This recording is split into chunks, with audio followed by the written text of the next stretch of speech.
Hello and welcome back to another diplomacy commentary video. I'm here once again with high-level player Ezio. Hi Ezio. Howdy, howdy. And we're here today to commentate the Online Diplomacy Championship final from 2019/2020. This is a tournament that runs once every 2 years, and the person who wins this game is generally considered to be the champion of online diplomacy. It's essentially the online version of World Champion. You may be wondering why it only happens once every 2 years. It's because this is a very long tournament. And this game also could potentially be very long. It's got its end year capped at 1925, if I recall correctly. So potentially a very long commentary video here. I suppose you can see that more easily than we can. On that note, this is going to be a bit of a weird seg, but the reason that this game is capped at 25 years is because when you don't have that cap, it turns out people can play for a pretty damn long time. Hey there, future meme here, editing.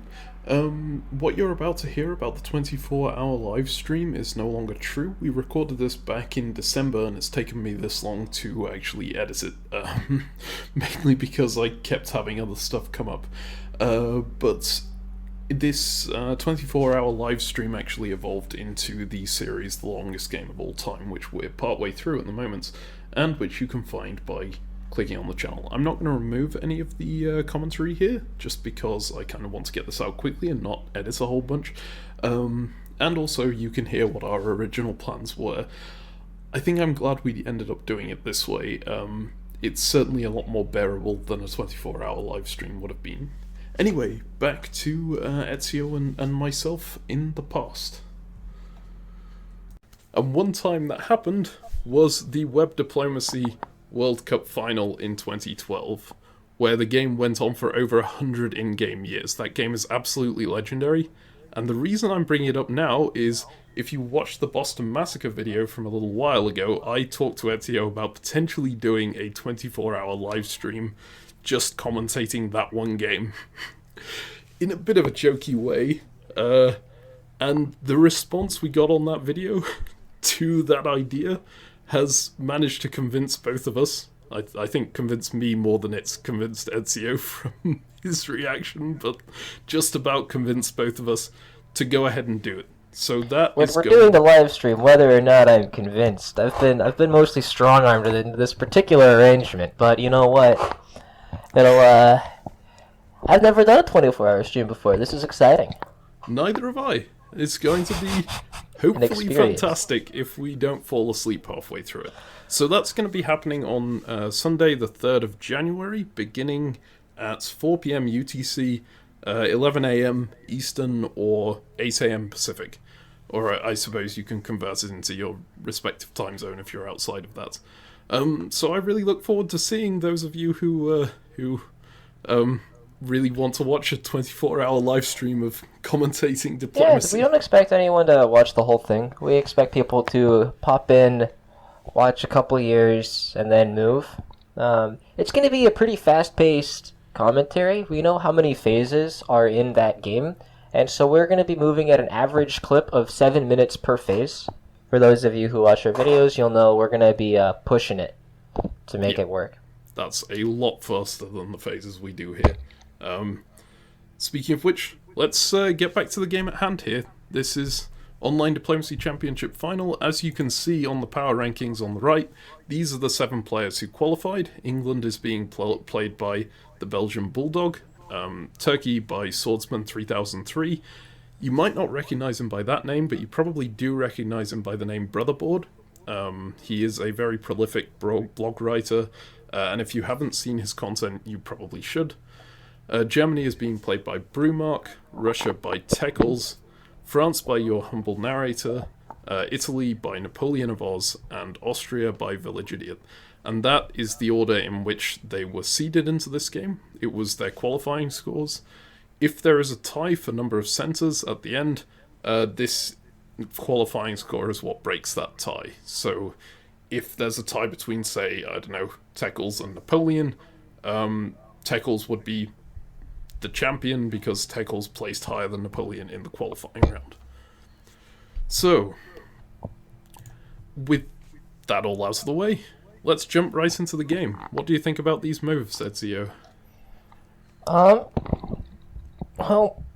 there is a nice Turkish opening that has become more popular since this game happened, I've observed. From the games I've been playing online, I've been seeing just every Turk and their mother do this opening.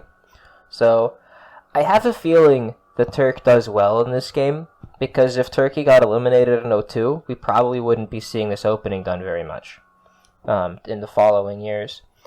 The other... nothing is too out of the ordinary. The DMZ in Galicia, I think, is the biggest thing of note in this one. It means that Austria and Russia are mostly on the same page. Yep. I mean, it's actually a pretty DMZ heavy board because we also see Burgundy over here, right? France heading to Picardy, Munich heading to Ruhr. But yes, so this Turkish opening down here, if you've seen Brotherboard's blog, he actually did write an article about it. It contains some heavy spoilers for this game, so I'd advise watching our commentary first. But, yeah, which has popularized this opening to some degree. The idea behind it being that Smyrna is a little bit more flexible in the autumn phase as to where it can go. And, you know, you'd usually want Smyrna following Con out, right, to try and pick up 2 supply centers here. But I think in high-level games, the meta is just such that Turkey very rarely gets the shot at that second supply center. No one is willing to give them it most of the time. Would you say that matches your experience, Ezio, or?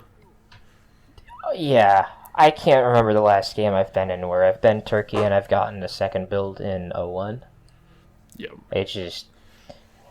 yeah, no, it just doesn't really happen.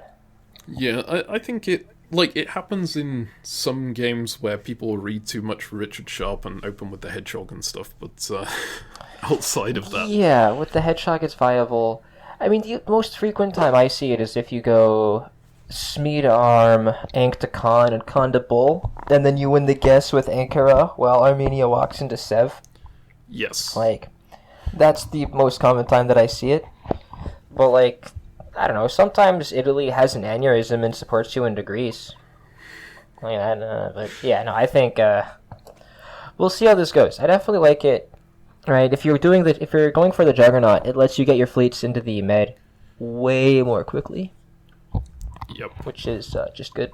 Being able to move Ankh through Con, whereas Con would usually be blocked up by the army, that's pretty huge.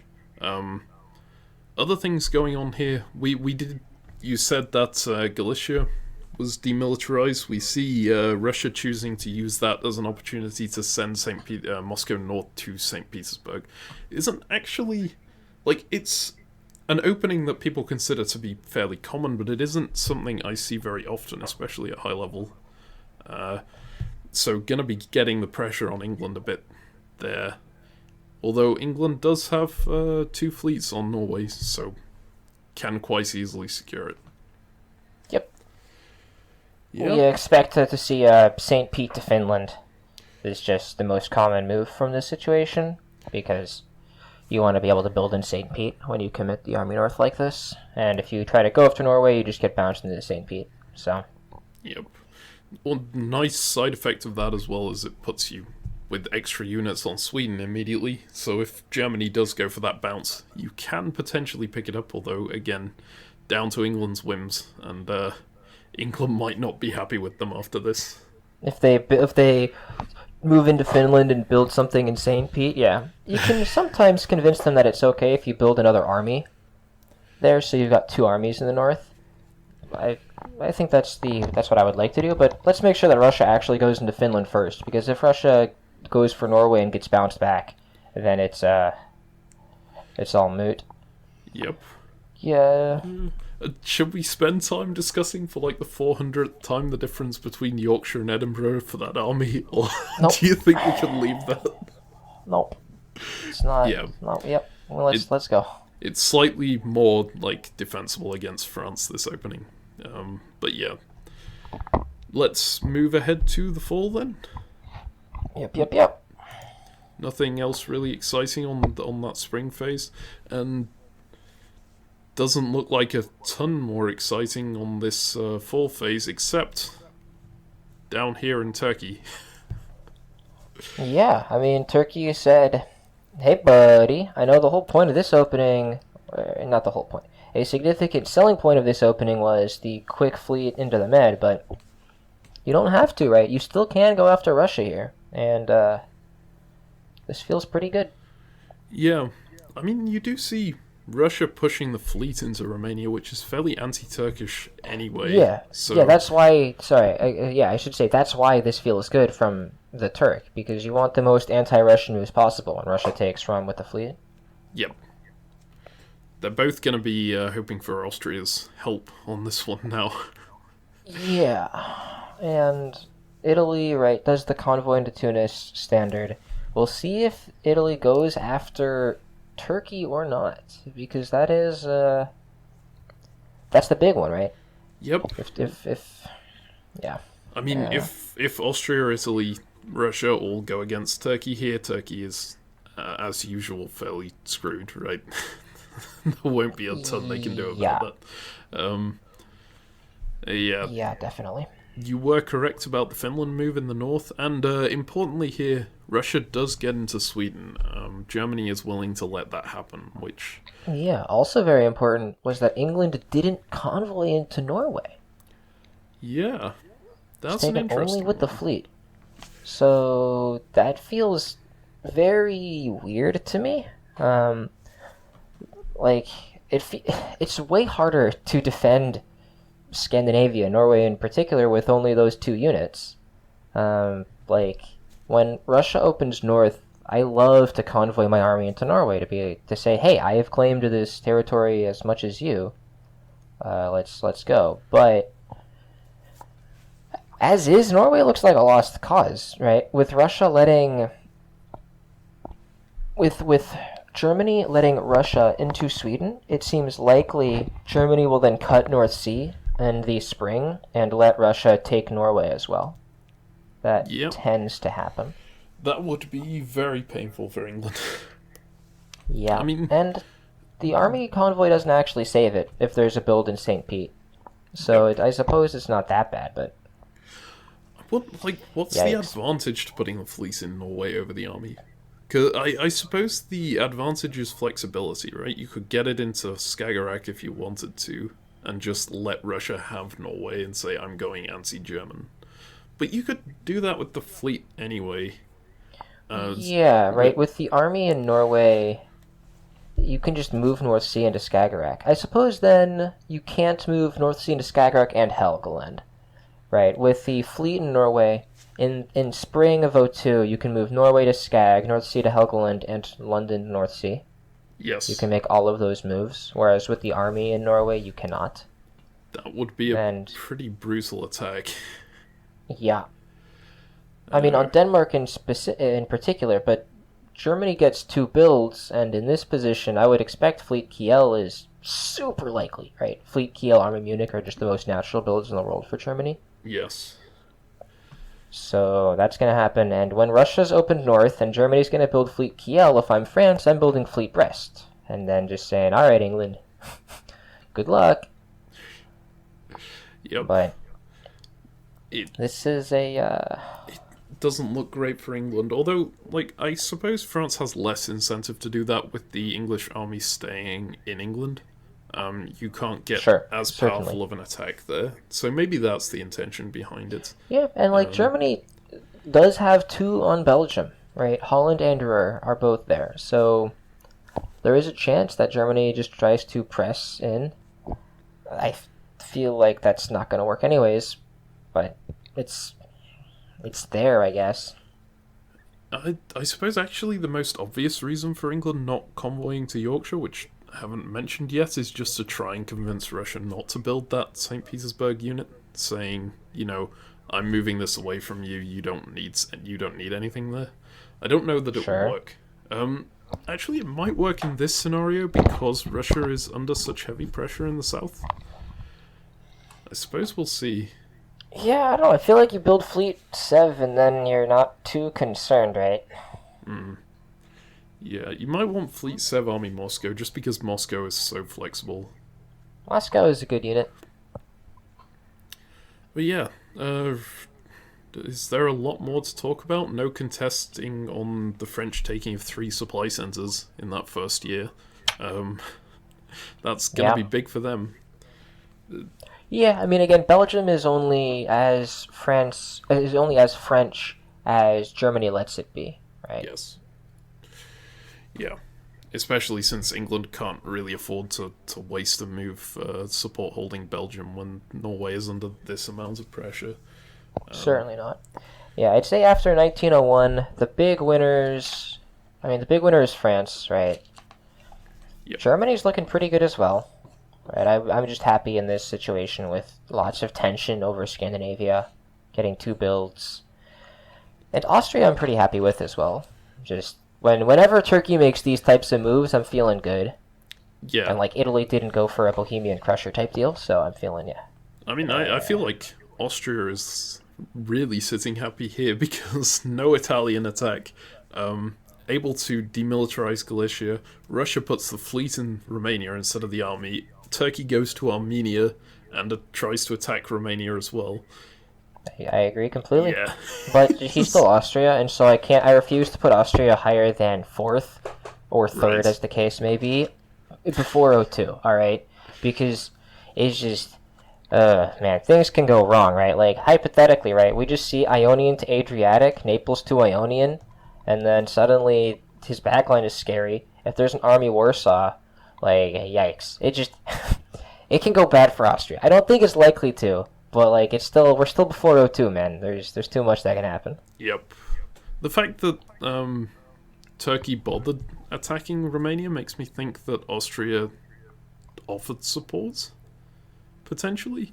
Yeah. I suppose you would do it anyway, right? Just in case Sebastopol. You're showing your intention. You're making it very clear that everyone on the map knows I'm mad at Russia, and the move to Armenia isn't enough to do that. Yeah. Okay. So anyway, we're not doing power rankings just yet. We do that every 2 years. Just in case you're new to this this show. But generally thinking right now that France, Germany, and Austria have it best. Maybe Italy as well, to be honest. Italy's always a hard one to judge this early on. But no juggernaut. Italy's not doing great. Italy convoy to Tunis, it can't be that strong. I like the convoy to Tunis, though. Yeah, but it's not this. It can't be the same tier as like a 3-build France and like 2-build Germany and stuff. Like that's fair. It can't be. All right, shall we move ahead to winter? Let's do it. Okay, so here are the builds. We do not get armies. Fleet Sebastopol. We get a lot of armies. That's those French armies. Wow. That's okay. That's so many if armies. I wanted to lose Belgium, those are the builds I would make. Yeah, because like this can't be anything other than anti-German. Anti-German. Yeah. Unless so I mean, hey. Okay. Cool. I mean, like, I don't like to say that something is bad in an online diplomacy championship because these players are really, really good. They're really good, and they have a long time to think about it, right? In these online diplomacy championships, just in online diplomacy games in general, players think about their moves for hours. They have lots of time to think of the exact phrasing they want to use. They can have pristine play. You're not going to see misorders. Whereas in even the highest level face-to-face diplomacy games, their emotions are running high. There's so much adrenaline. People are just more likely to make small mistakes. And than in these online games, but that's just crazy to me. Yeah. It is absolutely crazy that France, with 3 builds, chooses to build 3 armies. I could see, like, 2 armies and a wave if you're going to do something like this, but 3 armies is just locking yourself into this forever because you're never going to get another build. Well, the good news is that Belgium is basically a wave because it's getting off the board. That's true, but then you lose Belgium as well, so it's... Yeah, you don't get to build. I understand. I mean, they're going to get some good relations with England out of it, that's true. Yeah, but England... I don't know, man. I would... 3 builds 3 builds? Not even Army Marseille? Like, whatever, dude. Fleet It's Marseille, fine. yeah. That Fleet Marseille, yeah, that one. Yeah, the rest of the board seems pretty predictable. Like Fleet London. Yeah, seems Army Sev is, I reasonable think, here. an important Army one, Sev right? is- Army Sev instead of Fleet. Yep. Yeah. I don't. I want like to see some building- nonsense. Okay, 1 second. Bear with me, alright? Okay. I want to see Fleet Black Sea to Con, Fleet Rum to Black, Ukraine to Galicia, Sev to Romania. Oh boy. I just want to see them be like, "Oops, we goofed. Well, this ain't it. We're peacing out." That's what I want to see. That would be pretty effective. Like, I have to imagine that Galicia would be blocked. What else is Austria going to do with all these armies? Although I mean, they have the DMZ, so I guess maybe he'll just want to keep that DMZ. like Vienna to Tyrolia or something. I don't know, dude. That is actually a possibility here. It's not often you can say Austria attacking Italy might be a decent move in 1902. I'm thinking about Munich. Oh, really? You can just dot that guy. It's not impossible. Right? France is going to be pissed because Germany's going to take Belgium, and there's probably going to be a French unit in Burgundy. And if there's a French unit in Burgundy and Picardy, my bet would be that Germany supports Belgium instead of Munich, and you can just yoink Munich right from the Germans' nose with French support. And you can even do it because Marseille's going to Piedmont, right? So you have France support you into Munich from Tyrolia, while their army in Piedmont backfills Tyrolia. And they can just come in behind. That would make sense. And it would be like the only thing that France can do with all these armies. I'm just saying, man. I've been around the block a few times with some nonsense.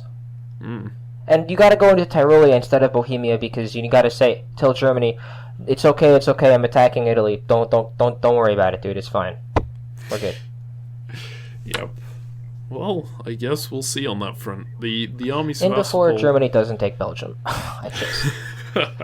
I mean, it's possible. It seems unlikely. But, yeah, anything can happen in diplomacy, you're not wrong. Yep. So this army Sevastopol, I really don't like building 2 fleets in the south, although I have done it plenty of times, just because after you take Black Sea, they're a little bit useless. That might be what's in Russia's mind. Yeah, absolutely. But with Turkey already in Black Sea and in Armenia, it feels like you do need to make some attempt to take Black.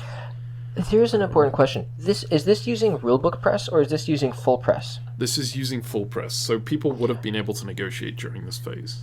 Yeah, that's an important distinction. Again, in face-to-face, you don't have the option to discuss during builds. You can discuss before about hypotheticals going into builds.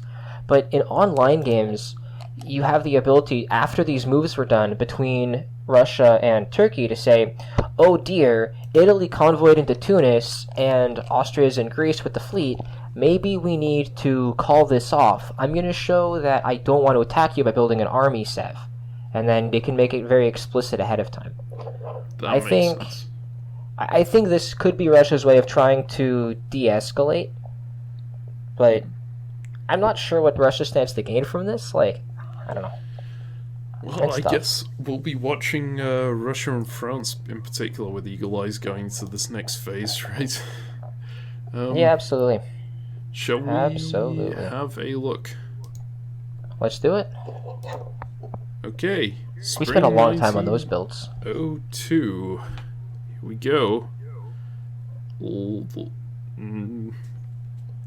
Okay, well, Germany did take Belgium, but not directly. Germany didn't take it, England took it, and this is fine. Yeah. This was the one thing... This is why the army builds are so sad. Alright? Like, yes, these army builds all made England happy with France, right? It was the best possible builds that France could do for the quote-unquote alliance between England and France. But then England says, oh, you don't have any fleets? Beautiful. And then just waltzes into the English Channel. Yep. That's just gotta be painful as France. the only advantage you gain from this is just gone, because yeah, you've already done what you can to help them. They're just happy as is. They don't need you anymore. Yeah. So And then England loses Norway. Yep. But it gets taken with the army from Finland. Yep. That might have been distrust of the German, maybe? It's also stating by the Russian that they're not intending to go any further. Yep. Just saying we're going to take Norway and we're going to sit. We're content with Scandinavia. Yep. I still don't understand what France was intending to do after this point, because... Yeah, Marseille didn't even move into Piedmont. Yep. It tried to go to Burgundy. It didn't even get in there, but it would have gotten in if Germany had been attacking Belgium by itself, so... But even if you're in Belgium, Burgundy and Belgium, or Burgundy and Picardy, you can't advance any further without significant fleet support. And yeah, and I guess the hope was that was going to be England, but Germany's got their own fleets. Yeah. England's just looking for supply centres, and England working with France here wasn't going to give them supply centres. Nope, not with Fleet Kiel, just moving into Helgoland Bight. And the threat of that was enough. Okay, so we do see Russia is going to have a bit of an interesting time up here with all the German fleets approaching Baltic, Denmark, English fleets in Barents and North. They could potentially go for Norway again, and did not manage to get into St. Petersburg because Norway bounced them there, so they've only got the 2 units. It looks like Norway could be a temporary build if this EG holds. Well, a temporary centre for just the spring. Not the most useful. Yeah. Interesting to note, right, that Denmark tapped North Sea instead of tapping Sweden. If Denmark had cut support from Sweden, Norway would not have been lost. So this might add some tension to the EG. I think Denmark tapping North is reasonable, though, given you've just seen those French builds. You've got to keep England honest to some degree. Although, I agree. Like, yeah, because North could have potentially supported Belgium through to Holland, right? And that would have been fairly disastrous. That would have been a disastrous move sequence. Alternatively, North Sea to Helgoland Bight, while London to North Sea would have also been disastrous. That would have been as well. So yeah, that would have been pretty ugly, but I think the move to Denmark to North Sea is a reasonable move. I think it's a pretty good move from Denmark, or from Germany, a nice way to balance out working with England, flipping the alliance structure, but also keeping himself safe. I think that's a really, really reasonable approach here. Yep. Alright, so shall we look at the east? A lot less movement here. Yeah. Basically, Ionian got into Aegean. Yeah. I think that's the only move that happened in the entire east. That is the only move that worked. Although or Naples to Ionian, excuse me. Sorry? Naples to Ionian as well. Naples made it back in. Yep. But basically just those 2 Italian units moving, everything else fails, but we do see declarations of intent here. The Russian fleet trying to support Serbia into Bulgaria, even while Bulgaria is support holding Romania, so... Looks like Turkey was trying to get back on Russia's good side and it hasn't worked.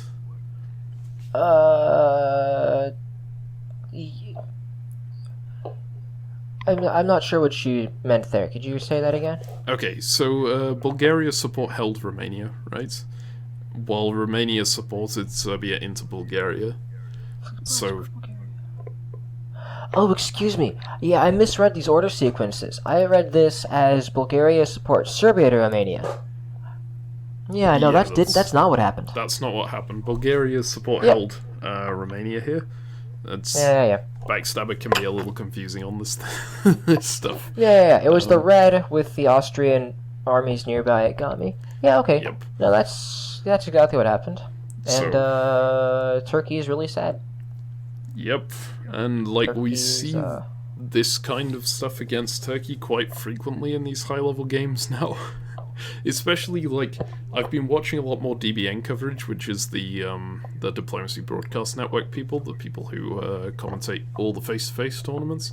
this stuff happens all the time in face-to-face. Turkey just getting dismantled immediately by AIR, just because of how threatening it can be if it's left alone. Yeah, and so I think that's a pretty big advantage then of getting Ankh into Khan quickly, right? You have 2 on a GNC super fast. Yep. But that didn't happen here, and even then, if you're using Khan to bounce in a GN, then you're losing Bulgaria. Yep. So, like, it's not... Like, there is a reason why the classic of Armenia to Khan, Ankh to Black Sea is done, right? And it makes you a very formidable defensive force. But... Yep. Okay. Alright, so, not looking great for Turkey down here if this continues, although it's going to be slow progress regardless. Yeah, I mean, not that slow, right? The army in Armenia is doing nothing, right? Bulgaria is guaranteed, right? Bulgaria could have been guaranteed this turn if they cared more about Bulgaria than Aegean, but I think rightfully they chose not to. And, I mean, that fleet in Rum is just so committal for Russia that he can't do anything else. Yeah.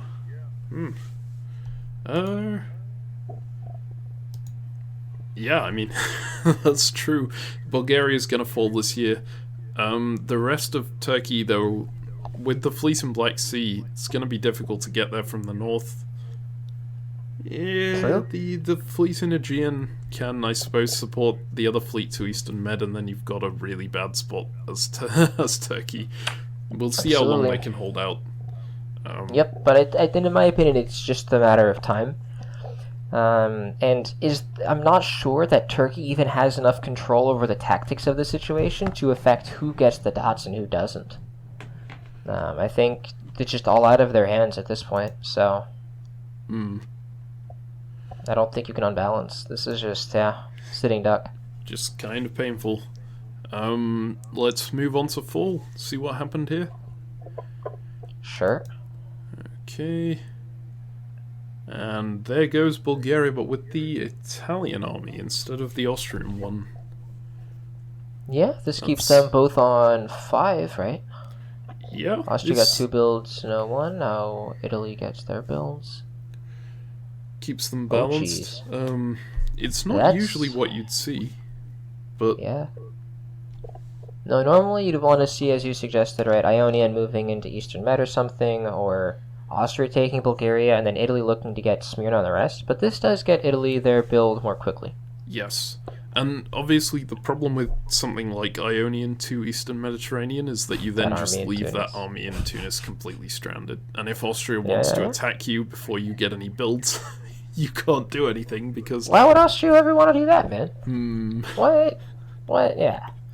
Yeah. So, no, I think this is definitely a better setup for Italy, right? Getting the build now is good. Yep. And they have basically the entire front line now. Neither of the other powers are going to get anything except by taking it off of Italy behind them. Yeah, Bulgaria, I'm certain, is going to be Austrian before too long. Yes. Right? I think we're going to see... I expect we're going to see Ionian move into the Eastern Med. Next turn, I expect to see Fleet Naples, etc. Yep. So The North is the fun part, right? We just see North the is- EG just crush. Yep. Rah, rah, EG smash. Though you see, France getting, well, I'm guessing absolutely correctly on the Mid-Atlantic Ocean over there. England trying to support France back into Brest against a potential self-bounce here. Obviously Yep.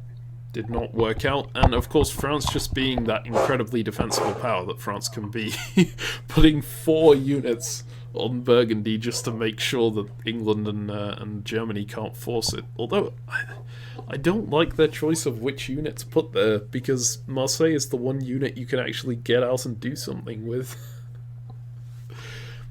Maybe it just makes. I would Italy like to a see little more Paris. Yes. I suppose the argument for Marseille is just the only unit that doesn't border Brest. That's And true. if English Channel winds up in Brest, you want as much there as possible to make it as easy as possible to recapture. But I'm pretty sure with your fleet ending up in the English Channel, I mean, Look, man, if they're ending up in Brest, your position is so lost already, it's probably not worth it to try to mitigate that. Yeah, and like we're seeing here, the incredible defensive power of France that you can have this many units in this tiny corner of the board. But even with that, the fact that France has one fleet means now England's going to get a build because of, well, we haven't talked about this up here yet, but that one English build can just demolish the entirety of France, as long as France doesn't get another build somewhere, because it can't hold Mao against two fleets. Yeah. That's just it. And then once England's in Mao, this is going to just collapse. Slowly, but it will collapse. Yeah, and the good news is that it's going to collapse in a way that England is naturally going to get most of it. Yes. So there's reason for Germany to say, actually, I think I'm going to go after the English centres here. But yeah, you just got to hope that Germany is the kind of player who'll do that. And in the north, yeah, as you said, you see Germany is getting plenty out of this right now. Germany gets Sweden, England gets Norway. They're positioned really well to just push St. Petersburg immediately. And Germany could potentially even just build Army Berlin and go all out on Warsaw here, although, given France is in Burgundy, it is a legal move. Bad idea. Yeah, it's a legal move. Am I crazy, or does England get two builds here, right? Because he gained Belgium also, didn't he? Gained Belgium. So they gained Norway back. Oh, Norway back. Excuse me. Yeah. You're right. Norway was a spring conquest. Yep. So Russia's still building one, right? Because Russia took Sweden and Norway off the board. Yep. So they could build like Fleet North Coast St. Pete or whatever. Fleet North Coast St. Pete gets blown up immediately. But they could, right? It's got to be an army somewhere. Or Fleet South Coast St. Pete, but even that just gets trapped in and then destroyed. It's much harder to destroy the fleet on the South Coast. Yes, but does the South Coast fleet actually do anything? Oh, it doesn't. It doesn't do jack. But like, it's not going to do anything once we lose Norway, anyways, right? So. Yeah, this is true. So or once we lose St. Pete, anyways, like nothing. Yeah, nothing really matters. See, this is the point where, especially given the Russian taking both of those units off the board, I would expect the Russian to just go to the EG and say, "All right, you win. Please let me live. Leave St. Petersburg as mine. You can take it whenever, but like leave it for now, and I'll do stuff that helps you in the south or something." Yeah, this is one of those situations where being able to discuss in between builds is great. Because you can go to them and say, "Hey, what do you guys want me to do with this? I can build Army Warsaw, and then we can like do something, right? I could move it to Galicia or whatever, right? What do you guys want? How can we work this out right now?" Yep. But I think just building Army Warsaw is so clear, anyways. It doesn't really matter, right? You don't need press with them to know that Army Warsaw is what you're gonna do. So. Yep. Shall we advance to builds here then? Let's. Yeah, I mean, we're going to see Fleet Naples, right? We're going to see Army Warsaw, and we're going to see Fleet probably Liverpool? like Army Berlin and like Fleet London. Fleet London? Maybe Fleet Liverpool? I feel like Fleet Liverpool is just better, right? Although I suppose maybe you want to backfill North? Meh. I think as Germany, I'd insist on Fleet Liverpool. That's fair. But yeah. Yeah, I think you're more or less right on those builds, though. Shall we... Let's go ahead and see whether you are. We saw St. Pete. I guess. Okay. Okay. Right. So Russia's not giving up yet. Yeah, like Moscow can try to support St. Pete. It takes coordination between England and Germany to take it. But yep. Coordination was that word, I think, just for viewers who might be a bit confused. Oh, what did I say? It was some kind of yawn, yes. Yeah, well. Okay. But yeah, and that is actually big, because it does mean that England can't just take it by themselves here. They Maybe Germany's going to do some nonsense, right? Maybe Germany's got some sick press here, and Germany's going to, like, move Sweden into Skag and Baltic into Sweden or something. And then, like, Russia's going to move St. Pete into Finland. It's an and then idea. like there's gonna be some nonsense. Because, like, what are you gaining now as Germany? Potentially Belgium if England gives it up to you. But Yeah, but England's not gonna give Belgium up to you this year, right? Because England the only stands. England is going to take some time before they can get a build, right? They have to like crack Mao, which is going to take a couple turns at least. yes. But even when they do crack Mao, that's not helping you get more builds. Oh, exactly. Yeah. My point is, your build is going to come from Belgium next, and you have to convince England to let you take Belgium. Yep. And he is going to say yes when he has captured, when he's going to get another center, right? That's when England usually says yes to these types of deals. Yeah. Although maybe not even here, right? Because Germany is still bigger than England, right? Yeah, Germany's still one above England, so maybe not even then. Yeah, maybe Germany's just gonna do some nonsense, right? That's it's not unfeasible, and like if you're planning on doing something in North, right, you need St. Pete, not Warsaw. Okay. Yep. I've been convinced. And then yeah, Fleet Live, like you said, is just better than London. Okay, shall we do quick power rankings here then? Going to see if I can get my OBS studio to actually do it without looking as janky as it usually does here. We'll find out. So who would you place at the top of the table in this Well, ranking? last place is Turkey, right? Last place is just Yeah. There's no one in worse shape than Turkey, right? Because they're getting teamed, and it's the hardest to see a good way for them to stab. Yep. Although, if the stab is coming, in my eyes, it's going to be like now when Austria tries to go after Venice. While there's another fleet build in Naples, and those fleets are going to the east before Italy gets another build. Yeah. Right? We could see that happen right now. There could be a stab on Russia, but yeah, that's less effective, given that Russia has so many armies over there. Certainly, right? Army Sev means that if Austria moves into Galicia, Russia goes to Turkey and says, "Hey, baby, we cool?" And then Turkey says, "Sure." Yeah. Army Sev moves into Ukraine, no problems. So yeah. Sorry, so Turkey's bottom. I would say then France, right? Yeah, no it's allies. gotta be France. France has the benefit of being at least somewhat defensible, yeah, but it doesn't excuse the fact that they've got 4 armies and 1 fleet. Yeah. Why? And there's Fleet Liverpool, right? So that's yeah. It's looking yikes. After that, it's between Italy and Russia, I'd assume, yeah? Yep.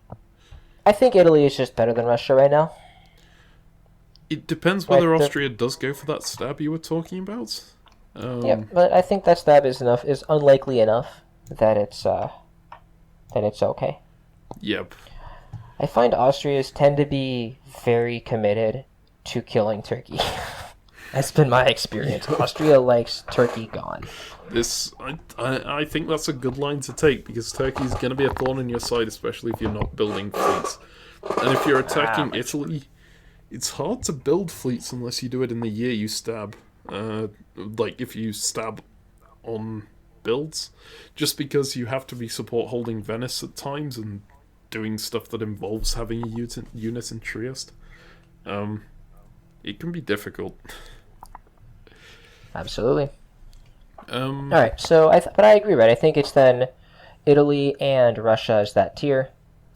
So yeah, but and we think that Italy was higher on the tier list, but Italy is certainly higher if Austria sticks with them, and they're probably lower if Austria doesn't. But then that's true. But I mean, the same could be said of Russia, right? If Austria decides to stab Russia, but again, the stab on Italy is more likely, so it's not. But I'll put Russia below Italy here, just because Italy has no one else who would attack them, whereas Russia. Then that just leaves us EG, right? EG and A. Oh, excuse me, you're right. So I would say Austria over England. Or no, so Germany's number 1, Austria's number 2, England's number 3. I think I'd agree. Yeah. Cool. So let me just see if I can sort this out. My England is number 3 because England is the most vulnerable to a stab. It feels weird to say it like that when like Germany's only got 2 fleets and stuff, but like yeah, because of I don't that know. Russian I'm army still in pretty St. sure it's true. Petersburg, Right. that's quite big. Yeah, that Alright. army in St. Pete does more than I thought it did. Alright. Alright, let's see Don't if give up I've St. Pete. correctly set this up so that when I press this button, there we go! Yes, we have a new ordering of things. Perfect. So this is our power rankings for winter 1902 here. Germany in first, Austria in second, England in third. Yeah, I think Austria's just in a very strong position here. It doesn't really compare to how flexible Germany's position is, but it could lead to very great things. Don't get me wrong, I'm a huge fan of Austria's position, but I don't know, man.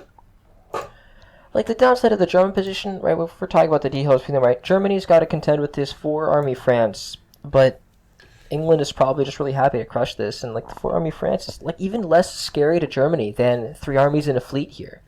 Yep. Right? Germany is much, much happier to see this set up. So, Because it can't push anything. It can't do anything. Yeah. It can stall in Burgundy for a while, but they could do that with the fleet in Brest, too. Yeah. The only reason that Germany would have to be afraid is if, like, 2 of France's armies go on an expedition to Piedmont, Tyrolia, Bohemia, and then encircle Munich that way. Or if France manages Austria to goes call in there, and right? support. Yeah. Yeah, I mean, that's fair, right? If we look at the 2 top players on the board, right, Austria can attack Germany right now, and Germany cannot attack Austria. This is true.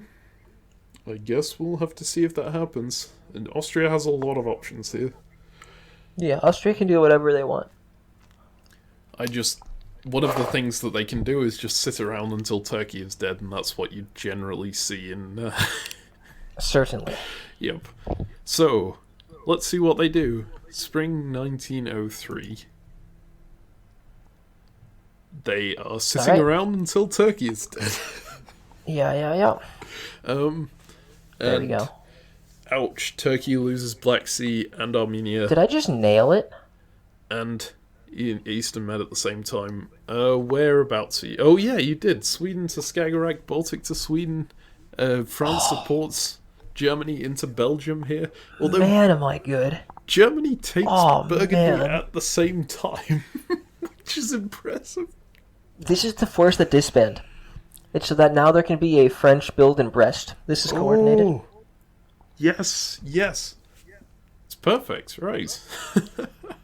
Because you need that second French fleet if they're going to be doing anything about it. You need to get rid of a French unit so that can happen. It's perfect. Yep. Although, I would not be that happy about letting the German into Burgundy to let that happen.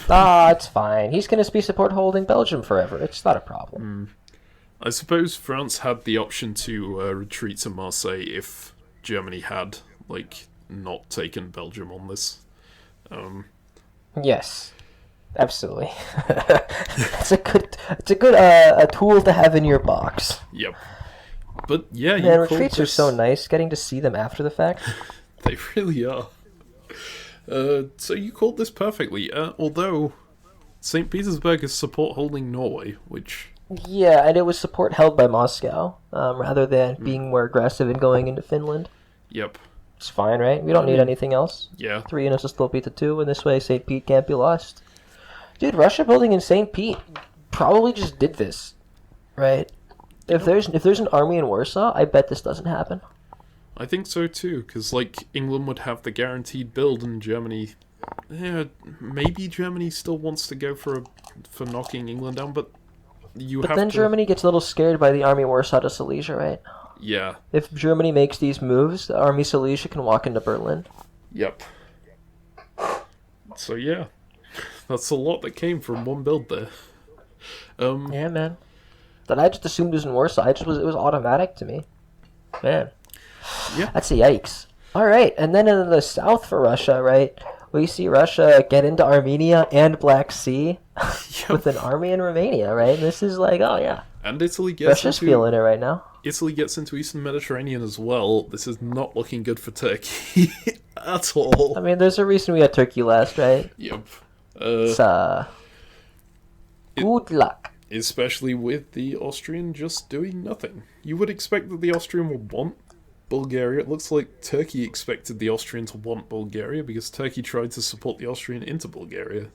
But but the Austrian wisely said, nah, yep, not yet. happy to wait. And to be fair, waiting is a perfectly legitimate strategy, even in short games. And this one is so long, potentially, that it could be a legitimate strategy here as well. Yep. Yeah. So, man, I am still impressed with that Burgundy move and the forced disband. It's not something that occurred to me, although I suppose we have, 10 minutes to think about it, whereas they had all of 2 days.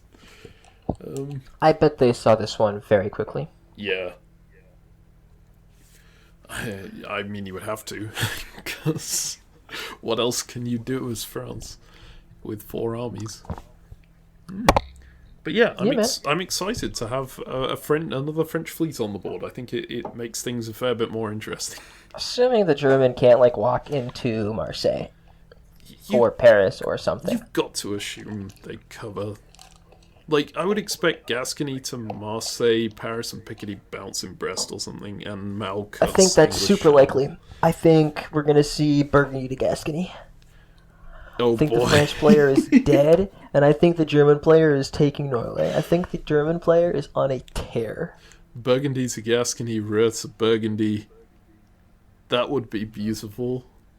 Well, bite me, France. Thanks for Burgundy, baby. Because how else can France cover Gascony, right? Or Marseille. Gascony has to cover Marseille this turn, right? Because every France and their mother is worried about Germany trying to dot him. And so you get in Gascony. Yep. Although, you might just and guess Burgundy. that Germany's more likely attack would be on Gascony for exactly that reason. It's the whole wine in front of me thing, right? Your best move is to go to Marseille, therefore I should go to Marseille, therefore your best move is to go to Gascony, therefore I should hold in Gascony, kind of nonsense. Yep.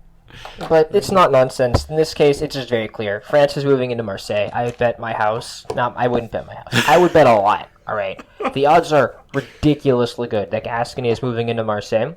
And is he going to vacate Paris? Honestly, Paris to Gascony, I would not be surprised to see that. But self-bouncing in Brest is also really likely. Yeah. So, I mean... Yeah, right, Paris and Picardy, right? You were suggesting a self-bounce in Brest like that. And I think that's super plausible. We saw earlier that France left Brest open with English Channel right next to it, right? So I think that's true, but that was then and this is now. Player. Yeah, but risky types of players, they get their risk and then they play safe again.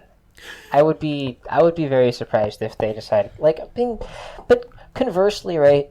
English Channel and Irish Sea are going to be kicking him out of Mid-Atlantic. Yeah, maybe he leaves Brest open again. And then what's Paris doing? Moving into Gascony? And Picardy to Paris? Maybe. That's reasonable. I like the sound of those moves. But still, Burgundy to Gascony is still just good, right? Except that it loses you French trust. Who cares about French trust? I'm in Burgundy and I already have Belgium. What? I mean, at that point, you're saying, hey, England, France, Russia, how about you all come and attack me at once? Because I'm... Nah, dude, Russia's doing his other stuff. Nah, man. Just take the French. He was a tool, right? He built 3 armies, okay? The French player is not someone I am scared of. Alright? He is a tool to be used and thrown away. Oh, boy. Okay, well, he gave me Belgium. We will He's see. a great tool, man. If he wants to give me Gascony too, oh, please. Please give it to me. Okay. Well, we'll see on that. I think we've covered pretty much everything there is to cover here. Germany's obviously going to be wanting... he's going to need Russian support to actually take Norway here. Except... Yeah, I would be supporting the Russian into Norway. Oh, yeah. That would work. You could also potentially take a stab at North. It's unlikely to work, but if you do get in, it's pretty strong. If he gets into North Sea and Gascony in the same turn, I'll be so happy. I feel like that's ultimate early leader syndrome. 1903, Germany and Gascony, Burgundy, North Sea, having just stabbed England and France at the same time. But dude, look at that position, man. Tell me that doesn't make you want to cry. Like, they would need someone in the east to attack them. Oh, whatever, man. It's fine. Yeah, I mean, I want to see I it. love that position right up until the moment the entire board said, right, you're too strong, you're gonna die next. Right up until Russia builds Warsaw, Yep. and then Italy goes into Tyrolia, Austria moves into Bohemia, and Warsaw moves into Silesia, and Yep. they say no. Yeah, okay, alright. Yeah. Yeah, but like, that doesn't happen, man. Never happened to me, I'll tell you that much. I mean, it is possible that that's gonna happen soon anyway, given this Italy. How fast Austria, Turkey's Russia. getting cleaned up? Yep. Yeah. So that's why you gotta get as big as fast as you can, man. But you do want an ally if that happens. Nah. The ally is Russia, man. We're gonna give Russia Norway. It's fine. Right. Okay. But we're gonna be supporting Russia in the Norway from Sweden while Skagerrak moves in the North Sea. Well, Right, that's what's happening. okay, let's see if that Gascony move happens here. I have a feeling it won't. So This Germany and I, we are on the same wavelength, baby. He knows what he's doing. He knows what he's about. Look, he even lied to the Russian about supporting them in the Norway. Yes! I love it. Yes! Oh Yes, my god. Germany, yes! Oh my god. Do it! That really just happened. Austria just walked into Venice! Oh. Oh He boy. walked into Venice and Tyrolia, and he took... Dude, look at me. Okay, this is beautiful. This is glorious play. I think this may be the single best turn I've ever seen. You know what would have made this turn even better, though? Sweden to Norway, Skagerrak to North. Yeah, because North was open. North was open, and he still walks into Norway.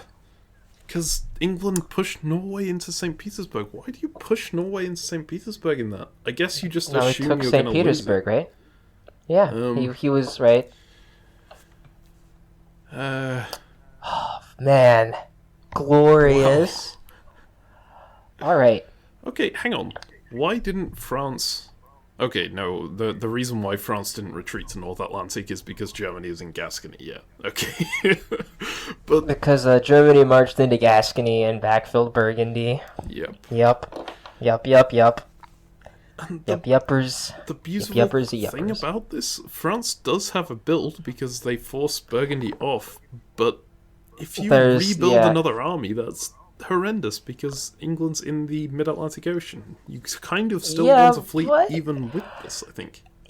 Yeah, I'm really shocked actually that England forced the mid-Atlantic with Germany making the move Skagerrak, Sweden to Skagerrak, and Baltic to Sweden, right? Yep. I would have expected English to North Sea, Irish to English, and start a truce. I think this means that the French press has been terrible, right? That France hasn't communicated effectively. He's pissed off his neighbors, and that's why England is unwilling to call off this attack so far. And the German is this sweet, beautiful, buttery, coating over everything he says. I'm certain this. It's also possible that France just didn't want to try and convince England to do that, because, you don't want to say, to England, hey, if you do this, I'll start working with you, and then that leaks back to Germany and you lose your potential ally there, right? Sometimes you just want to be honest with someone you're going to be against, although would have been nice not to have had Malforced, for sure. And it seems like it would definitely be possible to cut some kind of deal here. Yeah, tell England, look, man, you should move into the North Sea and English Channel. You shouldn't take Mal. And then England, looks at it and is like, hum. But hey, man, that's great.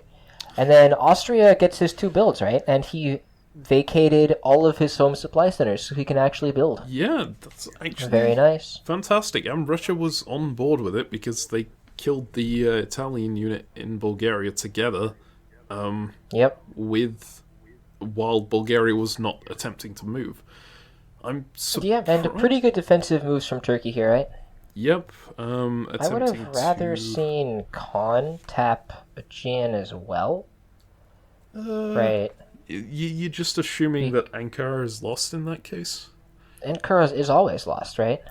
If Russia makes does these moves yeah. always, right? But what's Russia doing instead? Russia could potentially take a guess that Ank isn't going to get covered and then, I don't know, do something what with Black Khan. Sea? Yeah, I mean, he could make bad moves, or you could assume they're making the good moves, because currently, if Italy supported himself into Smyrna, Turkey loses Smyrna again. Yes. Right. So, and that's a big deal, because that's totally reasonable, right? What exactly is Italy doing? It's unclear, right? But Eastern Med supporting Aegean into Smyrna is well on the list of viable moves. Yeah. Or vice versa, even. I think this defends against the possibility of Black and Aegean support Bulgaria to Khan and Armenia goes into Ankara, because then at least you hold one of the two. Whereas you'd lose both if you went with the double tap on Aegean. Sure, and I mean, here the moves are equivalent, right? No move matters if this happens. So, and I mean, this is a rough turn for Italy, I would say. You don't say. I would say this did not go the way Italy was hoping. Yep. This walk into Venice is huge. I wonder. Yeah, this is why, as Italy, you don't tell Austria when you're walking into Piedmont. Yeah. That's just a good rule to have. It's actually so important here, right? Because Italy doesn't get any kind of build from anything. Rome is gonna be open. If they had held in Venice, even if Austria had come into Tyrolia and attacked them anyway, they would have at least been able to retreat to Rome and carry on their defense. Now, Austria's just going to get to walk straight into Rome again. And then into Naples, right? / Apulia and whatever. No, this is, Italy is unhappy. Yeah, I mean, with Naples, Italy can at least defend it with Ionian. Yeah. But Rome, they can't do anything. They've lost that already in 1904. Feels bad, man. Yeah, you know the amazing thing here? This is a pretty brutal, devastating stab of the Italian, and you'd usually expect that in a situation like this, the power who's getting beaten up in the corner is going to be like, yes, finally I'm safe. But I don't think Turkey's actually safe here. I think they're still going to die. Losing Ankara like this... Let's see. Yep, Turkey's dead. Yeah, I mean, obviously it's nice that now Aegean and Eastern Mediterranean are probably going to turn around or get disbanded or something. Yeah, they won't be actively attacking you anymore, but it just doesn't matter. But yeah, 2 units against Army Ankara, Fleet Black Sea, Army Bulgaria is not going to hold. Even if, Turkey tries to help, or Italy tries to help Turkey, right, even if they now work together, they're still both dead. Because Aegean supports Khan, Smyrna supports Khan, and yet there's still 4 units on those, because Greece can cut Aegean. Yep. So, and it's just... Yep, unit in Ankara being an army is huge, because you can just cut Smyrna with that. And the Turkish unit in Smyrna is a fleet, which is not huge, because you can't do any kind of attack against Ankara. No, you just have to stay in I mean, I'm assuming they're disbanding the fleet. Yeah, they've got to Smyrna. disband the fleet and then pull the army back, but then they're risking Constantinople, which I suppose Constantinople's already lost, right? So... Plan is this way, right? You can go after Ankara. Oh, but that's an army that can retreat to Smyrna. Look, man, fleets suck at defending Turkey once you're inside the mainland, alright? Yep. Fleet Smyrna not being able to interact with Ankara is just awful. So frequently. But... what you gonna do? All right, let's look at some builds. Yep. Man, Germany's +2. Germany's +2, and in Gascony and Burgundy, it's so beautiful. And Austria is +2 as well. Austria's +2, so it's less beautiful for Germany in that. Look at that army build in Warsaw plus army build in Vienna. But isn't there a really common diplomacy philosophy where it's Germany and Austria are the best friends, and one of them does well, the other one always does well too, and they're the best allies forever and ever, friends, happy? There is a very common philosophy of that. I don't know whether it's always true. I mean, it's turning out to be true here for the moment. But, yeah, and like Austria's got things to do, man. He's got fishes to fry. yeah, but does he need those two armies in Tyrolia and Vienna to do that? Could potentially multitask. I mean, no, but like, what if he goes after Russia instead, baby? That's an option. Just try, like, I suppose that's a pretty viable strategy here, because in a game that could potentially go to 1925, right, if you can clear off everyone on your side of the board, you've just guaranteed you've won, because no one else is going to be able to push you back, and on the other side of the board, they're still split. Yeah, but I mean, again, I think Austria can look at the board and say, it's going to take me longer to kill Russia and Italy than it will take Germany to kill England and France. Is that true? That's the argument. If I looked at the board, I would come to that conclusion. Yeah, I think that's potentially true. It depends a lot on whether, like, Germany interferes, which you would assume they would do if Austria was attacking everyone. I feel like England and Germany's France... attacking everyone too. I don't know how many units Germany has to spare. England and France have to start working together here, and we do see, like, Army Brest. I was saying Fleet Brest would have still made sense here, but clearly France likes having 4 armies. And importantly, Kiel did not build a fleet. It is Army Kiel. Yes. Which means that Norway is lost, right? Because English Channel goes to North Sea, while St. Pete attacks Norway's support. But then you do get Edinburgh if they do that, because you bounce North Sea and then you retreat to Norwegian. Unless you've cut a deal with England here, which you would expect in return for building 2 armies. But, like, we just took Belgium and Norway from him, man. I don't know, maybe Germany has, like, really good negotiation skills. Yeah, I mean, like I've been saying, right? It's pretty clear to me that Germany's tongue is at least made of butter and silver. Yeah, but I wonder if they're spending all their credibility too early. If it all pays off, then it's going to be perfect. I mean, also just the tactics here, right? That's a lot of French armies. Yep. in these places to all mess with the defense. So Gascony and Burgundy actually can't do anything. Yep. Unless they get that like... Italian... Okay. Yeah, sorry. That Italian army in Piedmont could have done things, but wait, no, that Italian army in Piedmont's probably not. It has to go to Tuscany, right? With Ionian probably going to Tuscany? And then my point was, even if I offer support into Marseille from Piedmont, Burgundy and Gascony are both getting tapped. Yeah. Right? Like... I feel like the French moveset is pretty clearly Paris to Picardy with, Picardy to Paris, no, Picardy to Burgundy with support from Paris, and then Brest to Gascony to Marseille to Gascony. Yeah. Right? Some order set like this is going to be really common. I think right? that protects Paris is held, everything. Marseille is held, Brest is held, and then you're probably kicking him out of Burgundy. Right? You get punished by like something specific like Munich support Burgundy, while Burgundy supports Belgium to Picardy or something, right? Yeah, but it's not something that loses you a centre.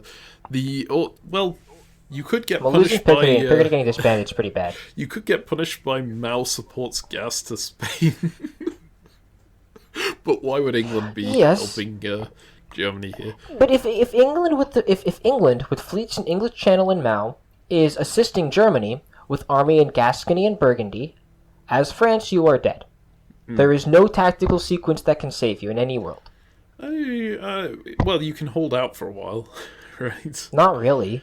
Like, look, if they're working together, all right, okay, hypothetically, work with me here, all right? Yep. So, in the spring, English Channel supports Belgium to Picardy, while Mao supports Gascony to Spain, and then Burgundy goes, I don't know, Paris. Yeah. Right? Like, you're just like, Yeah, you're in a pretty bad spot. You need to, like, guess it perfectly and have Marseille support Spain, Spain support Marseille, and, like, know that Burgundy's not cutting Marseille. Yeah. Right?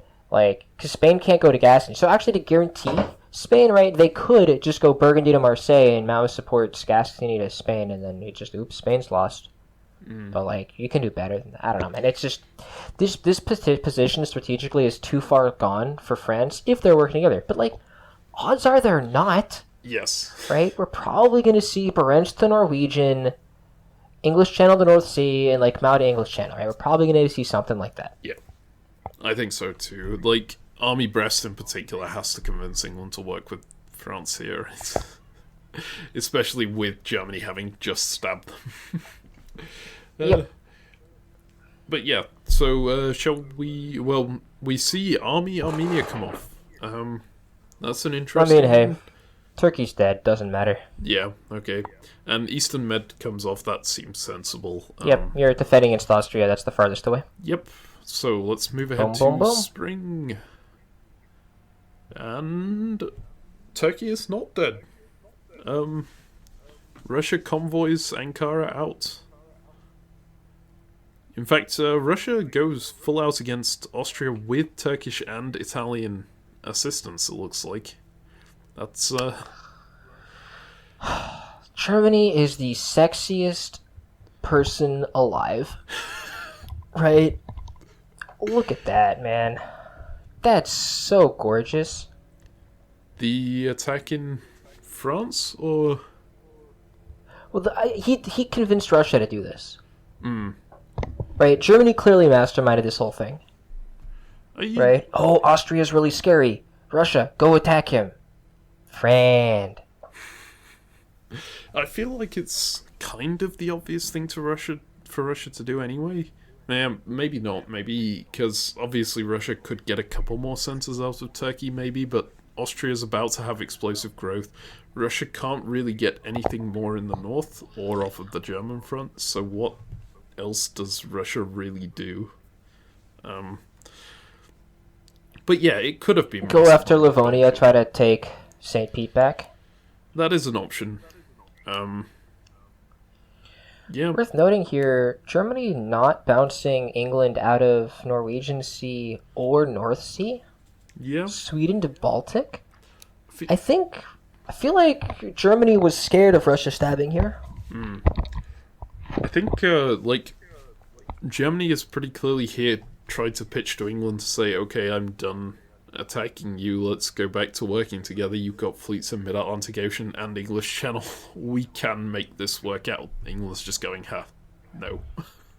But Germany does don't think England was doing that. I think England was still saying, look, man, you're in Norway. You just took 2 centers from me. I need to stop you from taking Edinburgh. Yep. That's fair. But Germany still does get into Spain on a retreat here. Were these optimal moves on the French part? I don't know if you actually... if you're playing this move set, do you actually want to kick Germany out of Gascony if you're trying to bounce in Portugal? Or it seems like a potentially less good move. Although I suppose you can kick him out of Spain again pretty easily.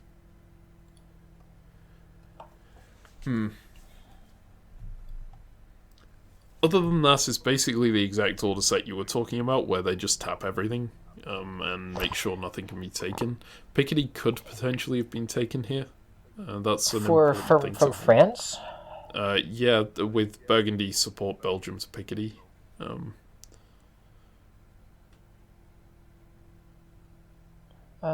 Didn't Burgundy tap Marseille from Germany here? Yes, but if Germany had ordered Burgundy support Belgium to Picardy instead, that would have fallen. So it wasn't quite as good as your order set, where Marseille tapped something and made sure that nothing could be taken. But it's pretty close to. Yeah, I mean, Marseille was only tapping Gascony in mine. Okay. Which I think in this one wouldn't actually... It was probably worse than Marseille taps Burgundy, but yeah. Anyways, this was fine, right? Germany stoked. Germany retreated into Spain. But not getting into Picardy to go with it is actually kind of unfortunate. Yeah. No more progress against France for a while. France is gonna get back Spain quite easily here, right? Just with Portugal's support Gascony into Spain. Yep. And yeah, and then anything taps Burgundy, and then it's home free. Yeah. And here you probably have Picardy and Marseille tap Burgundy again. Yep. So Germany's kind of lost their front against France, and France is back with 4 armies again, which isn't good for Germany. They're losing all their diplomatic options. Yeah, and England left mid-Atlantic Ocean, right? Germany played in such a fashion that England left this like critically powerful strategic position on France because Germany got too scary. Yep. Maybe stabbed a year too early. All right, look, man.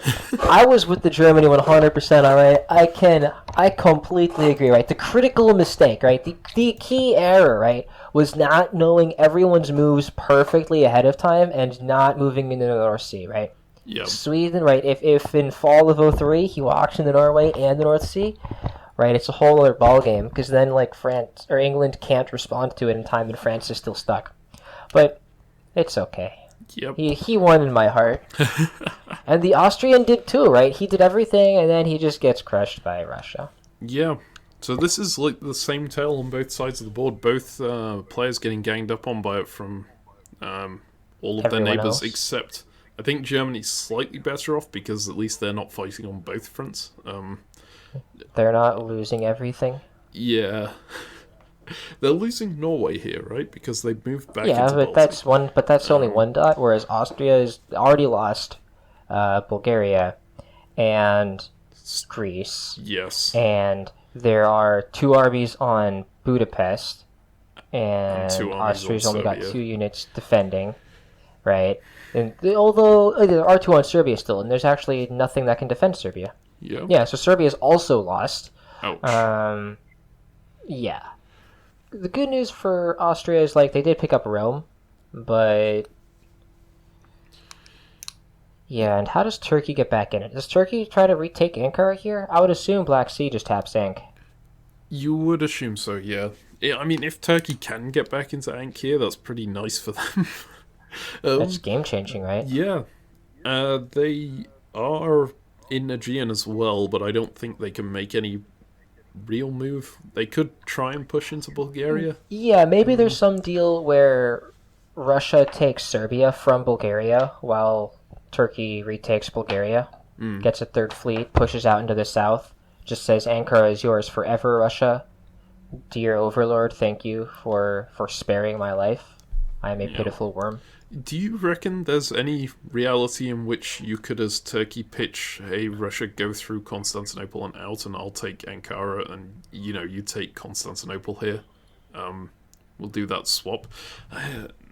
Yeah, Russia wouldn't accept that, right? It's too Turkey-sided.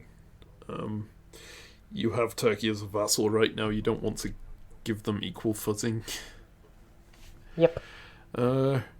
And Italy, getting Greece is nice. They could potentially become a naval power.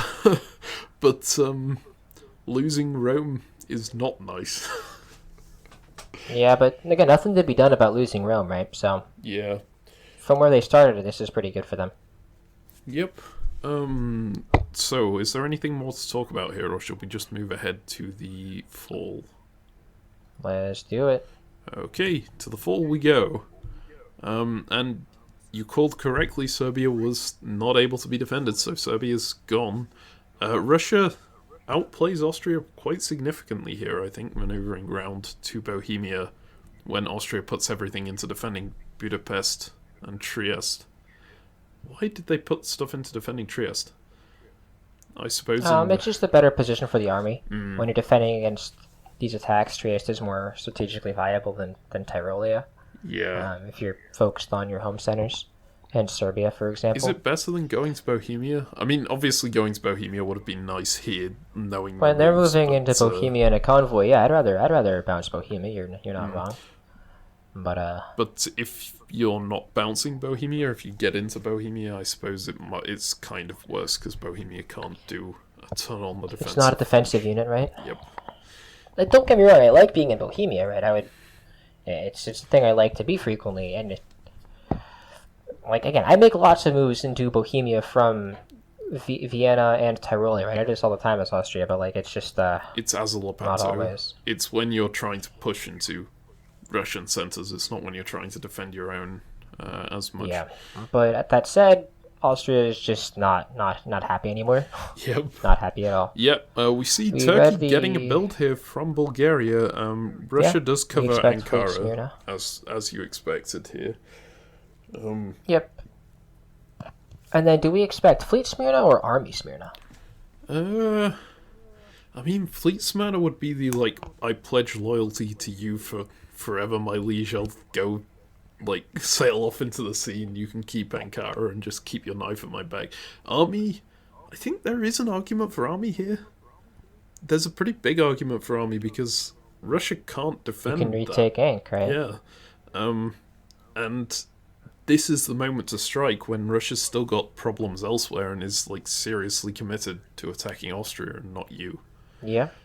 I do want to point out how good this move here is with Ionian support Greece. Because at first I was looking at that like, why wouldn't you go back and defend Naples? Isn't that kind of risky? And then realised, hang on. So they're bouncing Rome with Tuscany. So they're ensuring that they can only lose one of these two maximum. Not going with the obvious move here and just making sure you make a gain elsewhere does actually benefit you. Does it let them get a build? It doesn't let them get a build, but it lets them keep all 3 units on the board, right? And get a more defensible by fleets position. Yep. Yeah.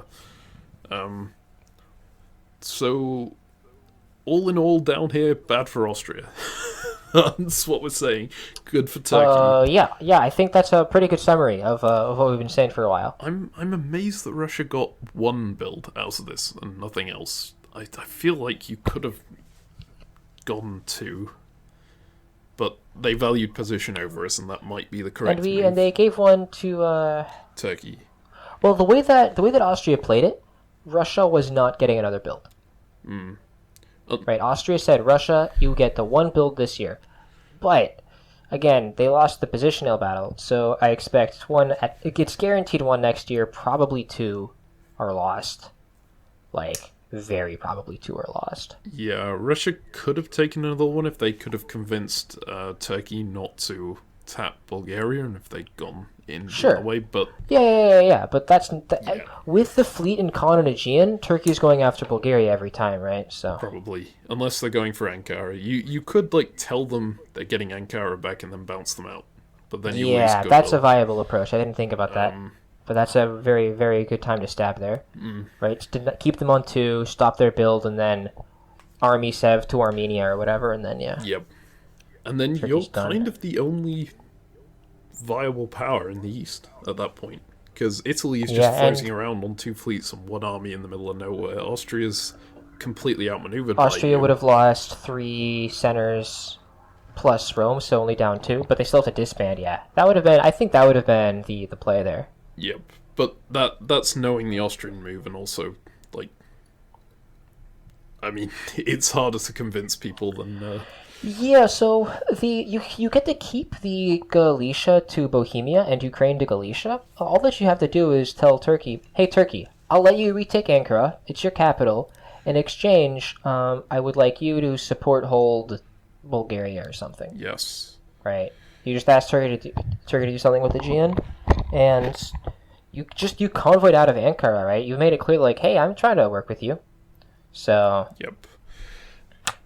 I mean, I guess the main reason not to would be social capital, making sure that you're not seen as the bad guy by Turkey and all the small states over here. But if you're trying to kill Turkey that fast, it shouldn't matter that much anyway. Yeah, I guess also you would have to, like, push Romania into Serbia, and that means no unit to backfill, especially if you're sending Sevastopol into Armenia straight afterwards. Might be overextending. Yeah. But yeah, shall we look at the West then? I mean, England took Brest, right? That's the yes. That's the big one. Oh, and then Germany retreated into Sweden instead of Norwegian. So Germany's trying to keep England on side. Okay. Yeah, it seems that way. Germany putting Berlin into Denmark seems like, I guess that's just pro-Russian more than anything.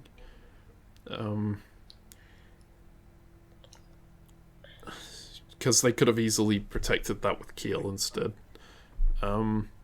Trying to pull their army out of Spain, like, that's all you can do. It's obviously not going to work.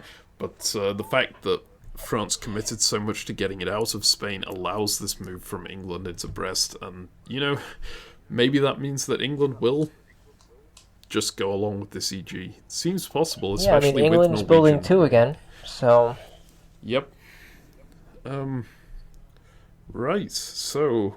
Shall we move into the builds here? Or what builds are you expecting to see?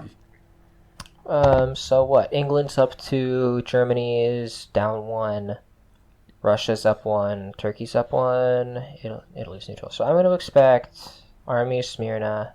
Would not be surprised with Fleet Smyrna, but I would expect Army Smyrna. I would expect, like, Fleet London, Army Liv or something. Yep. Maybe Fleet Eddie, but probably England is wanting to get an army right about now. Given that they have none, right? I think that's fair. Yeah. And then Germany is picking something off the board, an army in a random location. Maybe Kiel. Yeah, that would make sense. Kiel or Denmark, probably. You wouldn't want to take... We just convoyed into Denmark. Who wants to take off that unit, man? But you've got... Baltic does Denmark's job for it, right? There's no real reason for your army to be there. But yeah. Okay, yeah, let's look at some builds. Let's go ahead and look at the builds. Wait, I don't see the German disband. Oh, they got pushed out of Spain. Okay, they don't... Yeah, they got forced disbanded. But they lost in Spain. Norway as well, right? No, they didn't lose any centres, though. They just got their unit disbanded in Spain. So they lost Norway and they got forced out of Gascony and then out of Spain. Right, because Spain wasn't theirs. Yep. Of course. And... Of course. I was half expecting France to just go, no, I want my 4 armies, I'm disbanding the fleet. But nope. Yeah, Marseille comes off the board. Fleet Albania. We forgot about the Austrian disband. And yeah, take the fleet off the board, of course. Albania is fairly useless, especially on defense. It's by far the most useless one here. By far. You were right with Army Smyrna. There's Army Warsaw rather than Army Sevastopol is interesting. Yeah, I mean, here, right, where he wasn't committed to killing the Turk, right? Yeah. If he did our line where he lied to the Turk and told the Turk he was getting Ankara, then we're kind of saying we're trying to kill you, but instead, Turkey got the building, so we don't need to be so anti-Turkey.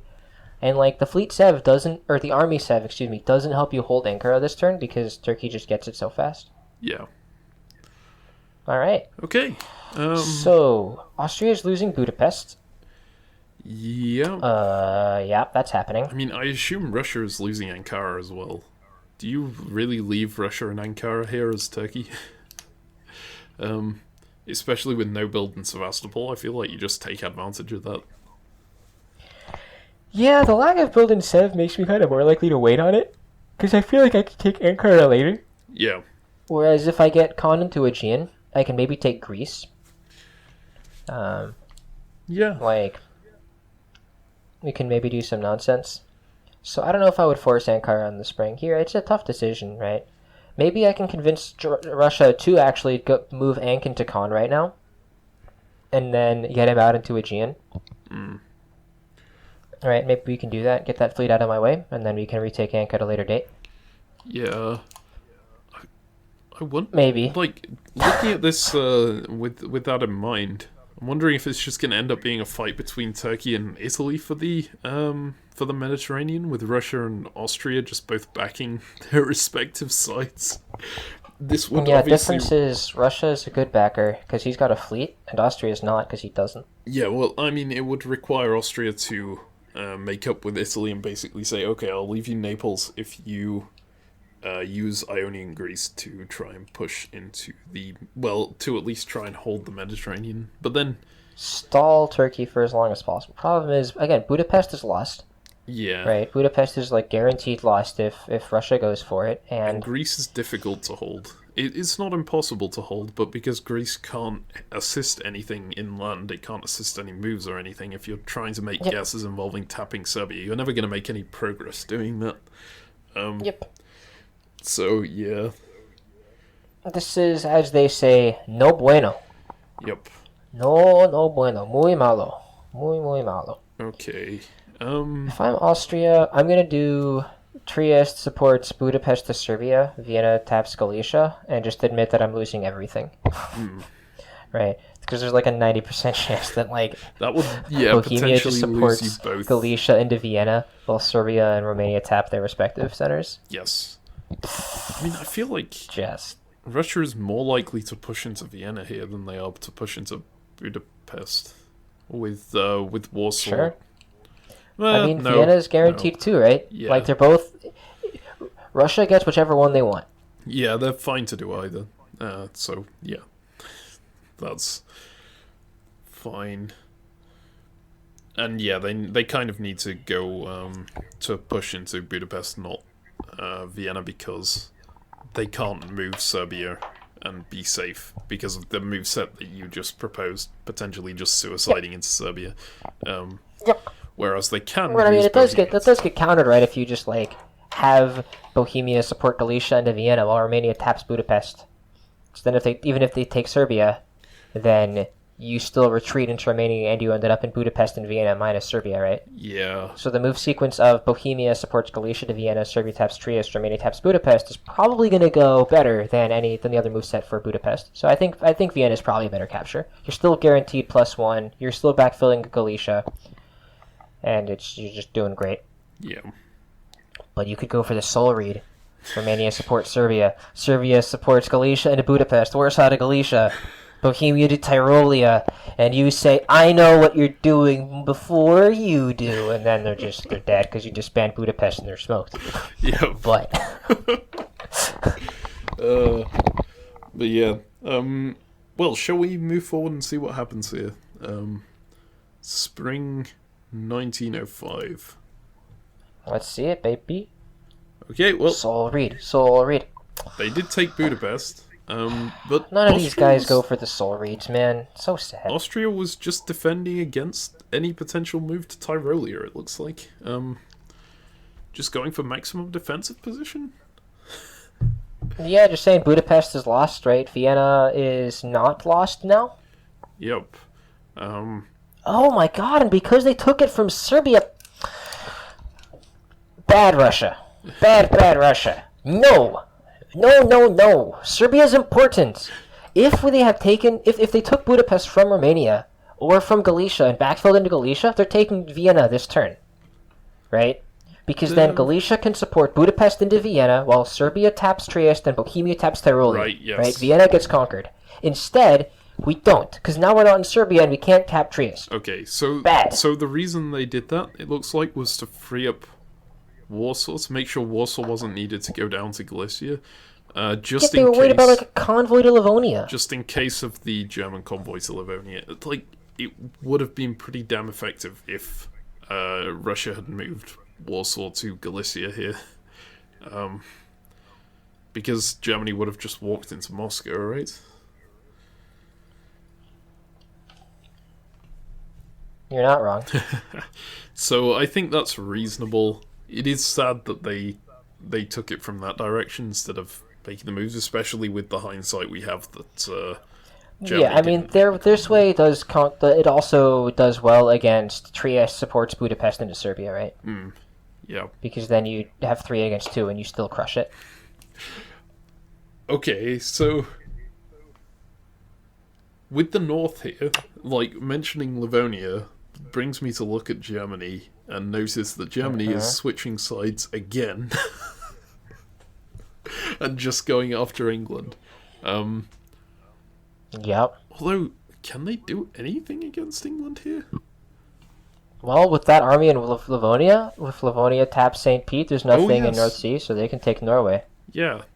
So maybe they anticipate... Well, I assume they anticipated Russia going to They must Livonia. have known about it.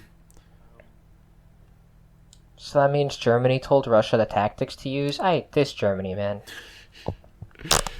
It's impressive. But Germany backing out of Burgundy, I suppose that makes sense, because they couldn't make any progress there, really. And again, you end up in that position where England would have just been fighting for for taking SCs for themselves while you're just waiting for your opportunity to get Paris and Marseille once they've cleaned up everything else. So I kind of like the switcheroo here, but man, is this Germany blowing through social capital fast. They're like, okay, stab you, Who stab cares, you, stab man? you, He throwing blew knife, through. throwing He knife. already stabbed England once, and yet England was willing to work with him like the following year, Yep, right? this is true. He stabbed France. France is working with him the next year, right? It's just like, This West is just... wow. I love it. I love it. I mean, I love the East as well. Don't get me wrong on that. I love the Especially West like more. with Turkey taking back Ankara here, I feel like this is just gonna be a complete mess of everything. Merry-go-round. Merry-go-round. But the West in particular, man. This Germany dude, he knows how to play. This Germany knows what's up. Let's just say this is a far more exciting West than I was anticipating when I saw 3 French army builds in 1901. I was kind of assuming France would be dead pretty quickly, yeah.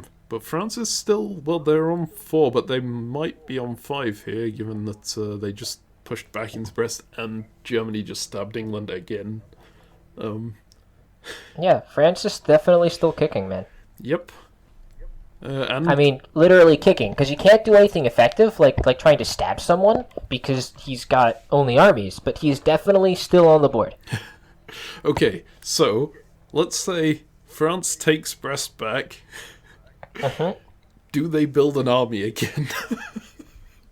This France has finally realized, because Germany backed out of Burgundy, he's going to build a fleet. Okay, it has to be in Marseille, which isn't ideal, but It's fine. Marseille still covers Spain, right? yeah, that's true. We're gonna see And Spain's gonna Spain go to to Portugal and Gascony to Spain or something. Yeah, that would make sense. And then Belgium taps. Oh no, Belgium can't tap Picardy. I was gonna say Belgium taps Picardy and lets England back into Brest. But no, that's You're just actually not a hoping legal that, move. It's Germany keeps unfortunate. flipping. Okay. Damn. All right. Well, this is fine. But yeah, so shall we? That convoy to Denmark looking sexy right now. Yeah, because it Also, enabled Army this. Kiel is not right. If we go back like a year or so ago, right, when we built Army Kiel instead of another fleet, right, and we were saying, "Wow, how sad is that? Don't we want a fleet?" Yeah, in start of 04, right, that Army Kiel, I think that's been Germany's the biggest issue for him, with him, whatever, right? Yeah, That army has just done nothing. he- There's that army, like, it moved to Holland, and then back to Kiel, and then it held in Kiel, and then it held in Kiel. yes, this is true. That's been what that army has done. I don't for the past 4 turns. necessarily think it's a bad thing because it could have done more. It could have moved up to Denmark, which would have enabled this other army to stay in Berlin and potentially pressure Russia. But you don't want. Would that you rather pressure have on an army Russia. in Denmark or a fleet in Denmark? Like, The thing is, if you'd built a fleet, I don't think you would have been able to do the negotiation side of things with England that you have done with the army. It potentially but would have England been would have been better dead. just to waive it. But who waives unit builds as Germany? That would yeah, just be good sad. point. Yeah, then maybe, like, build it in Berlin and, like, do some nonsense. Whatever, man. It just... I think that army build is a very sad army build. That army has done legit nothing, right? Yeah. It's held for 2 years. I agree. That feels real bad. It's not been a useful army at all. But yeah, maybe it I doesn't. mean, look, need to again, be. this Germany is still the biggest on the board, right? They're still in a great shape. They've still got an ally somehow, right? Like, don't get me wrong, they're doing great. Yep. I did not like that army build. This is true. Okay, is there anything more to talk about here? Well, I guess the Italian support of Turkey is mildly interesting. These two making a demilitarization, well, a sort of non-aggression pact, despite the fact they can only really fight each other. Well, Turkey can do a good job fighting Well, Russia yes, for a actually, bit. Turkey can potentially do very well fighting Russia. Italy can just keep hammering at Austria and hope that Austria gets knocked back Has a far enough stroke. that Italy can get Rome back. Yep, and like eventually, right now, that fleet's in Naples. If Venice ever is tied into support holding Trieste, for example. Yeah. But Well, I guess Yeah, maybe this is the best move for both of them. Yeah, Seems right. like a Stalling good like move. this from this position, neither one of them can die, really. Yep. Small powers band together. Yep. And it's a 1925 game. They could potentially quite easily still get into it. It's not got the issue of you got knocked down Yeah. very small right at the start, therefore you're out of contention for the rest of it. Yeah, and a game that ends in like 2000 or 1910, right? Yep. At this point, we could pretty easily say, yeah, Italy's not going anywhere. I think Turkey still could actually come back, right? Even for a 1910 game, Yep. because with Ankara, he's gonna be at 4 as opposed to 3 with all of his home centers back and again a defensive position. Yes. Where have we said this about Turkey before, right? I mean, this is what happened in my Turkey game in the Nexus Championship, right? I screwed up massively and ended up losing Ankara and getting knocked back significantly and then nearly made it back to the board top. But that was because everyone else kept each other balanced for that whole time. You have to rely on everyone else keeping each other balanced until 1910 in that scenario. Here, Turkey has a chance to come out of that position quite strong, get back on the board, and then starts expanding, and it doesn't necessarily matter if someone's gotten to 11 or 12, because you can get higher than that. But yeah, so let's move forward into the fall of Boom, boom, boom. 1905. So this would usually be halfway through our normal game. It is potentially not here. But what have we got here on the map? We've got Italy not doing a ton. I'm gonna look at the south first because I think the north looks more interesting, and I want to save that for later. Yeah. So, self-bounce from Turkey, staying +1. Yeah. Was that smart? I feel like Russia.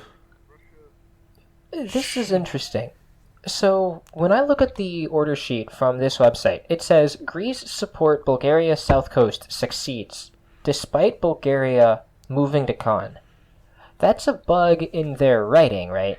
They don't actually say this supports Bulgaria. Yeah, it wouldn't. So. It doesn't. I know it doesn't according to the rules. I'm not sure if Backstabber's website is accurate on this one. Yeah, the viewers can't actually see that order list on the right-hand side, so just to explain what's going on with that. I'm gonna send you a screenshot of it. Yeah, and I can stick it in the edit. Post this on the thing, right? It's when we do it, so they can see. It's definitely a little weird. Yeah. It shouldn't be saying that succeeds. It's possibly just saying that because the unit it attempted to support didn't get dislodged or something, or that it didn't get dislodged. But that support should not be doing anything. Yeah, I'm fairly sure that support wouldn't do anything if it was. I mean, again, we have to test that, right? We have to go into a backstabber game and do it. You have some test boards, right? Yes. That we could mess around on this before, just to make sure, because again, it's the unit moved, it can't be support held. Yes, we can do some test runs on a different run through. Yep. But yeah. All right, so. And then the other thing, right, is that Russia successfully guessed and took Vienna. Because of the German moving into Tyrolia, there didn't actually need to be any guess. No, there did. So I was going to say there didn't need to be any guesswork. However, because we couldn't take it from Budapest, because we still need to hold Budapest to get the capture in order to take Vienna, right? The only guaranteed move sequence would be Budapest attacks Vienna. No, that's not even guaranteed. No, there was no guarantee here. I'm an idiot. So Russia just made lucky guesses, or? Yeah, Russia just made the highest upside moves. Yeah, and it worked out. Right, although, it worked out pretty well. Austria was hoping that Russia would turn around and do something else, I guess. Maybe they thought that because Turkey had launched this attack on Russia, that Russia might turn around and back out of Serbia. Seems like a bit of a long shot. Yeah, this was a unfortunate guess here from Austria. Yep. What does this guess even defend against? It depends against. This moveset defends against, for example, Budapest. If just Budapest and Bohemia support Galicia into Vienna, with Romania still going to Serbia, yeah. I don't think it defends against that because Tyrolia needs to be support holding. Needs to tap Bohemia in that case, right? Or is it? Well, we're taking Budapest is the point. Oh right, yeah. Sorry, if both of them, I'm not thinking straight. But yeah, you would take Budapest in this, and I guess they knew potentially that Germany was tapping Tyrolia. It seems strange that Germany taps Tyrolia. Usually, you want to help out the weaker power in this scenario as the. Yeah, but I think this was a deal. Munich taps Tyrolia for Livonia tapping St. Pete. Right, and Russia backed out of their side of it. Nice move on Russia's part, I think. Feels bad. Yep. And, okay, going over to the west of the board, we've got France actually doesn't even bother covering Portugal here, goes straight to Mid-Atlantic Ocean, which is... Much better, yeah. Yeah, it works out incredibly well for them. And takes Brest back. England... I take back everything I said. This is going to be Army Marseille. This is just Army Marseille, dude. I don't know what to tell you, man. There's no way this is Fleet Mar. Please, no. No more armies. There's no way, dude. There's no way this is a fleet in Marseille, dude. Absolutely zero chance. Oh, no. Okay. But, yeah, so St. Petersburg support holding Norway prevents any kind of German advance at all. They did try to move the army in Kiel to do something, and it obviously... Yeah, they had a nice long caravan, but unfortunately... And England has maneuvered, like, completely against Germany now. There's maybe all of Germany's duplicity coming back to bite them. I gotta say, I'm a fan of the Liverpool to Clyde and then to Edinburgh. That's not a moveset you see every day with an army. Yeah, I'm trying to think why you would do that. I suppose it's because he was in North Atlantic and Mid-Atlantic. He could potentially have convoyed from Clyde to Portugal here. Yeah, the question of why would you be in Clyde instead of Liverpool is a question that we will not answer on this podcast. That's a good question too. I suppose... We will not answer that on this podcast. This will take too long of thinking what are the potential... It will be too nonsensical, alright? It is because, like, Clyde is strictly worse than Liverpool. Belgian Bulldog, except... if you're watching this, tell us why you moved to Clyde instead of staying in Liverpool. Instead of holding in Liverpool. Right? Instead of holding in Liverpool to move to Clyde, right? Questions for later. Okay. Alright. So, shall we go into the winter here? Yeah, that just builds, right? We forgot to do power rankings last year. So we will do them this year instead.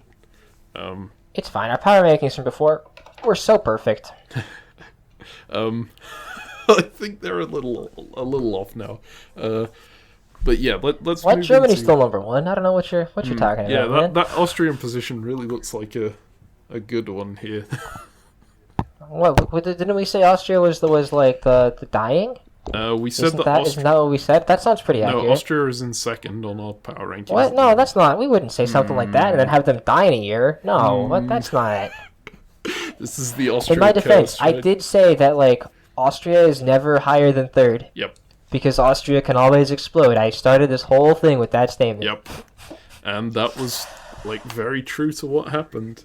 I love that stab on Italy so much, but early leader syndrome as Austria in particular is just painful. So easy to get crushed. And it's pretty painful as Germany too, but we didn't even see the most painful German side. Yeah. Germany managed to avoid having Austria, Russia, Italy attack them, mainly by having Austria grow too large too fast.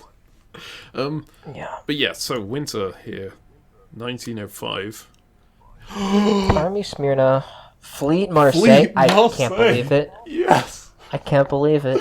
Thank you, France. I'm astounded. No way. No way, dude. There's not even 2 fleets on Mid-Atlantic Ocean this turn. It doesn't even do anything, man. It's just gonna be sitting around in Spain. I'm happy with that. I'm being facetious here. Yes. I don't. I'm just glad it's not an army. But the army in Marseille could have gone to the Burgundy or something, right? It's fine. It's fine. But for real, No, I got you. So, given they just took Brest off the English and moved into Mid-Atlantic behind the English, I would not be surprised if they carry on an attack on the English here. yeah, move to the North Atlantic Ocean. Hope that Edinburgh gets convoyed away. Especially with Norwegian being disbanded here. I didn't even notice that England went down one. Obviously, they went down Brest. That was the one. Yeah. France has... And now Russia's going to take St. Pete. I see. Right. Yeah, good play from Russia here. Build in Moscow, take St. Petersburg without letting the German grow too large too fast off of it. That's pretty great. Yep.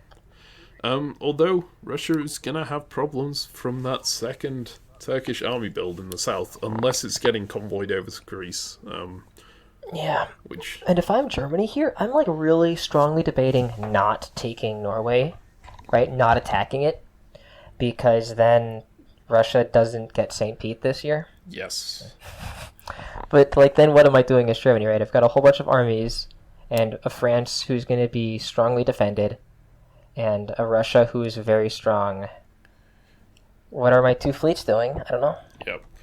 I don't know. That's tough. Shall we... But I just get so pissed when they do this to me. I get so pissed. Shall we do power rankings here then? Well, we should do power rankings here. I need to think about what Germany's going to do, though, right? Because like that's going to affect it, right? If assuming Germany doesn't attack Russia, right? Russia's going to be number one, right? And that's just like... is that true? With Turkey about to move into Armenia, presumably? Can they move into Armenia? What's Armenia do? Yeah, it doesn't do that much, does it? Fleet south coast of Bulgaria, dude. The fact that Bulgaria has two coasts is so frustrating right here, as Turkey. Yep. Because you want Bulgaria to be able to support an attack into Khan, and then support an attack into the Black Sea. You want that so badly. Yeah. And then into Rum, but... I wonder whether it is just worth, as Turkey making amends with Russia here, convoying over to Greece, saying, you know... Yeah, that's absolutely what... I mean, that would my assumption. Yeah. However, that's the second army build. What's it gonna do exactly? It's an interesting one. You would have expected that to be a fleet if he was, like, absolutely committed to working with Russia, but it could just be a, like, okay, I'm gonna leave something here to say. I can take Greece anyways, right? I don't need a fleet to do that. Let's just take Greece with an army. If I want a fleet, I can build it later. Or it's him saying, you know, the normal Turkish-Russian split has Turkey and Serbia. I need something that can take Serbia to balance things up there. Alright, so let's start at the bottom again, right? I feel like Austria is officially last. This is a big drop. Are they lower than Italy? I suppose... I'm not sure, but I want to say so because I think he's going to lose Rome, and Italy's not going to lose Rome. Yeah, because Italy's got Tuscany and Naples. Two on it. Yeah. Okay. So, sorry, Austria, down to the bottom you go.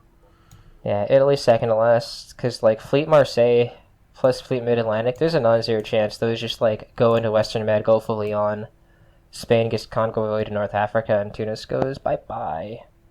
Mm. Right. That's like not impossible. Italy's still very scared of that. I think France is doing better than England. Oh boy. And I think England is doing better than Turkey. I messed up my transitions. My fancy transitions. No. No. Okay, hang on. It's okay. We can cut this out and then do it right the second time. Yeah. Okay, so Austria in last, then Italy, right? Then... Yeah. I'm not sure if England or Turkey are higher. I feel like Turkey's doing better than England. I'm pretty sure Turkey's doing better than England.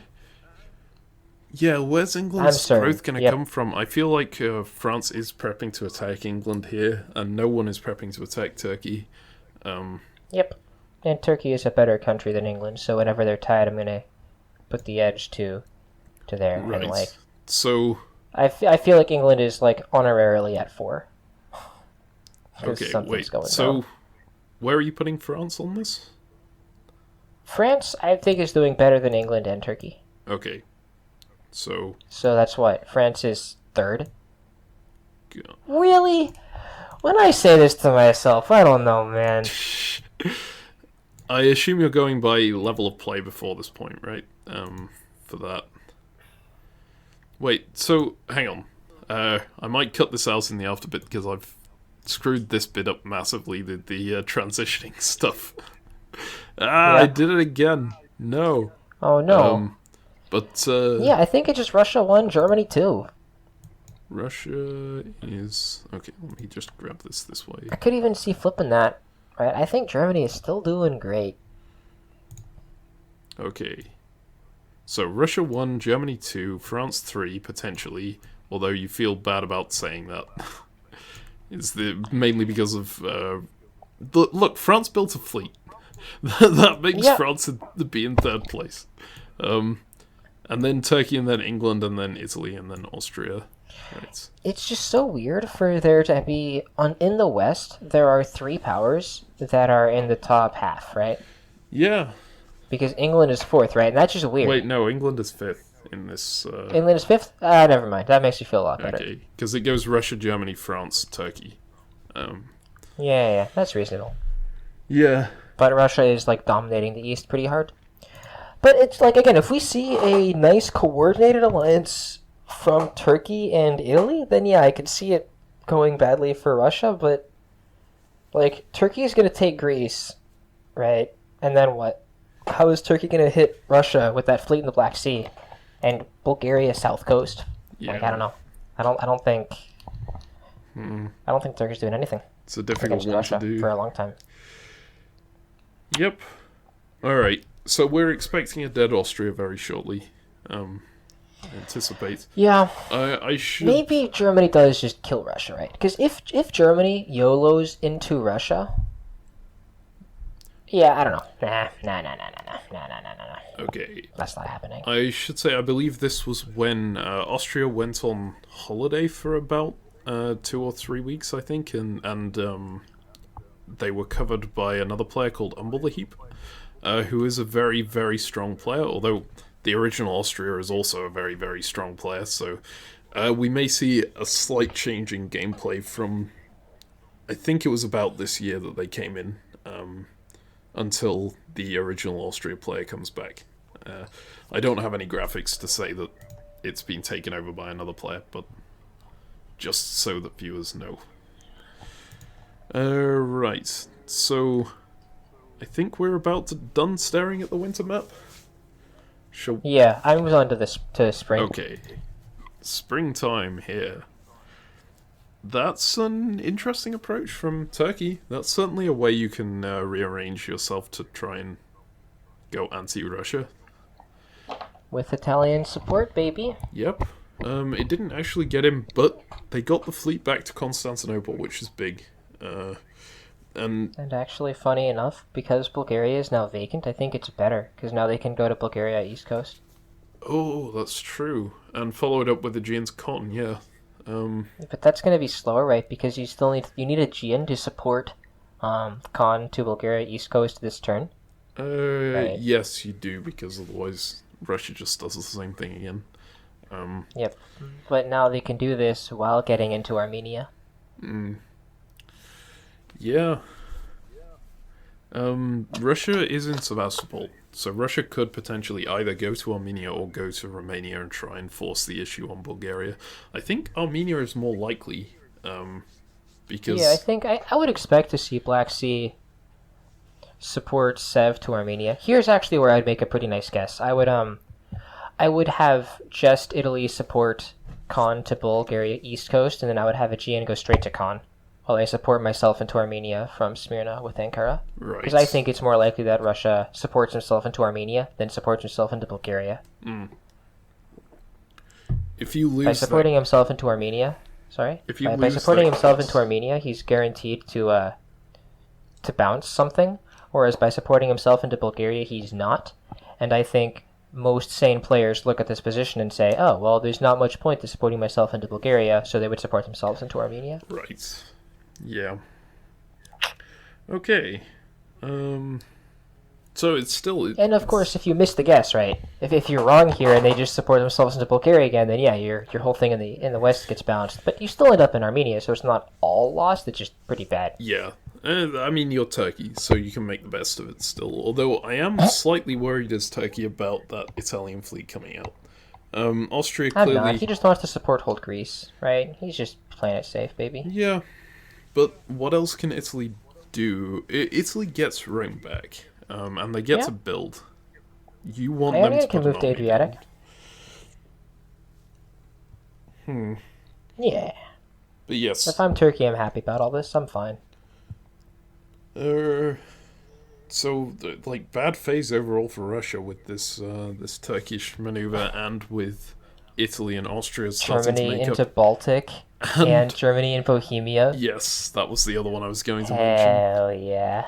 I love this Hell yeah. this Trieste guess of just tapping Vienna. It's like, who cares about support holding this? I don't need it. Let's just screw them over. So ballsy.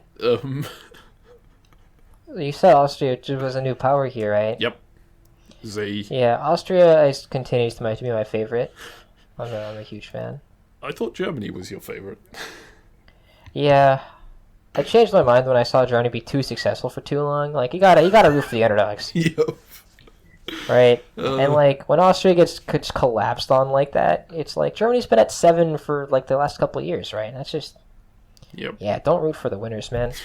I do like this, though, because usually when a substitute comes in, they're, like, very cagey about the position. Cautious. It's like, I can't ruin this person's position. Cautious. I just have to hold on to it and sort of...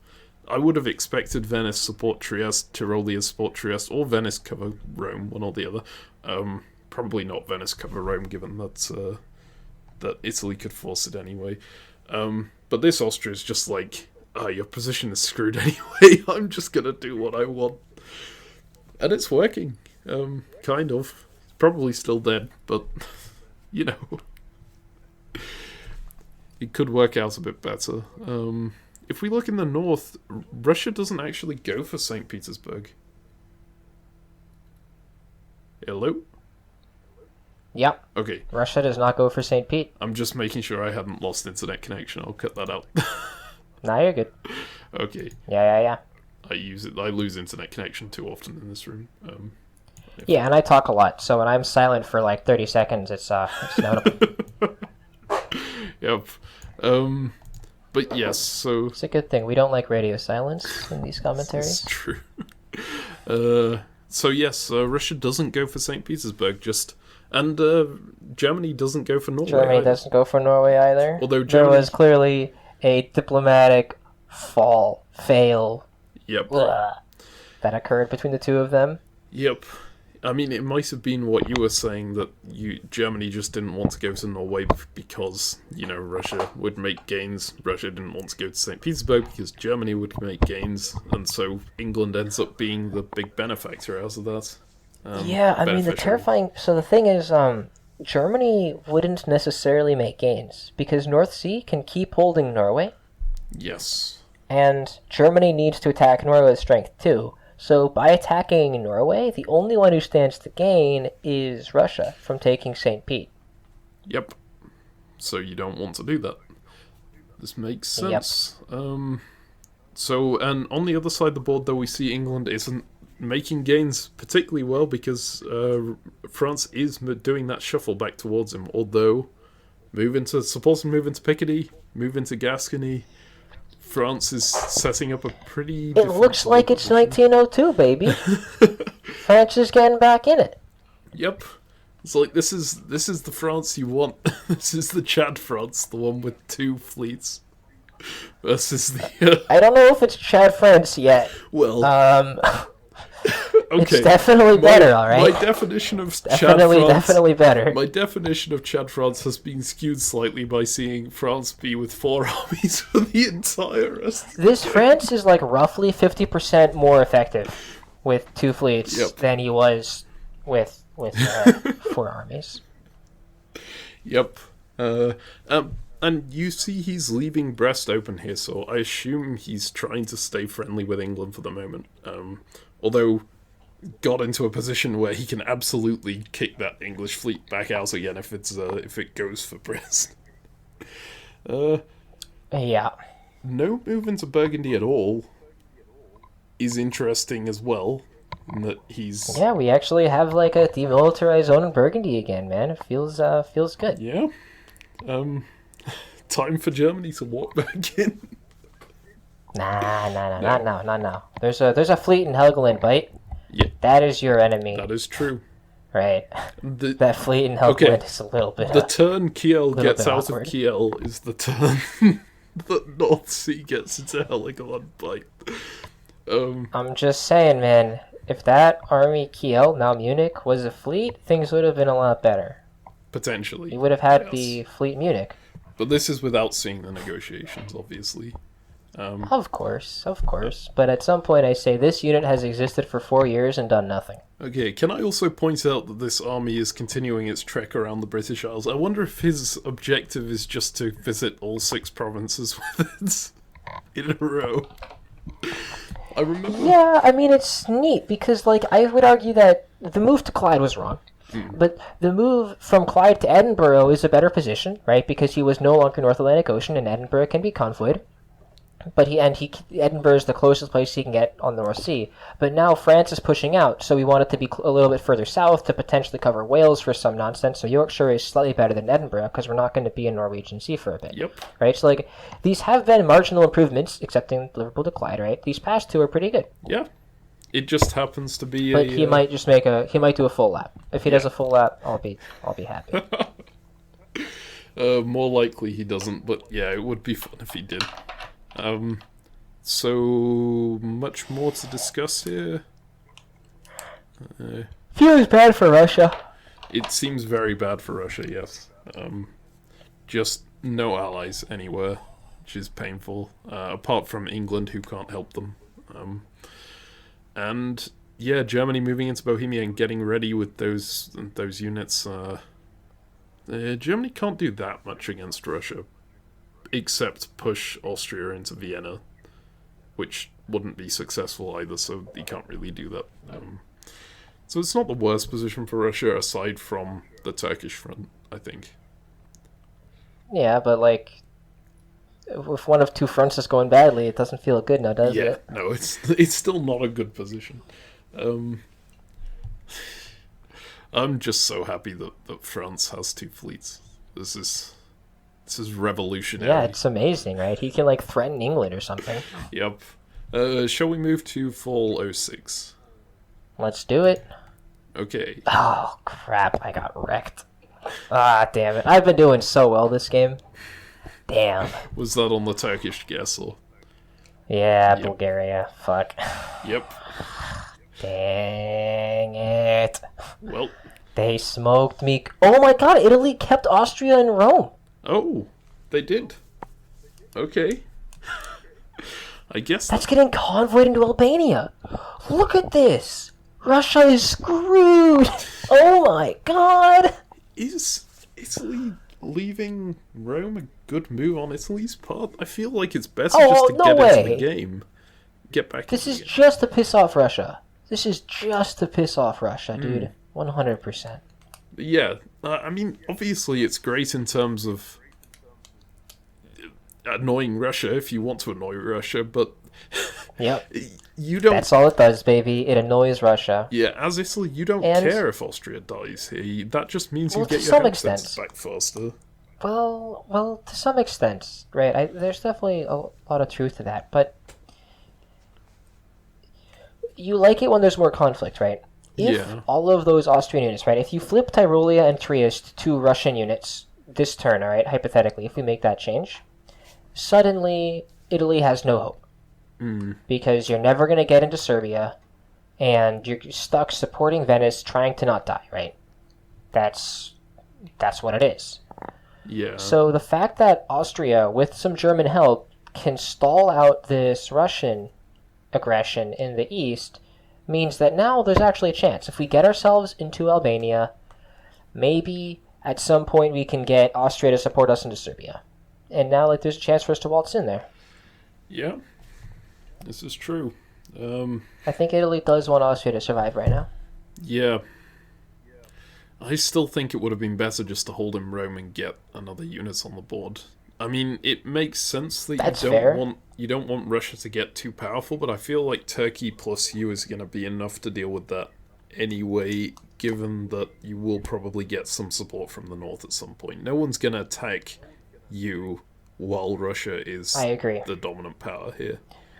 Yeah, and I mean, if you get that build right, you could build Army Naples, right? You then get it into Apulia, and then you can support yourself into Venice, right? And you can try to take that. Yeah. So you take Venice while Russia takes Trieste, and then you're saying, look, man, I've got 2 armies here plus another build, so I'm going to be up to 5 centers. Turkey's attacking, maybe we can do it. But, like, the good is, after this misguess in the south, things are looking rough for the Turkish-Italian aggression. Because now Romania and Serbia mean that Bulgaria is never getting recaptured, right? Yeah. Although... Livonia covers... oh, yeah, because... Yes, Livonia. Not taking St. Petersburg turned out to be a very good move on the Russian part. Getting the extra unit down when he needs it. Yeah. But yeah, the German tried to support the Austrian into Vienna even, which isn't working, but that could be problematic for the Russian, especially if the German does something more aggressive like move to Cilicia. Yep. Keeping Russia tied down is good for them. Yep. So let's have a look at the West here. France attack England. Yep. Oh my god, look at how good the Second Fleet is already. It's just immediate. It is, you know... just... wow. Yeah. I mean, it's pretty well known among, like, strong players, but I don't think it's immediately obvious in diplomacy that England is not a great defensive power. Because you think, I'm the king of the seas, I can just, like... I'll be absolutely fine, because I've got all these fleets, and you know... I'm an island nation, you can't attack me very easily, but this channel in the back, where you can just move to Mid-Atlantic Ocean to North Atlantic Ocean or to Irish Sea, and England is never going to have units back there to defend it, because it's never really in England's interest to have units back there unless they're attacking France, makes it so indefensible. When I'm England, I think the Mid-Atlantic Ocean is significantly more important than the North Sea. Yeah. Which sucks, because I have way less claim to it, given that it borders all of France's centers. But if I get into Mid-Atlantic Ocean and I'm England, I will need something crazy to happen before I let it go. Can I propose that the next game you're playing England, you tell that to France, and you say to France, I will happily let you have a fleet in the North Sea if you let me keep a North Fleet in the Mid-Atlantic Ocean. Yes. Yes. That would be so good. Absolutely.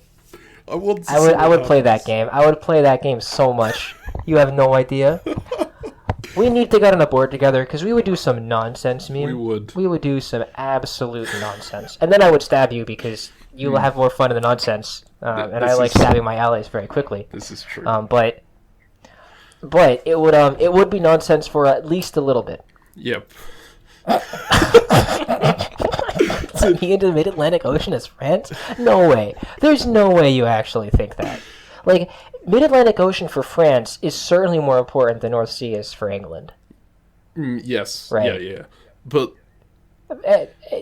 yeah, I mean, France likes being in the North Sea, of course, but this is just... what a joke.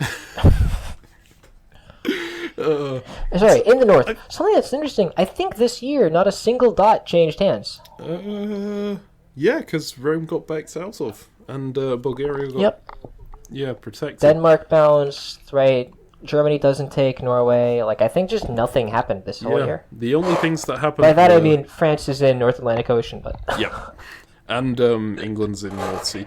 We see...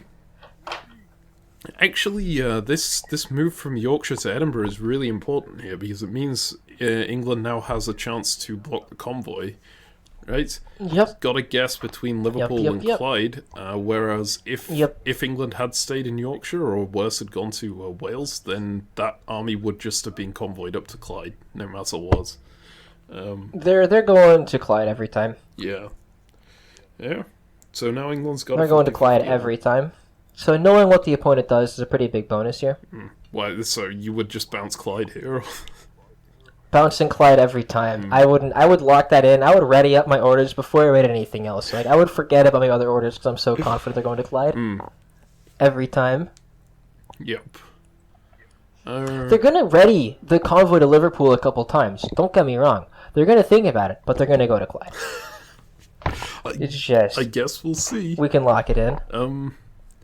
So there's not a ton else to talk about. The German moves were fairly defensive. They managed to contest Hold everything. Denmark, self-bouncing Kiel, just in case they got the build, I guess. I guess not. They wanted to hold in Munich as well, just in case Austria decides the only way I survive is by going to Munich. And keeping Holland and Belgium in place to protect anything from there. That's just this was good defensive orders. Okay, so let's go to the winter. We don't have anything in the winter, right? We do not have anything in the winter. You are correct. We have stuff in the spring as well, and there's no convoy. He's what? Okay. All right. So look, I was assuming they were convoying. All right. If they're not convoying, they do whatever they want. All right. That's fine. Why would you not? My apologies. Here? This feels. Why wrong. aren't they convoying? Yeah. I guess it's to ensure you have 2 units on Liverpool. Well, let me ask you this, all right? If Germany has stabbed you every time, okay, right, multiple times this game, do you think convoying an army into England is the best idea for a guess? No. And also, in this case, there's guaranteed to only be 1 English unit on Liverpool in the fall phase, right? So the only way you don't take Liverpool is if you try to convoy and get bounced. If you put 2 units on it like this, you're guaranteed to keep it. No, you're not guaranteed to keep it. If he'd bounced Liverpool and then moved into English Channel Norwegian like he did, and then cut both and bounced again, then he'd keep it. Yep. But he went... But now you've just got 3 armies that are dirtling. Yeah. I feel like that should have been a self-bounce in Burgundy here. But, it worked out fine, so it doesn't matter. It's just a show of trust. And England actually willingly gives up Norway here. This is an important thing to note. Germany just has the tongue of an angel, or devil, I'm not sure which, depending. I don't think... But he is a smooth talker. I don't think it would take that much to smooth talk England into realising that France is not... France being in North Atlantic Ocean, Mid-Atlantic Ocean is not friendly towards England. I agree, but smooth talking your way into Norway, dude? Come on. Yeah. That takes some serious talky talk. Yeah, it does. Especially since England could very easily have just ordered St. Petersburg to Norway and been fine. I guess England probably thought it was a lost cause if they were headed back to the English Channel here, because Skagerrak could have supported... No, because, St. Petersburg could have just held Norway, and then you're fine. So okay, the German negotiation was good. Either that or England was very mad with the Frenchie. He can be mad with the Frenchie, and the Germany can still do good negotiations. That's true. Okay, so in the south down here, we see Austria's plan Bounce, it looks like. Or Italy's plan, whichever one it was. Feels kind of stupid to leave Rome in the spring and then go after Venice like next year, because even if you take it, you only get 1 build, right? Yeah. Because only Naples is open? I don't know, It's man. a weird decision. It seems like they were convinced into doing this and then convinced into not doing it again. Yeah. That's... And it was supposed to be convoyed into Albania. Look, you saw Trieste support that convoy, right? Yep. And that would have been a... But to be fair, the army in Albania doesn't exactly do anything. Yeah, it's mostly just there to be annoying to Russia. This is... Yeah, I mean, it does give you guesses again, right? Like, if Russia couldn't do this move set with that army in Albania, because then Trieste supports Albania to Serbia takes it. Yeah. So... But that's just advantaging Turkey. It's not really advantaging you as Italy. You're not gaining any SCs from doing that, and you kind of want to be, especially since you just didn't take Rome. True that, but maybe you're pissed at Russia. Yep, clearly not pissed enough in this case. Clearly not pissed enough. All right, so So there's going to be some nonsense in Brest. Is England going to end up back in the Mid-Atlantic Ocean? they could well here. Actually, Irish What's Sea Irish doesn't Sea have doing? to support hold Liverpool here, does it? It should just go back to Mao. Nope. Um, But maybe it goes to English Channel. I'm not sure that's a good plan, especially with But like, North Sea. but hold up, bear with me, okay? What if England doesn't take the Mid-Atlantic Ocean? Because who wants that useless territory? Okay, Right. then what does moving to English Channel do? Well, if they do something stupid, like hypothetically defending Wales, I don't know anyone who would do something stupid like defend.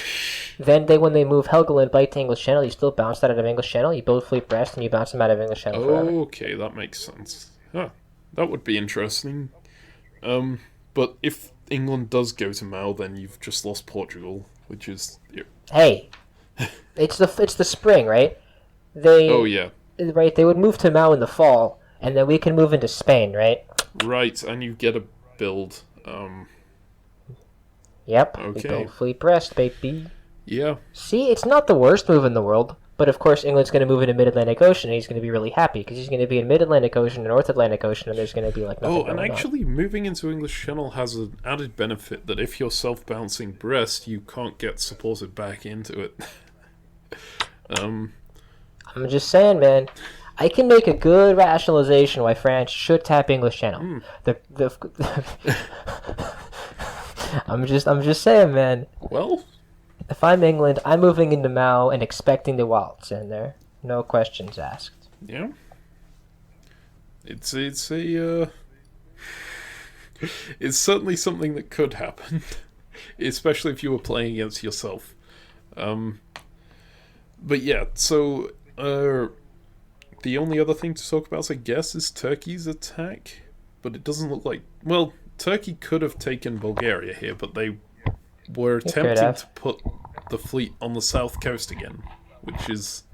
Also, moving Armenia into Sev while moving Khan into the Black Sea is just a weird move. Yeah, because it doesn't... I could see Armenia holding, and ideal, of course, is supporting Black Sea into Sev. But This doesn't do anything. that didn't happen. No, Yeah. okay, what it does do is it stops Black Sea support Moscow to Sevastopol, which is a potential thing that could have happened. So it's more defensive on Turkey's part, I guess. This is all defensive. Yeah, and actually, a good point. Why did Black Sea tap Moscow? Or why did Black Sea tap Sev instead of supporting Moscow? And Yeah, like you were suggesting earlier. it's an interesting question. Maybe just... Like, how much do we care about them getting back into Sev, right? I mean, the idea is to keep Moscow in Moscow. That's the only reason you do this. So potentially... But how much do we care about that, right? Like, I don't know. I guess it's a chance to get back into St. Petersburg. Like, Moscow is a nice province in the number of places it can go to. But it's not so nice that you don't want to move it to somewhere more useful if you're actually being attacked. right? If there's an army in St. Pete, yeah, I'm with you. But fleet? Yeah. Nah, I don't know, man. Maybe they're just holding out hopes that England is going to disband that fleet when Liverpool gets taken. That's probably not happening, but they might be moving it back into Norway? It's possible. It's possible. Yeah, definitely not impossible. Okay, so shall we move to the fall here? Let's see it. Okay, fall 1907. Oh, and Look at me go. nice. England, move to Mid-Atlantic Ocean. Oh, England, I told you to move to the Mid-Atlantic Ocean. We read France like a book. Well, this time. Forget about the last you, one. Don't worry you about the said last we. one. I would have moved back to Mid-Atlantic Ocean as France, 100%. Yeah, but like I'm saying, man.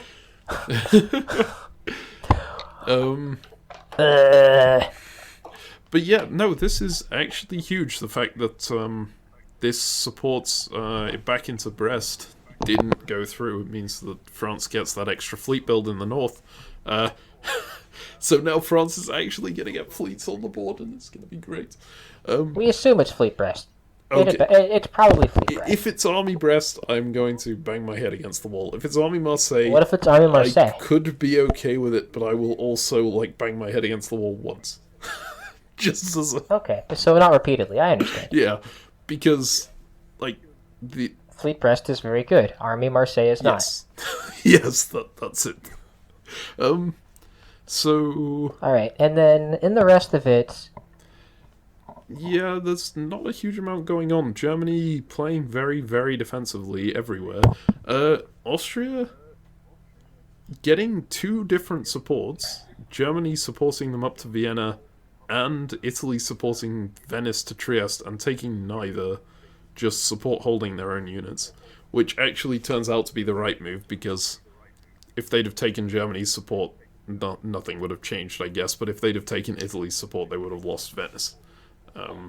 No, nothing would have changed there either, because... no, yeah. none of these moves mattered. It was all nonsense. Yep. I mean, it was not nonsense. They were reasonable moves, just none of them did anything. The nonsense move was Aegean going into Bulgaria South Coast again. Yes, this is strange. Wasn't this whole thing to, like, not have Bulgaria South Coast? Armenia to Smyrna is also, like... What? Maybe the whole self-bounce Sevastopol thing and keep Moscow up north was a peace offering to Turkey, saying, please just go for Greece. But you think, if they were going for Greece, they should put Con onto Bul's south coast, not Aegean. Yeah. But this is the only way to do it safely, right? Because if they only use... Italy is only going to be supporting Aegean into Bull South Coast, Yes. right? I mean, Aegean to Bull, Yeah. right? And so... So you have to do it this way. You need to attack it with 3 to hold it against the Russian. So this is the way to do it safely? Yep, so it's basically just getting into a whole lot of nothing position. You're in a nice defensive position as Turkey, but you will be no matter what. Because you don't have to specify coasts for support orders. No, you don't. Right? And in fact, you're not allowed to. So here's the thing. Actually, So here- this is where Backstabber right? and WebDip differ, because this game was played on WebDip. I didn't say that at the start, but on Backstabber you do have to specify coast, and if you specify the wrong coast, it would matter. In the actual diplomacy rulebook, it doesn't. So that's actually a critical difference here. yes, because Wow! That is so funny. So, okay, right. Why is this such a big difference, right? So, as Turkey, I could tell Italy, in this case, hey, I want to get Constantinople into Bulgaria East Coast. Alright, we're trying to do this. Then next turn, we get Aegean into Constantinople. We have 2 on Black Sea, and it's a whole different ballgame, alright? The key is Constantinople to Bulgaria East Coast. But if we can tell Russia, hey, we're going to get Constantinople into Bulgaria South Coast, right, we can then attack Greece. But Italy's never going to make that support from Constantinople to Bulgaria South Coast, because he doesn't want to help support the attack on his own territory, right? yep. And because you have to specify the coast. Yes, but actually this was played on WebDip, so you don't have to specify the coast on that one. This would have been an effective strategy here, moving Constantinople to Bulgaria with Italian support. With Italian support. But the Italian thought it would be supported to the other coast. That would have been huge. Yeah. Obviously, only if Turkey actually wants to attack Italy. It's fully possible they still want to attack Russia and are just doing some sort of... And they just want to have a fleet in the Bulgaria South Coast because they do. Well, okay. Bulgaria South Coast is not a good place for this fleet to be. That is... If they're going after Russia, right? Yeah. Yeah, alright. Well, that's cool. But yeah, that's actually... Man, that was hype. Really... I've never seen that rule be so actually important. Yep.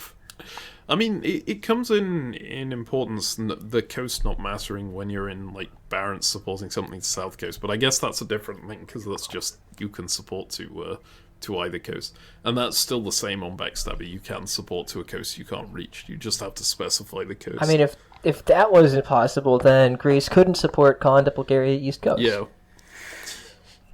Right, that's a big deal. So, yeah, it's a very interesting thing there.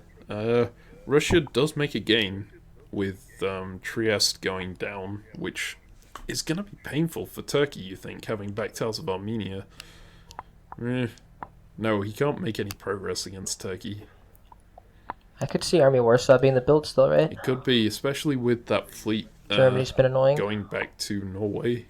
You can just rush up and try and get back into the west. Sure. Yeah. But yeah. So, anything more to discuss on this one? Or do you think we're about done? Nah, let's get this. Let's see some builds. Okay. Here we go on Winter 1907. Let's do the power rankings after 08, just to Sure. speed things up a little. Yep. So, yeah, we see 2 Army disbands from Naples, Austria. Army Warsaw. Poor Austria. Yeah, okay. That's fine. North Sea coming off. Pretty reasonable, I guess. Yeah, no, that makes sense. It's very pro-German, but then France is the main one attacking him, so you'd expect it to be. And Army Warsaw, as you said. And we see the very rarely built Army Naples without an intent to convoy by the look of it. Just because it's got nowhere else to be built. Yep, and like this way we can go after Venice and stay pretty safe. Yep. Okay, and Army Berlin instead of Fleet Berlin. That's probably the right move here. With Russia being so big with so many armies and trying to make peace with England. Yep. Okay. So, and Fleet Brest. No army powers. I do not have to bang my head against the wall. This is quite nice. So, let's move ahead. Well, he did a really smart job, right? He kept Paris covered, so he couldn't build Army Paris. Sorry, Army Marseille. Yeah. But yes. So let's move ahead to the spring here. Spring 1908. Here we go. Oh, goodbye, Fleet Bulgaria South Coast. Back into the Aegean you go.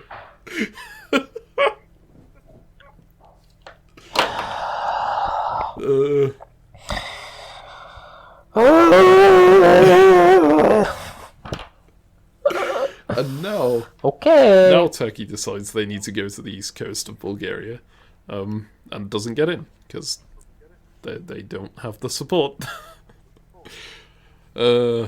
I guess Turkey was just worried about vacating Khan. Yeah. Or Ankara, because they were worried about Russia making the appropriate guess. Yeah, but... Sure. I suppose that's fair, right? Because as Turkey in this position, you know you're not going down anything. So you just have it's certainly taken you some time to go plus anything. Yeah, you don't need to go plus anything yet. You can just turtle up. And if you lose something like Ankara, that could potentially... halt your ability to turtle up or like start your downfall again. But I think I still would have taken a risk just to not have to do this shuffle. It's just last turn, right? Like, yeah. No, this is fine. Like, so last turn, right? Instead of going Armenia back to Smyrna, right? He could have done Ankara to Khan and Armenia to Ankara. He could have done that if he yes, desperately wants to not lose anything, right? And then in the following turn, he moves Khan to Smyrna and then Aegean to Khan, and like he's back in it. Yep, that could have worked. Man, well, this is just a sad state of affairs down here. Anyway, Russia and Italy both trying to get position on Venice here, but Italy moves to Albania, which is away from Venice, so won't be able to take it, I assume. Potentially to block a Russian move down there, now that Budapest isn't needed for anything much. But Russia has other problems. Yeah. Those German moves. Just the German swag convoy from Kiel to Prussia, instead of moving Berlin to Prussia. And Kiel to Berlin. Yeah. Hey man, swag convoys matter. They do. Let me tell you, does it feel better to make that convoy than it does to move them? This is true. Alright. Yep. So... Interesting, no, England can't even defend St. Pete anymore? No. can't. Like, Or Norway. Well, no, he can defend Norway because there's only one unit on it. But yes, he can't defend St. Petersburg at all. yeah, Army Livonia can just walk in. I feel like the right move is just to walk in, right? Because you want the build and you can defend Warsaw with Galicia and Ukraine. Yep. I would walk in. Yep, I probably would too. And over the other side of the board, we see a whole lot of nothing except Paris to Gascony. Paris to Gascony. Beautiful. Who does this whole lot Why of... not Paris to Burgundy and Spain to Marseille or Spain to Gascony? The world may never know. Why not Brest to Mid-Atlantic Ocean to like give yourself position to take North Atlantic Ocean or English Channel and not worry about Brest by backfilling later? The world may never know. Yeah, I mean... But it's stuck in Brest. They guessed correctly on Mao not being attacked, so you gotta give them that, I guess, but... No, you don't, because Mao should have been attacked, and if it wasn't attacked, we want it to be in there. Yeah. Like, Irish Sea supporting Brest to Mid-Atlantic Ocean, I thought was automatic. Yeah, like... And, like, look at how good that would have been with these movesets. It would have been great. Right? What's the advantage of this moveset as France? I think you're just doing If everything you North can. Atlantic Ocean goes to Mid-Atlantic Ocean, you end up in North Atlantic Ocean and feel really sad. If you're a masochist, this is a good order set. Yeah, yeah, I don't see the point of going to English Channel there, because, like, is it to try and get 2 units on London? But why would England ever head back to London? That doesn't make sense. And even if they do, right, Clyde is always tapping Liverpool here, right? There is literally no other move to be made with Clyde. Yep. And Norway moves to North Sea, right? Yep. So, like, look, Irish Sea tapping North Atlantic Ocean, right? You can kind of make an argument for it because this way Liverpool doesn't get disbanded, Yes. right? So, like, fine, right? It's not automatic to say support Brest and Mid-Atlantic Ocean. Like, I do understand that. I mean, it could get this force disbanded with Clyde support North Atlantic to Liverpool, right? But, oh no, because, but then Irish Sea vacates. Irish. Yeah, gotcha. Yeah. Yeah. Man, this is just making me think how much better that convoy would have been a couple moves ago, the French one up to Liverpool or Clyde, if they'd have guessed right. Yeah, I mean, Clyde getting bounced, but yeah, then Liverpool would have was... Yeah. If you convoy into Liverpool instead of just taking Liverpool, right, this game's totally different. We've got this army in Spain that's doing fuck all, right? Yep. It could have been contesting these centers, right? England would be dead, but instead it's not. Yeah. So the, like, think about... This is giving Germany time. Think about if the position is exactly the same, which it wouldn't be, but if the position was exactly the same, but that fleet in Liverpool was an army, man, I would love France's position so much more. Yeah, because, like, if Liverpool gets disbanded, you retreat to Edinburgh and say, bite me. Yep. Like... Just... Yeah, it's just simple as that. Armies in England are so much better. So much better than Yeah, fleets. I mean, it's the same problem with the Army Smyrna versus Fleet Smyrna. It's just on steroids because there's more going on. Yep. With Yorkshire and such. Okay. Okay. I think we've... So we see this war in the east, right, between Germany now finally moving on Russia, and Germany doesn't stand to gain any dots this year, but does stand to gain the strategic position because Livonia is a guaranteed capture now. Yep. And I expect Germany to be moving into Bothnia as well. So. Yeah. Yeah, I think so. The biggest thing to note, right, is that Belgium stayed in Belgium. It held instead of moving to Ruhr. So Belgium cannot cover Munich despite there being a Russian army in Tyrolia. Yeah, I Berlin think if can Germany still... knew 100%, that Austria was supporting him into Tyrolia, I think Munich would have moved into Tyrolia. Yes, that would have made more sense, I think. The Berlin can still cover Munich, though, so it's fine. Berlin can. Yeah, I mean, Bohemia can go, can go back too, no, right? because you want to put 3 on Warsaw with Livonia, Prussia, Silesia, yeah. So there isn't really anything that can cover Munich apart from Bohemia, which, yeah, you would have preferred that to just stay in Munich in the first place and bounce Russia out of this nice anti-Austrian position. Um, but yeah, so Russia is going to have some problems here. They can definitely defend this, but the fact that Turkey is knocking on their door in the south, regardless of how slow they're doing not quite yet. There's still a lot in Bulgaria, East Coast. Yep. They'll get there eventually. Just taking their time. Yeah. Right, so I think we've talked about everything there. Let's do it. Fall 1908. Here we go. And France loses Liverpool is the first thing I see. That's guaranteed, right? Yes, there was nothing they could have done about that. Yeah. Yeah, if they'd have been in Mid-Atlantic Ocean, they'd have had a chance at countering it by supporting Liverpool out into North Atlantic. Although it still would have been a gamble. Yes. But yeah. Yes. They just make the best of it and take English Channel. Which unfortunately forces them to disband their fleet. Because both of them bounce off each other on the retreat. Oh yeah, they can't disband an army anymore. Yeah. Oh, and there's going to be a fleet London now? Because, no, England did lose St. Pete. Yes, okay. Thank God. If England had... That would have been If terrible. England had held on to St. Pete, this would have been awful for France, but the fact that they can now convoy Picardy to Wales unopposed is important. No, that's inaccurate. They're still building Fleet London because Wales gets disbanded, right? Oh, okay. Hang on. They still do build something in London. Oh, yeah, because they go plus Liverpool. Yeah, they can. So, yeah, this is still an awful position for France. Ouch. Yeah. And Gascony to Marseille? What? Why? Gotta keep Spain.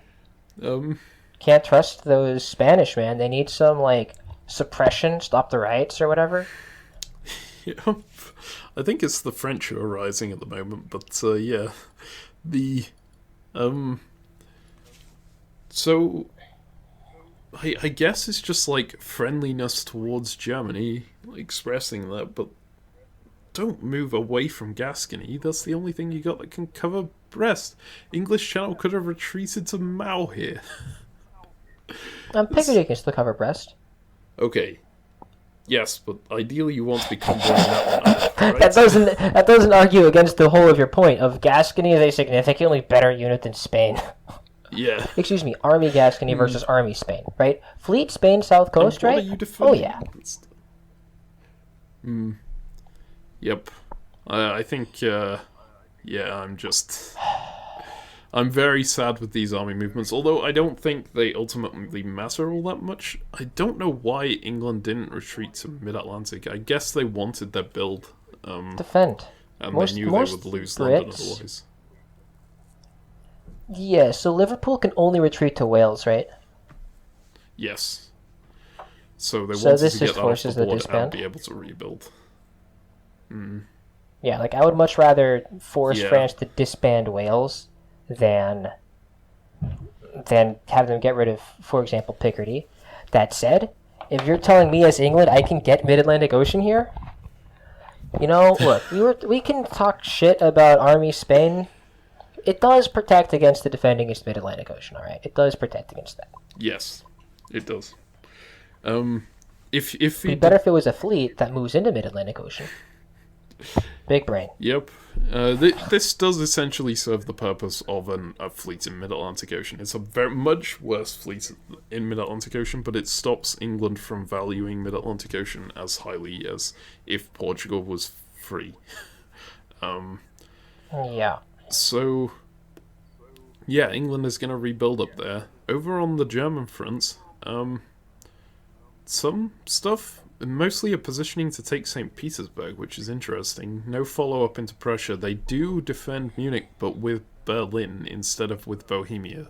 So they're getting into position to push down instead of further into Warsaw. Push hard after Warsaw, yeah. And Belgium is still holding rather than getting into Ruhr. Yeah, just doesn't trust. There's a certain amount of, Yeah. I would say that's because they don't trust the French, but they can't hold Belgium if the French want it here anyway.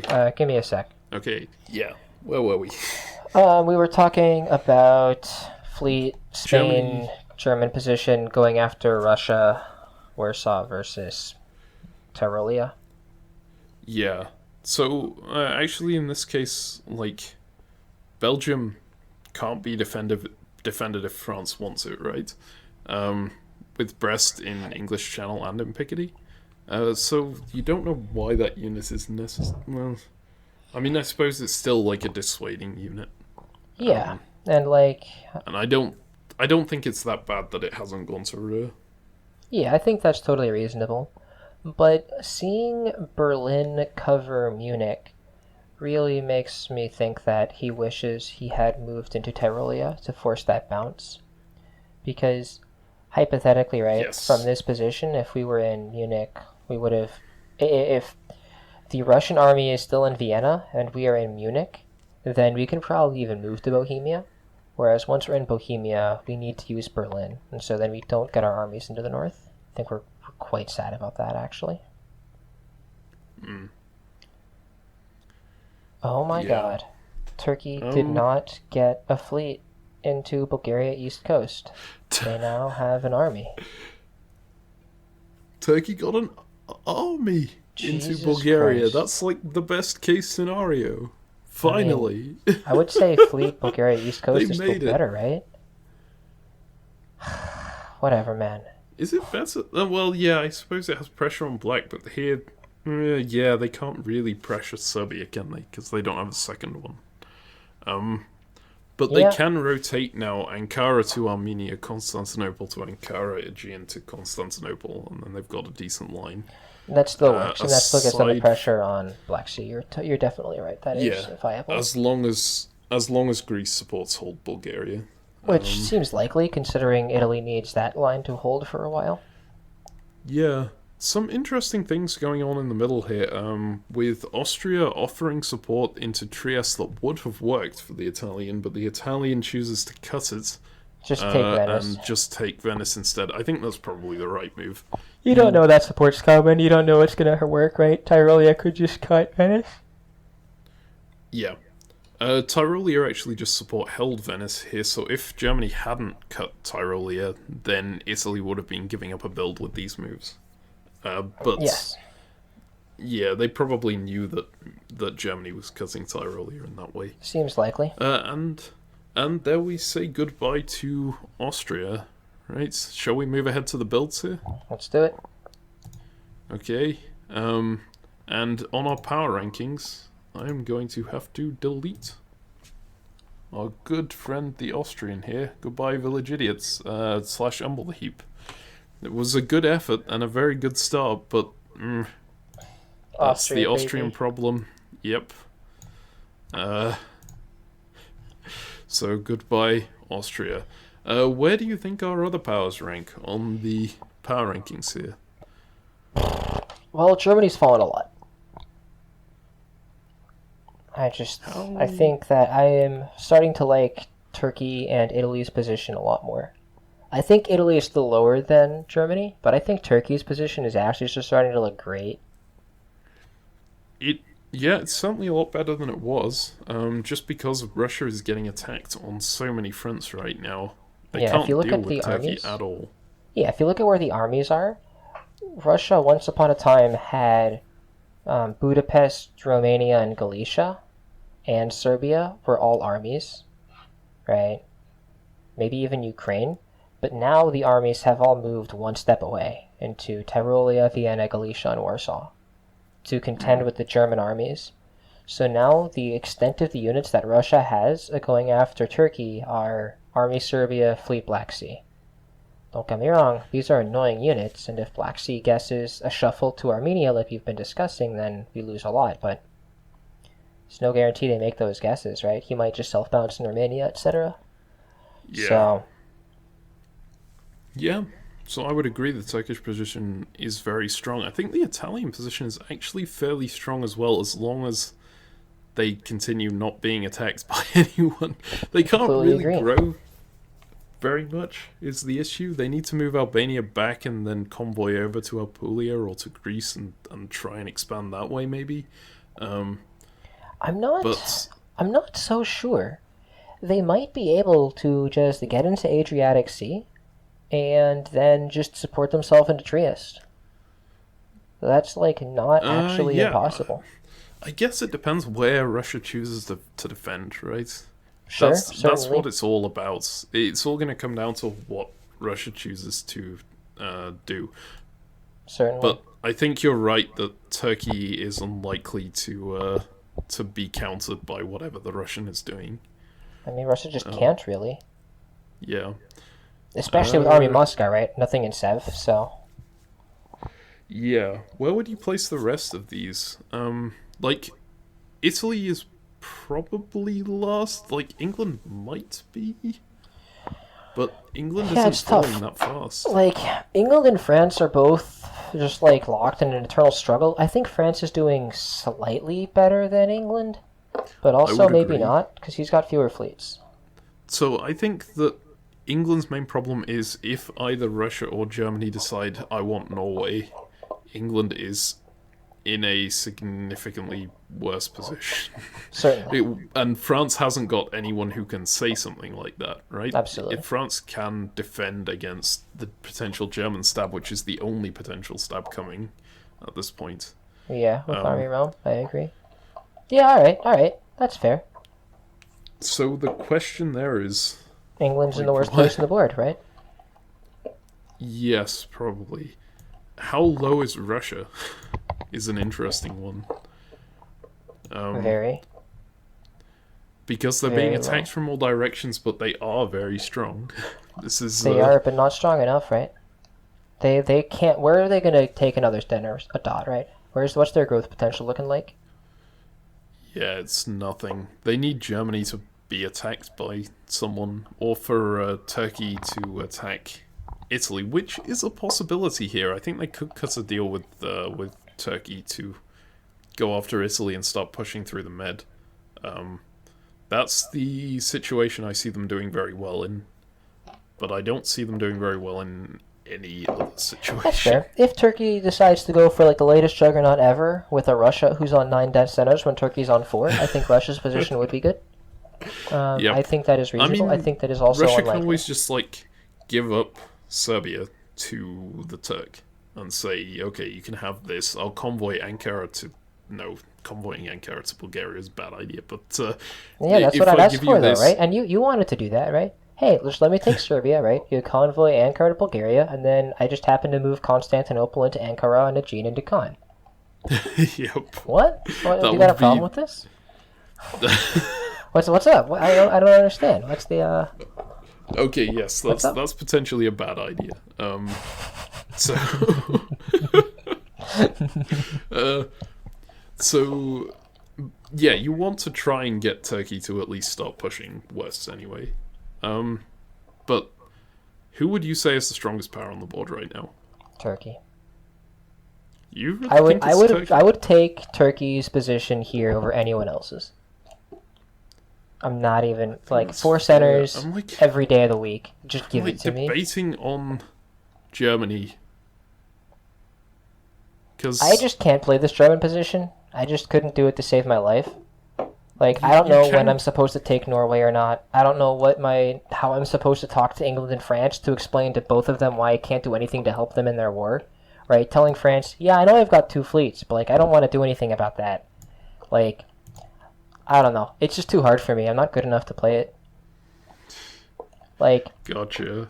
I want to do, like, a Gulf of Bothnia to Finland and Sweden to Norway and, like, try to take St. Pete while Livonia taps Moscow, but, like, Livonia's gonna get kicked out, probably, because, like, St. Pete supports Moscow to Livonia and then never retreats to Prussia, but, like, what if he goes for the disbanding Prussia? There's a lot of tactical nonsense there, and then, like, the actual strategic, how am I supposed to do this? Am I supposed to keep Belgium in Belgium, or am I supposed to move Belgium into Ruhr?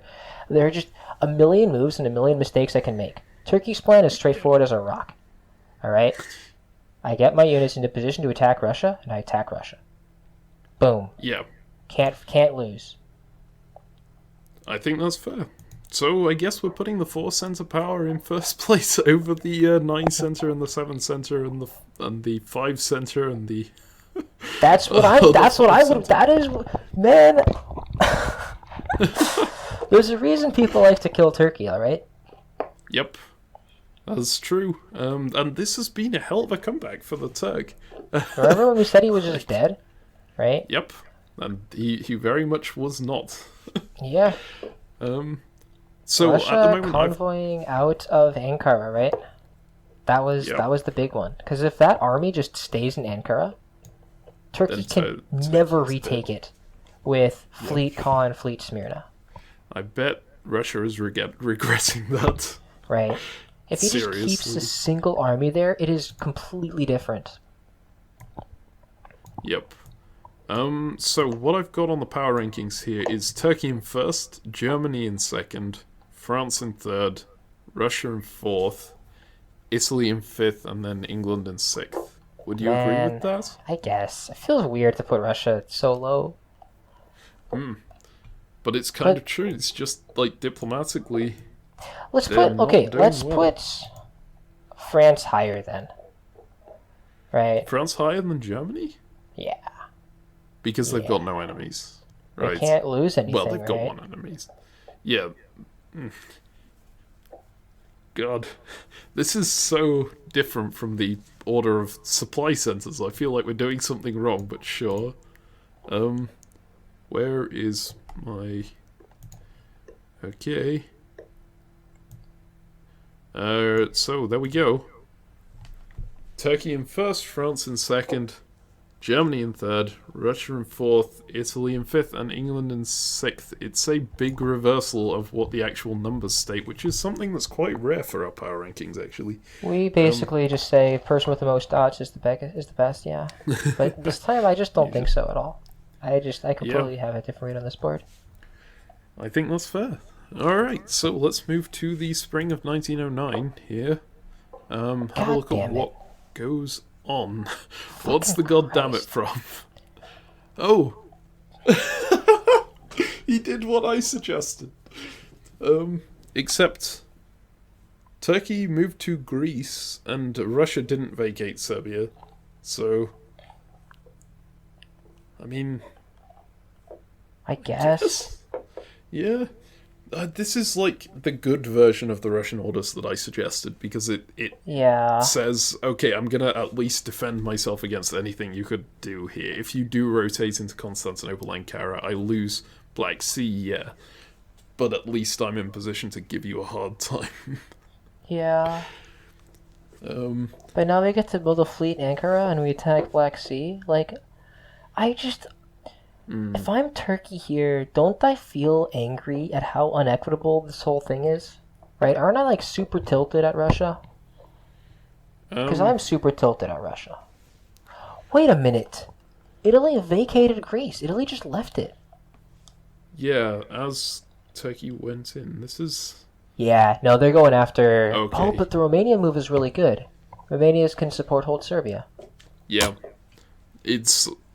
very, very dependent on that Romania move, this being a good This not decision. Being terrible, yeah.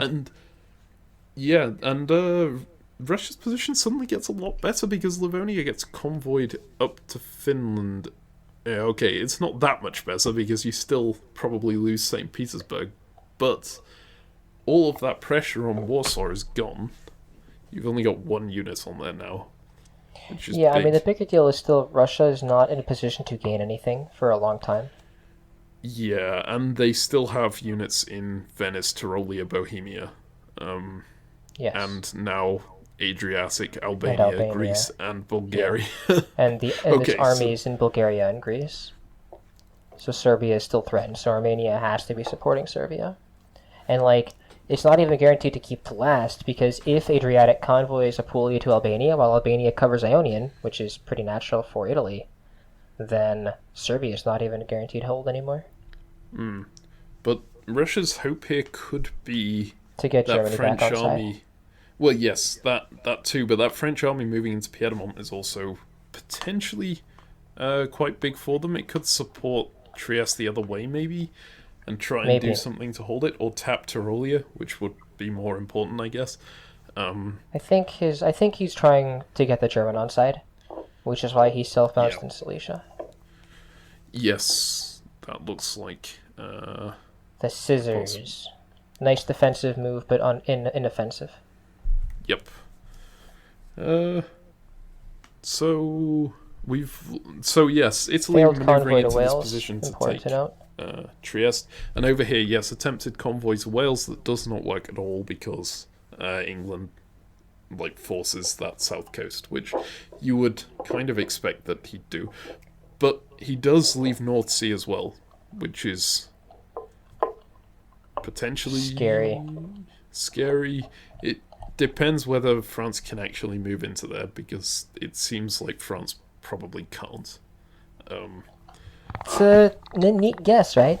Because if England wants to move to the North Sea, then that means and they want to defend against the convoy to Wales with support, that means London is open. If they defend London, then the convoy to Wales works. Or North Sea is open. So there is a chink in the British armor, but it's a hard one to exploit. And Spain finally moves out of Spain. We see it going back to Gascony, which is a now good that Mid-Atlantic Ocean is secure, right? Yep. It's reasonable. It's now a better place for it to be. Perhaps I treated you too harshly. Yep. I like that the German position in the north with the convoy up to Finland can potentially go for St. Petersburg or for Norway here. It's nice and flexible without actually committing to anything. Yeah, but we're going after St. Petersburg, right? Like, come on. The Russians still on 9 centers. Italy and Turkey might not be attacking him in the south. Like, Italy probably is, with 4 units on Trieste? 4 units. 4 units on Trieste. 4 That units can count. now, yeah. Right. I don't know, man. Alright. Take St. Petersburg. Important to note that if the Italian does commit all 4 of those units to attacking Trieste, they do open up the possibility of Turkey just going to Ionian and getting in, which would be painful for them. Exciting, isn't it? That one centre in Tunis that they've just been counting on all game and not bothering with would suddenly just be gone. Yeah, that would be a fall move into Ionian, right? So there'd be a little bit of time, but it's still going, right? That nothing to save it. Yep. But I think Italy is willing to take this risk. Yep. Let's go ahead to the fall here of 1909. We've got another 15 potential years. Okay. Cool. There are quite a few. Yeah. Take Trieste, supporting into Venice instead of convoy. All right, here. This is, I suppose. Yeah, this seems fine. Okay, so Turkey is going to build fleet Constantinople, right? That's what that move is. Yes. Which Why is very move to bad Ankara? for Like, whatever. I guess if Black Sea tapped Ankara, it's a guess. Yeah. We've got the Russian-facing losses in Trieste. We've got the Russian-facing losses in St. Petersburg. Germany actually puts the English fleet in St. Petersburg and then rotates his own into Norway, which is completely altruistic, I'm sure. Yep, but at the same time we see the English moving Wales to London, London to North. I suppose that's probably just defensive and guessing that France is going for anything other than Wales. Which was right, because France didn't do anything at all. France decided that holding is better than losing units, so he held. Yeah, I mean, hey man, slow play. There's holding with the fleet in Irish Sea and English Channel, right? You've got 15 years before end date. This is fine. Yeah, I'm not too sad by this. And honestly, with these units moving to the east like this, right, we're in good shape again. Right, it's the same. It's just the exact same guess. Yeah, it is. Yeah, it's just the exact same guess. That's funny. Okay. Yeah, the only potential thing is, if they bring Liverpool down, then now they can't cover Liverpool, so going to Liverpool. Yeah, but they have Liverpool support London into Wales. Yeah. Okay. So yes, it's the same exactly guess. the same. So yes, elsewhere, Germany actually takes Bohemia off the board after being forced over there. I wonder if that was arranged, because it's not like that unit can do very much anymore.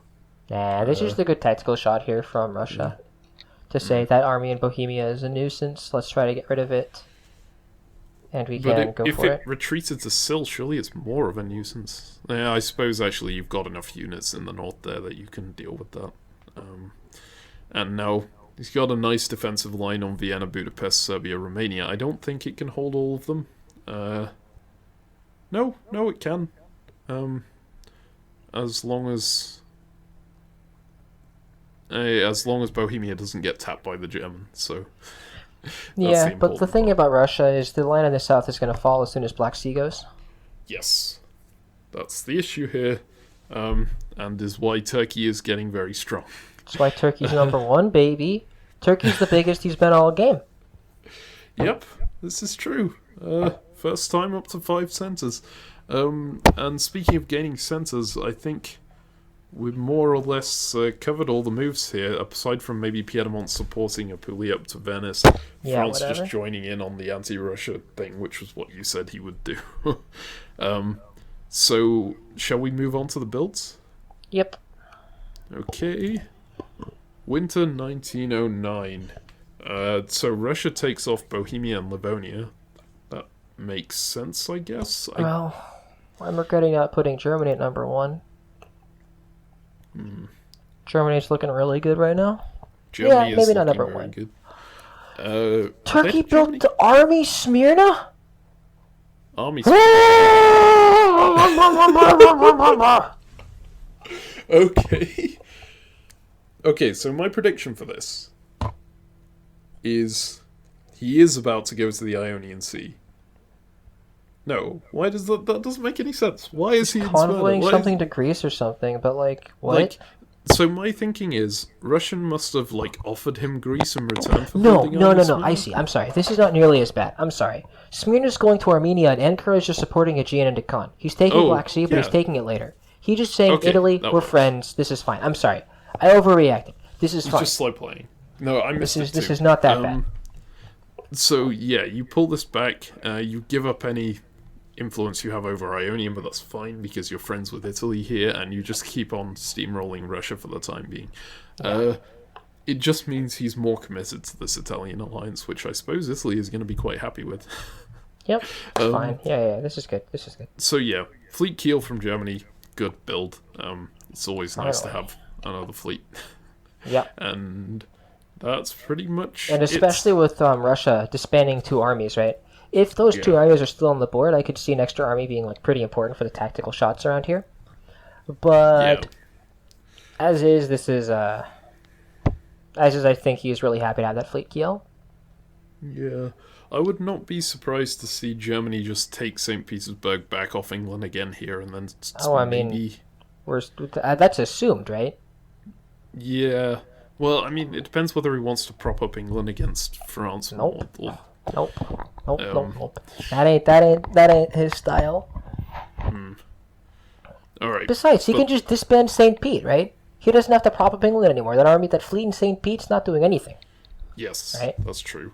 Better to have it be my army in St. Pete, see? Fun Then move we would can get be Prussia. popping the army in St. Pete and then St. Pete's and then walking out again. To Yeah, make that's England neat. build back at home. But then Russia probably walks in and. Well, what you could do, right, is if you can get Prussia into Livonia while we take St. Pete after it's popped, we could then try to take Moscow from St. Pete while Berlin moves to Prussia to tapping Warsaw, right? It's But not actually- impossible, right? Does England having those extra units help you that much? It annoys France more, I suppose, but you don't. They're kind of balanced as is. You kind of Yeah, I just think want them it's to okay. keep this. Yeah. 2 fleets and Okay. 1 army on England. It's tough to break. So let's go to spring 1910. Sure. Okay. Okay, France attacks Germany. Good thing we didn't put Germany at number 1, eh? Yeah. Okay. Okay, so here's the spin around. England and France both attack Germany. Germany does go for St. Petersburg. Oh, and Russia attacks as well, goes up for St. Petersburg. Not really, right? Russia didn't move into Silesia or anything, so. That's true. Okay, so it's not as anti-Russia as... But Russia's got their own problems. Russia's got serious problems. But the Aegean didn't move back to Constantinople. No, I don't think this Turkey cares about the Black Sea very much. Yeah, no, I think... So, this makes sense from a... I can still walk into the Ionian and screw with Italy if I want to. But, like, we don't want that. We want to get centers. Yeah, especially considering you're supporting the Italian into Serbia now. So you're allowing retribution against yourself if you do go into Ionian. We're really wishing we had support held Bulgaria here as Turkey. They did, didn't they? With Greece. Oh, yeah. Okay. Because it would have done the same thing, yeah. It does the same thing, and we can still get Aegean and Deccan. Yep. This is just the safer order set that guarantees Italy a build. I suppose they just want to stay balanced with Italy then? But... I don't know, I think moving to Con would have been What's better. Turkey gonna grow with here? Yeah. Right, Nothing. Turkey's only on 5. So... Italy is also on 5. No, Italy's gonna be on 6, right? I wonder if Turkey wants to open up the option of potentially like attacking Serbia and then converting this into a juggernaut. Because now that Russia is out of Serbia, Russia might want that to happen. Well, they will want that to happen. Sure. I guess we'll see if that happens down there. I think it's... not looking great for Russia, whatever the case. That army in Armenia is just tough for the juggernaut. Yeah. Unless it gets convoyed over to Bulgaria. Yeah. And Bulgaria gets supported into Serbia here. That would be pretty beautiful.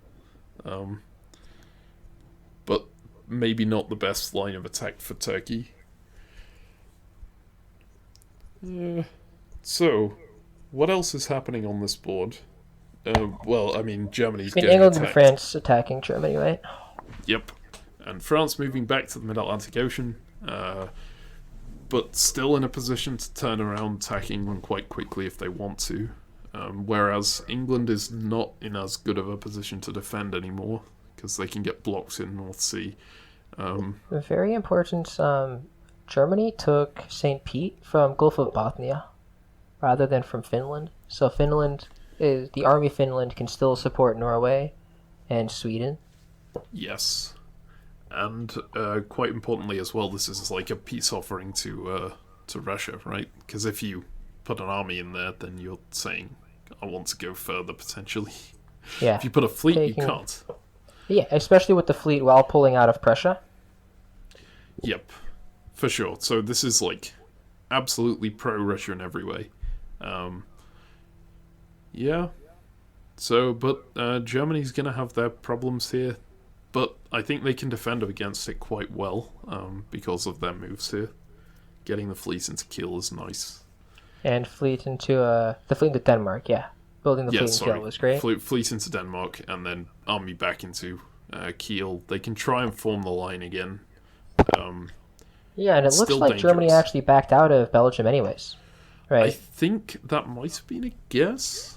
Like a guess that England might attack Holland. I don't know. Yeah, but I mean, either way, he's probably going to be like, France, hey, I'm fine with taking Belgium. I backed out of it anyways, right? It's yours. You can look to yoink something from England still. Yep. I think that's definitely the line of negotiation to take here. We'll see whether it works. Interesting to see the German move supporting Tyrolia to Bohemia here. So even though he's gone pro-Russian, he's not so pro-Russian that he's not anti-Russian. Yeah. I'm tired. But that sentence made sense in my head. He's not so pro-Russian that he's not supporting the smaller powers against Russia in the other area of conflict. Yep. But yeah, I think that about covers everything that's going on here. Shall we go into the fall phase? Certainly. Okay. Fall 1910. We see there... Oh, okay, so France pivots. Looks like that line worked and attempts Didn't to... convoy into London. If that convoy into London had happened, that would have been an excellent pivot. I mean, it's still okay, but it's not good. Does England have a build? No, right? Because he lost no, St. Pete. No, but he disbanded lost Skag. lost So yeah, St. England Pete's. still gets the build. No, because they lost St. Pete, right? They've got 3 units, Barents, North Sea, and... Oh, because they kept Barents. They didn't Oh, pop no. Barents when they lost St. Pete. That's right. No, because they take Norway. Yeah, With yeah, this yeah, yeah, convoy. yeah. They do good at build. Yeah, Nice, so they nice, do nice. build. Yeah. See, so Fleet Liverpool still exists. So there's actually no benefit here. I feel like it would be Army Liverpool in this case, just because of how threatening this... You can't be one fleet. You if you're England with only one fleet when France has 2 and attacking like this, you're just dead. I mean, Right, they've you're got dead in the 2 water. fleets. They've got Barents. They just have to get it back. But it's just that that convoy to Wales is coming, right? Sure. You've got to expect the convoy to Wales to happen. Yeah, but we're 'cause there's convoying no way back you to can block Yorkshire, right? it. Yeah, okay. We already have Okay, an I army can on the see that. homeland. That's how I just get don't- Barents back to Norway. I just don't feel like Fleet Liverpool is good enough here. Like, It's... I mean, it's I not- agree with you, right? Fleet Liverpool still feels like we're dying, but like, But long term, it's better if you do survive, I guess. This and is... like we're already bringing the army back, and if we want to defend against English Channel or something, right, we need more fleets. Yeah. So... What else happened? Like, Germany made a conscious effort to get that Skagerrak fleet disbanded over holding Norway. They could have potentially done both if they'd have got guesses right. Yep, but making sure that Skagerrak gets out of the way is pretty nice. Yep. I think so, and England's convoy into Norway makes sense if France sticks with you. If France does not stick with you, it's not so great. But, yeah, you would have preferred to support Barents down here, except that Barents would not have worked because English Channel tapped North Sea instead of convoying over to London. But it seems like good negotiation work on the part of Germany, a pretty good stab on the part of France, except that they messed up their convoy. If they got that convoy right, that would have been a perfect stab because there wouldn't have been any builds for England, and they would And have we just already taken have their an army army. out of the Right. continent. Yeah. But yeah, that didn't work out as well as they thought it would. They still get a build because they stayed in Belgium, but it's not great. Yep. And Germany's gonna bounce down 2 again, I think, because minus Belgium, minus Norway. Oh no, because they go plus St. Pete, so it's fine. Yeah, that army Kiel can get out of the way. Yep, so on the other side of the board, whole lot of nothing. Italy does pick up Serbia, and quite importantly here, Italy moves to Ionian, just in case of that Turkish attack. Yep, pretty reasonable. I guess didn't have anything else to do. Turkey finally gets Aegean intercom there, and prepares to take Black Sea. And Russia does not get to do anything about it at this point. So Black Sea is apparently finally going to the Turk. Yep, it seems that way, although Russia held the line here with the double tap on Serbia, which was potentially risky if Trieste had supported Serbia up, but that seems unlikely because then, that likely doesn't work with Vienna support holding Budapest being a possibility, or Galicia support holding Budapest. Okay, so shall we move on to the winter here? Let's do it. Okay. All right. So Army something Yorkshire. I Or forgot Liverpool, to excuse me. something I forgot to mention was that in I think fall 1909 the English player was replaced because the Belgian Bulldog had some issues come up that meant that he couldn't continue playing the game.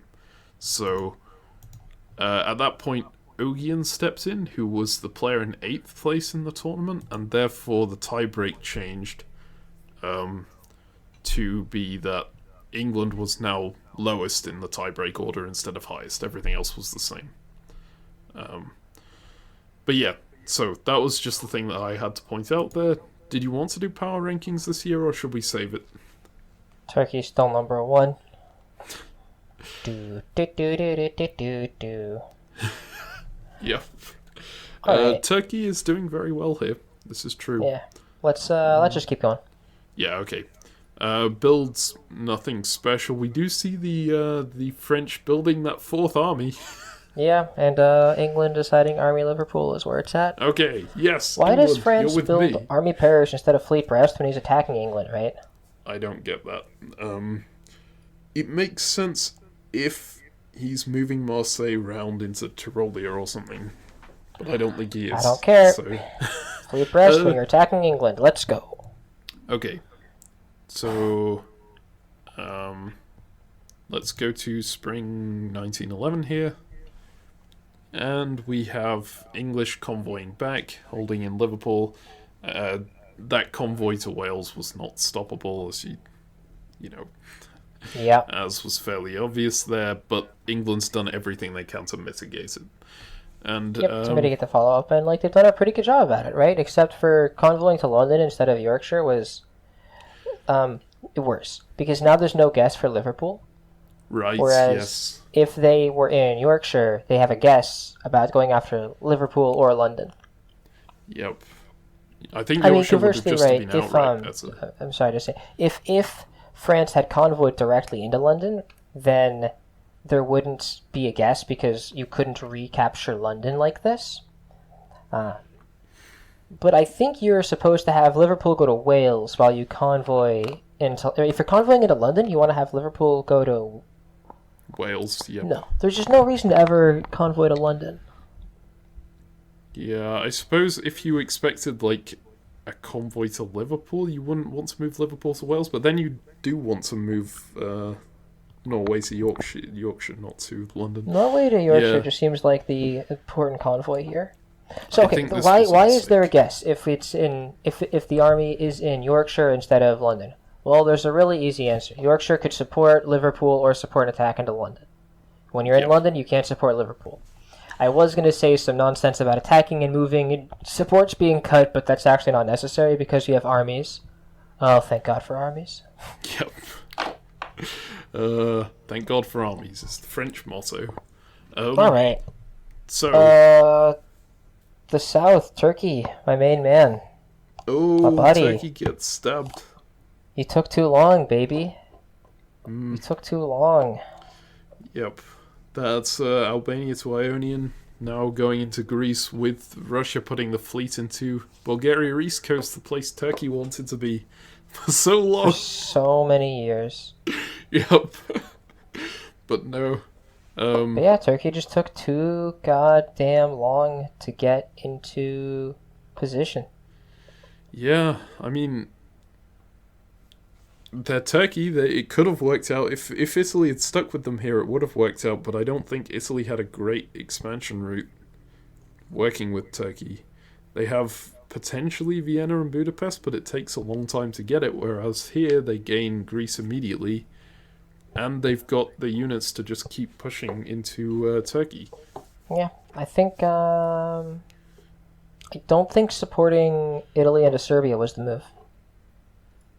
Yeah, I agree. I think that was the move that killed the alliance, essentially, because it also meant that they didn't get to Con, and they weren't able to force Black early enough. And it meant that Italy had a good reason to move Albania to Ionian. Otherwise, maybe you could have gotten away with saying, can we keep that a demilitarized zone for my peace of mind? If Turkey is in Aegean, you definitely cannot try and pitch that. Yeah, I mean, and, there's no more utility that Turkey has to Italy once No worries. Italy has Serbia. Turkey can't do much for him. Whereas if Turkey has Serbia, Turkey can still cut Budapest. Yep. Or even if Russia has Serbia, and you just don't support the Italian in there yet. Yeah, that's fine. Just say, oops, sorry, I've got my own problems. I can't help you right now. Yeah, I need to rush to get Russia out of Black Sea. I think would have been a perfectly legitimate line to try. But Yep. yeah, right now, it's seriously backfired taking this long. And Turkey is suddenly probably not top of our power rankings, but we'll cover that when we get to them. So... More fleets, man. Build fleets as Turkey. Shall we move ahead to the fall here? Is Yep. there much more to talk about? Yeah. Okay. Fall 1911. Here. Just a whole lot of continuations, I guess. As you said, it's not a guess on Liverpool. He can just take it for sure here. Germany walks into Norway, which England couldn't stop. England attempts to walk into Denmark, but does not manage it. And aside from that, looks like Italy and Russia are just continuing this dismantling of Turkey here. And now with only 2 powers, it's a lot easier to stay balanced as opposed to with Austria. Yes, As part of Turkey. the mix. Yeah, for sure. Turkey does support Moscow down to Sevastopol in the hope that it will prevent a fleet build, I guess, and make sure that Turkey can stay in Black Sea longer. Yep, pretty reasonable. Turkey Doesn't matter, but is still in a bad position, yeah. Especially if there's a convoy down to Syria or something here. That would just break it's it the completely. critical guess, right? Do you defend Smyrna or defend Syria? Yep. For sure. And if you misguess, then Sevastopol probably follows you up, which is even worse. And yeah, a whole lot of nothing going on elsewhere. It looks like Actually, France I and take it Germany back. You have- can't defend Smyrna. Oh no, you... Sev taps Yeah. arm, Bull taps con. Smyrna's gone. GG. Yes, that's true. Okay. My apologies to the Italians everywhere. GG, fella. So yeah, Well done, Turkey. Or well done, Ouch. Italy. Right. you've got to try and pitch some kind of helping one of them against the other one, but I don't know how much you can do. You certainly can't help the Russian against the Italian, and that's the way you'd probably want to support. You can help the Italian into Russian centers, but does that stop the Italian from killing you as well?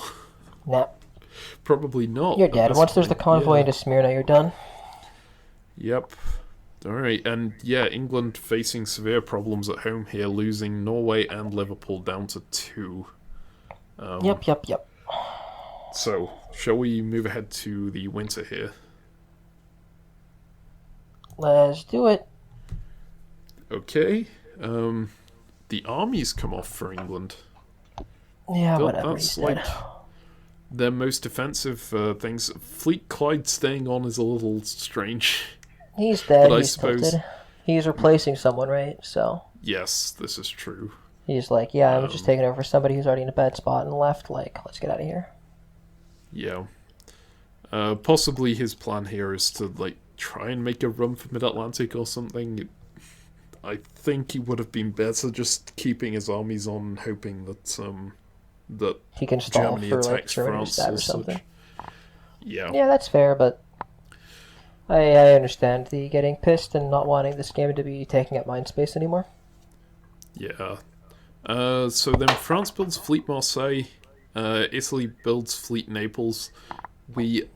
I doubt we'll see a confrontation between them this year, but it could come down to it soon. Yep. I think we're going to see Italy move fleets to the west. I would not be surprised if Marseille and Naples just like bounce in the Gulf of Lyon and Mediterranean Sea for a while. Yeah. I would expect to see something like that as well. But I think that Italy's main attention is going to be focused on Turkey for the moment.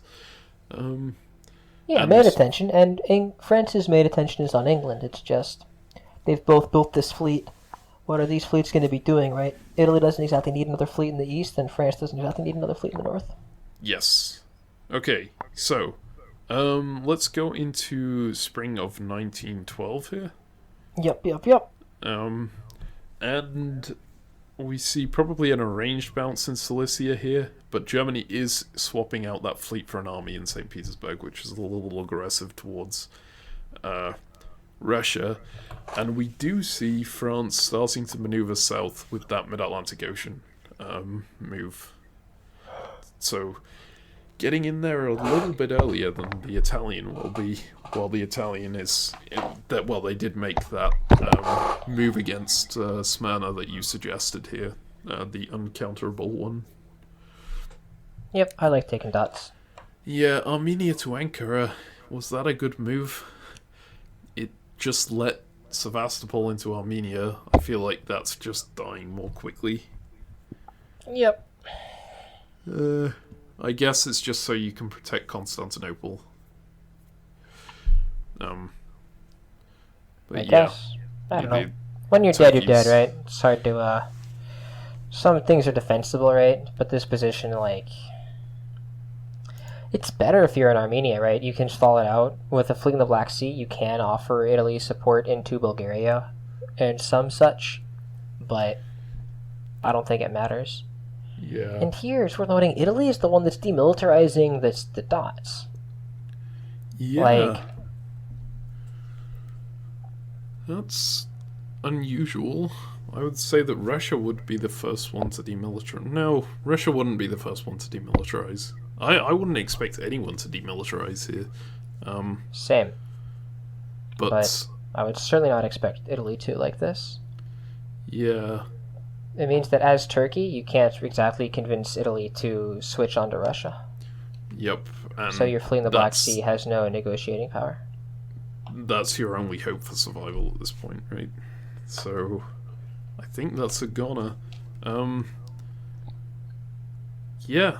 Over on the other side of the board, Germany keeping on non-aggression with France, keeping on defending against any possible English attack, and France attempts to support North Sea back into Edinburgh in case of a sort of bounce, I guess. That Yep. doesn't work, but they still force north, and England is going down quite quickly if Germany and France continue working together here. So, shall we move on to the fall? Let's do it. Okay, fall 1912. So, now we see England actually surviving. I mean, that's a guaranteed survival up there on one supply centre. And Turkey also survives on one supply centre, but I think both of them are fairly doomed. And Italy's demilitarizing seems to work wonders for them, because Russia demilitarizes everything immediately afterwards. This could be Very key, nice. especially considering they're about to get attacked with full force by France here. Is there anything else interesting you see here? Nah, I mean, to be honest, like, it's the demilitarizing that's the key, right? Russia is not interested in fighting with Italy still Yep. for the Balkans, and I mean, that's just good news for them. We're going to see another war between Germany and Russia, but this time France might be in position to stab. Yep. That's certainly possible, although Germany does have 3 fleets, which is enough to hold back the French, considering the French only have 3 fleets as well. I assume they're going to be And building they're something stuck in more the south, here. right? Yeah, but they might be tied down by Italian units. It's possible we end up with, like, Russia, Italy versus Germany, Turkey, not Germany, Turkey, Germany, France, just ending up being this east-west stalemate. But then, like, in a game like this, no one is particularly incentivized to hold a stalemate, because only the person who is at the top of the tiebreak is going to do well out of it, right? So I would expect some stabs if that sort of thing happens. But yeah, so key thing is demilitarization. That could be very key to the Italian here. I guess. Let's move forward and find out. To the winter?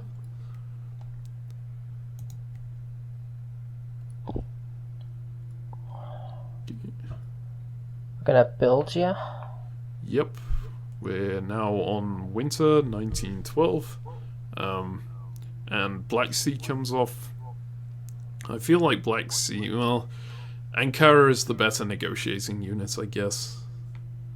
Yeah, I guess it doesn't really matter which one you keep, but I would probably have leaned towards keeping Black Sea there. Yeah. You're dead, right? Yeah, but never Just give get out up. of the game. Yeah, well, you're right. Right, Black Sea is just better. I don't disagree. It just feels bad. Yeah, your hope with Ankara is like supporting Smyrna to Con, maybe? I don't know. But you could have done that with Black. Maybe supporting Armenia to Smyrna or something, but then you're dead on the next phase. So. And Edinburgh comes off for the English. That's probably the worst unit for them to... No, I mean... Edinburgh's the one they could have maybe made a run for another centre with, but yeah, they're dead. It's not worth analysing too much. And France builds Army Marseille instead of a fleet. Thoughts on that? I've argued against basically every army build France has made this game. Yeah. I assume it has to go like Piedmont to Tyrolia and then Marseille to Piedmont. Or he goes Piedmont to Tuscany and bets that Tyrrhenian Sea doesn't support whole Tuscany, maybe? Or that Tyrrhenian Sea doesn't cut Lyon. Oh, no, okay, the move is Lyon, Convoy, Marseille to Tuscany, Piedmont support. They can't stop that. But I don't know that it actually gives you enough power to take anything, because Trieste is coming back to Venice here. Seems likely, considering there's nothing left from Russia. Yep. Also stops the Italians' ability to stab Russia, but yeah, I don't think the Italian would stab Russia anyway in this position. So, very quick power rankings. No, let's do power rankings next year, actually. Okay, welcome back to the ODC Grand Final. For us, it's now the next day. We decided that because that was running for so long, I think we were on about 3.5 hours there, and, you know, there's potentially quite a lot of game left here. We're going to split it into 2 recording sessions. So, we're back and ready to commentate again. And we're going to jump straight into spring 1913 here. Ezio, do you see anything interesting about this one? I think the most interesting is going to be the convoy into North Africa. It's like the first serious France anti-Italian moveset we've seen so far. Really putting his foot down. Did we see that Marseille army get built just there? I need to go back and check, actually. Yeah, they did just build Army Marseille and then convoy it over. It's an interesting decision. I suppose it means you can't have like this massive chain of fleets getting bounced that you would have if you moved west and nav Leo to west and Mar to Leo. But yeah, but the fleet in North Africa is also a lot better. Yeah. And you could also just slow play it, build Fleet Brest instead, and then go around. Although if you do that, maybe you're not there in time. Yeah. Because there was no fleet in Tunis for Italy to bounce the whole convoy, France would have still ended up in North Africa, able to support himself into Western Med the following turn. So, yes. I don't think it would have been too bad, but this way is going to work, right? It's the most pressure on Tunis as quickly as possible. So. Yep. It does give up the ability to go to Tyrolia and Piedmont and attack that way. But that wouldn't have been particularly great here because Russia's in a good position to get back into Vienna. Italy's in a good position to repel basically any army attack from the north, it seems like. It's, It looks like it's just going to be a pretty standard ending where there's 2 alliances, both with roughly half the board, fighting at the stalemate line. Yep. We do bear in mind the original tiebreak order here. Well, considering that Turkey and England are pretty much out of contention at this point, they're probably going to die here. We don't know for sure, but the fact that the Turkish unit just got forced and the English unit has a lot of enemies around it do not look good for them. But the tiebreak order about the 4 remaining powers, I think, go Germany first, then Russia, then Italy, and then France. Or it might be France, then Italy. I should check back on this. It is France is ahead of Italy in the tiebreak. Okay. So, Germany, then Russia, then France, then Italy. So, no one's going to want the game to end when they're not in first place. Yep. Hopefully we see some action come as a result of that. Germany attempting the convoy into Livonia here. Seems like the smart move. But move to Prussia would have worked out a bit better for them, it turns out. At the moment, it's just a lot of maneuvering. I'm not sure if I prefer this move to bounce Moscow and Livonia as opposed to simply supporting the unit into Livonia. Yep. Especially if you're looking to get something into... Like, Germany could potentially have moved Berlin to Prussia here, supported himself into Livonia, and then he would have been set up to take Moscow, potentially. It would have been a guess, but something I find suspicious is that all of these moves bounced. Russia bounced in Silesia with strength 2, they bounced in Livonia, and they bounced in Moscow. Whereas Russia could have used Warsaw to support either Galicia into Silesia or something into Moscow, and Germany could have supported himself into Livonia. And yet, they all bounced perfectly. Interesting. So you think...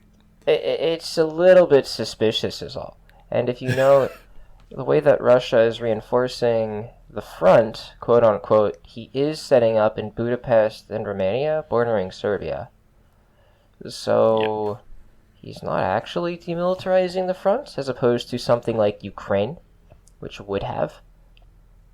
And if he's not making any advances against Germany, there's still a fleet in the North Sea, and the fleet in Norway suspiciously moved to Norwegian Sea. So it's all a little unclear over here. Yeah, Norwegian Sea obviously not actually needed to get rid of the Fleet Edinburgh here if you have France and Germany working together. So it's an interesting move for sure. So you're expecting that perhaps we see a Russian stab on Italy and a German stab on France? I don't think that's likely, but they are definitely leaving their options open for that. Right. Yeah. I mean, it would be a good way to turn the game around if it does get to a stalemate position and they don't want to end it. Shall we move ahead to the fall here and see what happens? Let's have a look. Okay. So... there is a move into Belgium from the German, but it looks like it's likely arranged, given it went in from North Sea. And Germany is supporting France into Edinburgh. Yes. So, okay. Turns out sometimes people bounce a lot, and Russia decided Livonia was more important than Silesia for a turn. Yep. Russia gives up Ankara to the Italian, looks like willingly, in an attempt to get the fleet out, perhaps? Is that a good idea for Italy to allow? I feel like Italy gets to build the fleet in Rome, which is important. Yes. I mean, getting the unit is obviously a great thing for Italy, getting the extra build, but... letting that fleet out of Constantinople into somewhere like Aegean is probably not great. Yeah, I would tell Russia that he keeps his fleet in the Black Sea. We don't need it for this stalemate line in the south. Actually, okay, so I take it back. I would say that. The thing is, Italy, right, is last in the tiebreaker order. So Italy needs stuff to happen, right? Yeah. It should be said this game was anonymous, but when you play with people for this long, I think it definitely comes out who everyone is, right? I think Brotherboard said as much in his blog about this game. So they would probably have known who was first in the tiebreaker order and so on.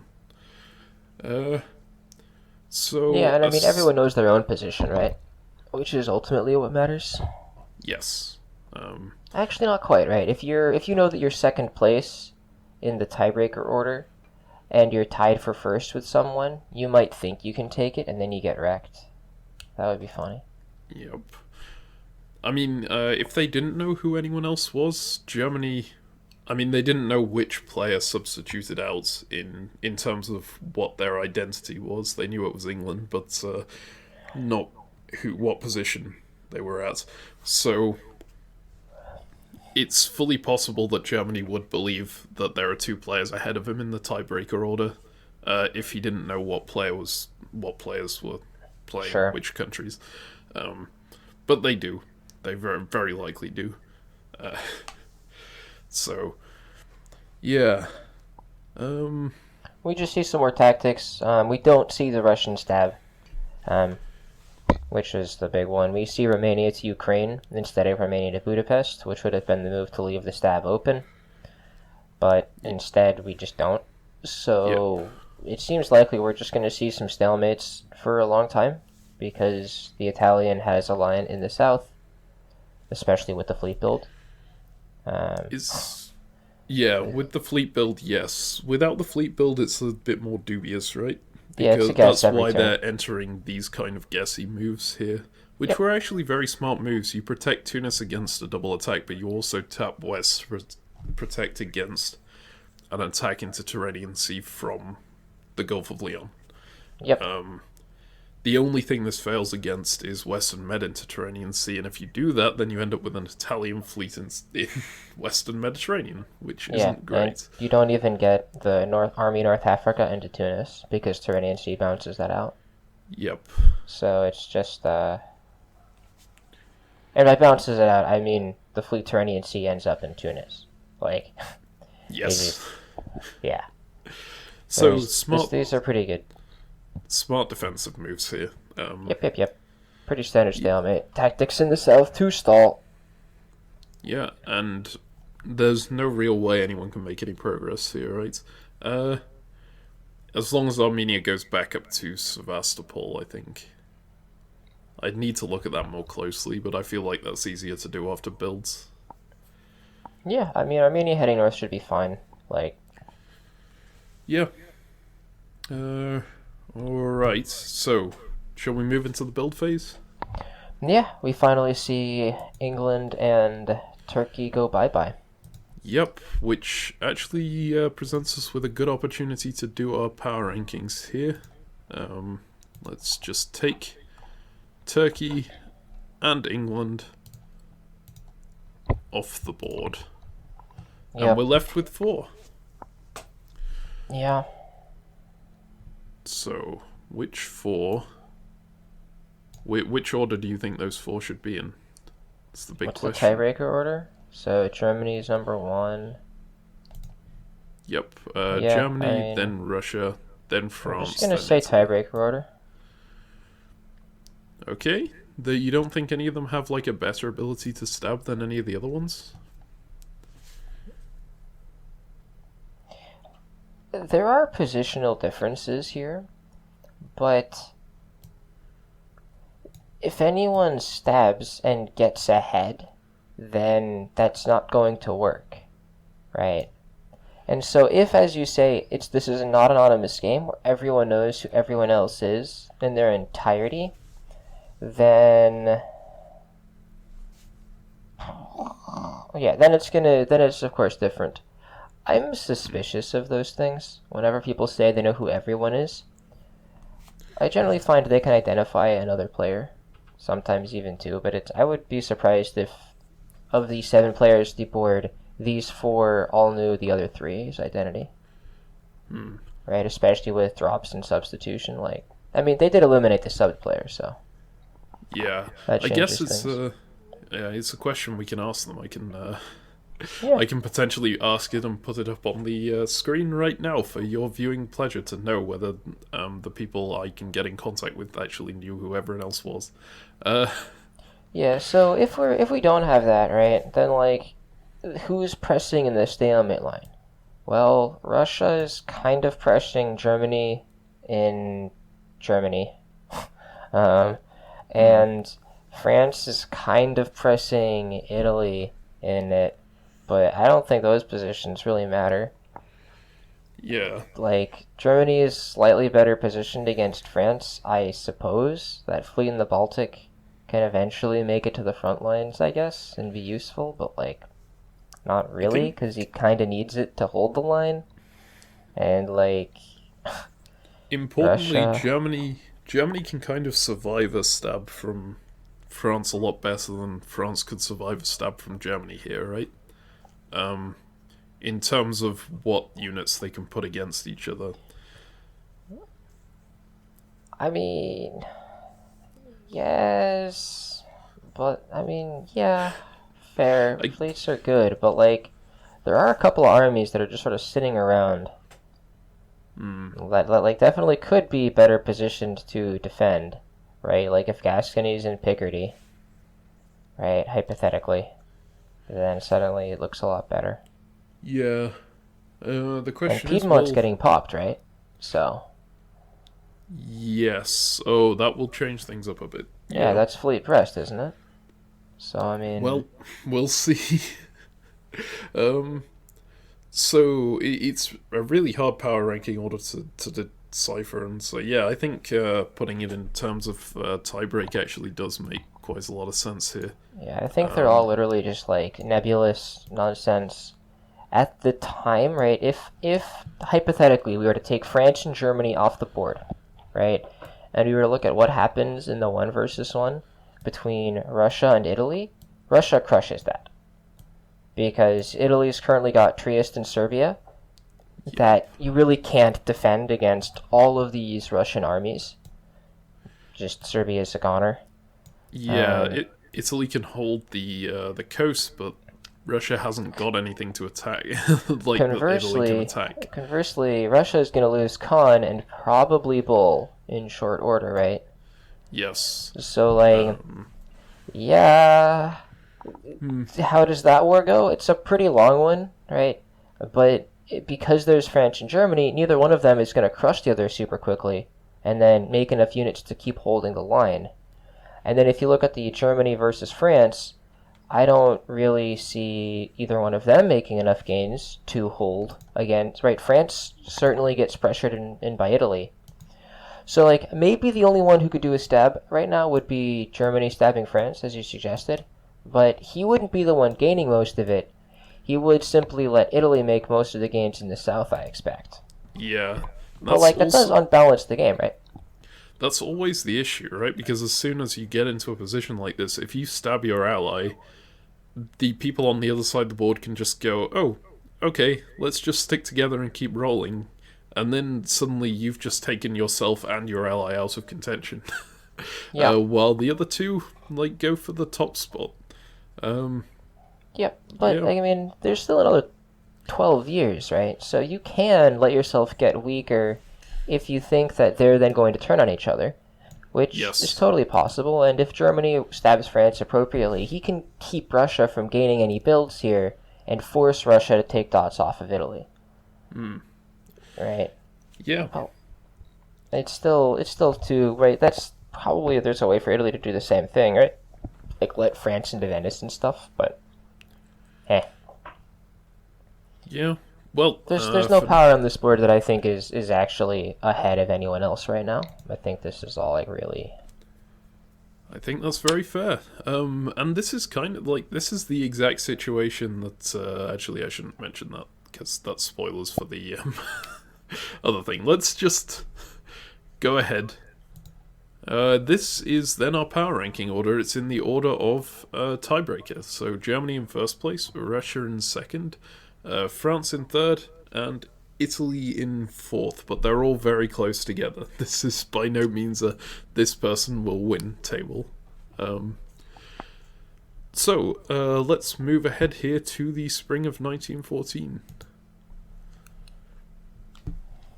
And we're just going to see people continue to beat their heads on the stalemate. Yeah, we see like slight progress, right? Kiel got convoyed into Prussia. So now the stalemate for Germany in the north has slightly more pressure, right? St. Pete is holding Livonia. Baltic can hold Tyrolia got Prussia. taken. That could be big. Not really. There's too many armies around it. I mean, Russia did manage to get into Cilicia at the same time, but vacated Vienna. Let's see here. That Vienna got left. Yeah, but there's nothing in Piedmont, right? And there's 3 units on it. Yeah, Italy got into Piedmont. So, yeah, it's certainly not enough. Tyrolia is probably getting popped. And then in the south, actually, we did see these moves. We saw Tunis make it into Western Med, and Western Med make it into Tyrrhenian Sea. Yep.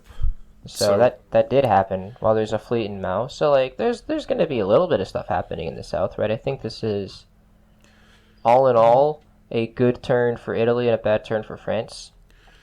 Is it bad for France to have a fleet in the Tyrrhenian here? They are threatening. I guess Ionian just goes to Naples and then Aegean goes to Ionian. You're fine, right? Yeah.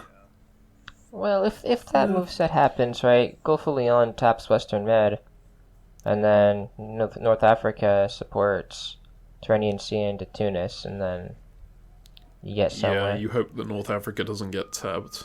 Right, exactly. It's this guys in Western Med to make that move, and like that's fair. Western Med would do. Yeah, but Western Med has this important guess, right? It doesn't change things a lot, I think, but it does make things a little more interesting. You know, I actually changed my mind. No, I think I'm dumb, right? Because Italy had this fleet in Rome, Italy didn't need to do any of this. Yeah. Right, Italy could have just held Tyrrhenian Sea and held Tunis, right? But it didn't. And now there's a chance for Italy to lose Tunis and never be able to take it back. Yep. And that one centre could make a hell of a lot of difference in this tie situation, given that both sides right now have the same number of centres to split between them. Yep. If Tunis is taken, that's 1+ for the west and -1 for the east. Yep. Yeah, and Gascony still covers Spain, so it is not unlikely that Western Med gets popped next turn, which would be a problem. Yep, we do see English Channel having to go to Mao, and Mao will now have to be used to keep that Italian fleet hemmed in, while the German still has 2 free fleets in Belgium and Norwegian. That could be a problem for the French. Depends whether Germany decides to go for it or not. Yeah, and it also depends on if Tyrolia gets popped and if they take Tunis. Because if France gets a build, then Fleet Brest solves most of the problems, and if they get 2, then Fleet Brest Army Paris solves a ton of even more problems. So I'm not too concerned about the French position yet, but it's possible. Right. And the last thing to mention, I think, here is we see what you suggested, that, well, you said that Constantinople should go back into Black Sea, right? Here we see Constantinople going back into Ankara instead. Yeah. Which is an interesting choice. I assume the Italian was probably on board with this. Probably. Yep, it does change up the SC situation, and it's not like Russia will be able to build that unit, given their position right now. We'll see what happens. I mean, Sev could go to Rome or something, but I don't think Italy would be too happy about that. Yeah, that was my thought as well. I wonder why. So, Italy's moves in the south. I'm still trying to figure out why exactly Italy risked this sequence. Because... With Ankara or with the Tyrrhenian With Tyrrhenian Sea. Right. Because...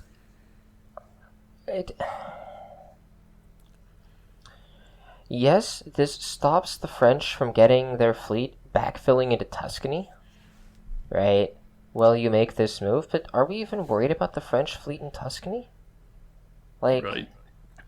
Is that a better unit than the French fleet in Gulf of Leon? I think not. I mean, I think if the Italian fleet could get into Tuscany. It's certainly a better unit than Italian fleet Rome, right? So maybe they were just hoping for that. But it does seem like Rome support hold Tyrrhenian Sea. Some combination of this would have been better here. Yeah, I mean, or Ionian support Tunis and Tyrrhenian Sea support Rome into Tuscany, right? Yeah. Yeah. Then you kick them out of Piedmont, and then next turn you get to hold Tyrrhenian Sea, and then support Rome into Tuscany with Venice. I mean, in this case, the way it turned out, you're going to have to use Venice probably to deal with Tyrolia, but that's the plan, right? You can just keep tapping Rome into Tuscany for a while, and, like, you're probably fine. Yeah, Tyrrhenian Sea is exposed, but... Yeah, the problem is exactly that in that order set, Lyon could go to Tyrrhenian Sea and actually dislodge it without the Italian making any gains, which puts 3 French units around Tunis. It requires a guess to hold Tunis, with whether you support Tunis out to Tyrrhenian Sea or not. And even there, that's not a good guess for the Italian, I think. Yeah, I mean, eventually Italy loses that. Yeah. But yeah, if you ever don't want to get into that position, and notably, while there's no French fleet in mid-Atlantic, there's no danger. Right? It's once there's the French fleet in mid-Atlantic, you probably just say, "Yep, okay, we support hold Tyrrhenian." And then there's nothing. And that's actually the advantage of Fleet Rome as opposed to Fleet Tuscany. Fleet Tuscany can get cut by Piedmont, whereas Fleet Rome cannot. That's true. So, Fleet Rome is a very good unit to defend against some nonsense. I wonder if we actually accounted for whether they could be in a stalemate position here, because I don't think they technically have the units required to form a total stalemate while they have all of that in Turkey. What? Okay, let's look at this again real quick, alright? So Rome Vienna has to support Tyrrhenian. So right? We're going to assume that it's Russia and Italy coordinating, right? Yes. Okay, so we need Venice supporting Tunis, we need Rome supporting Tyrrhenian Sea, we need Ionian supporting Tunis.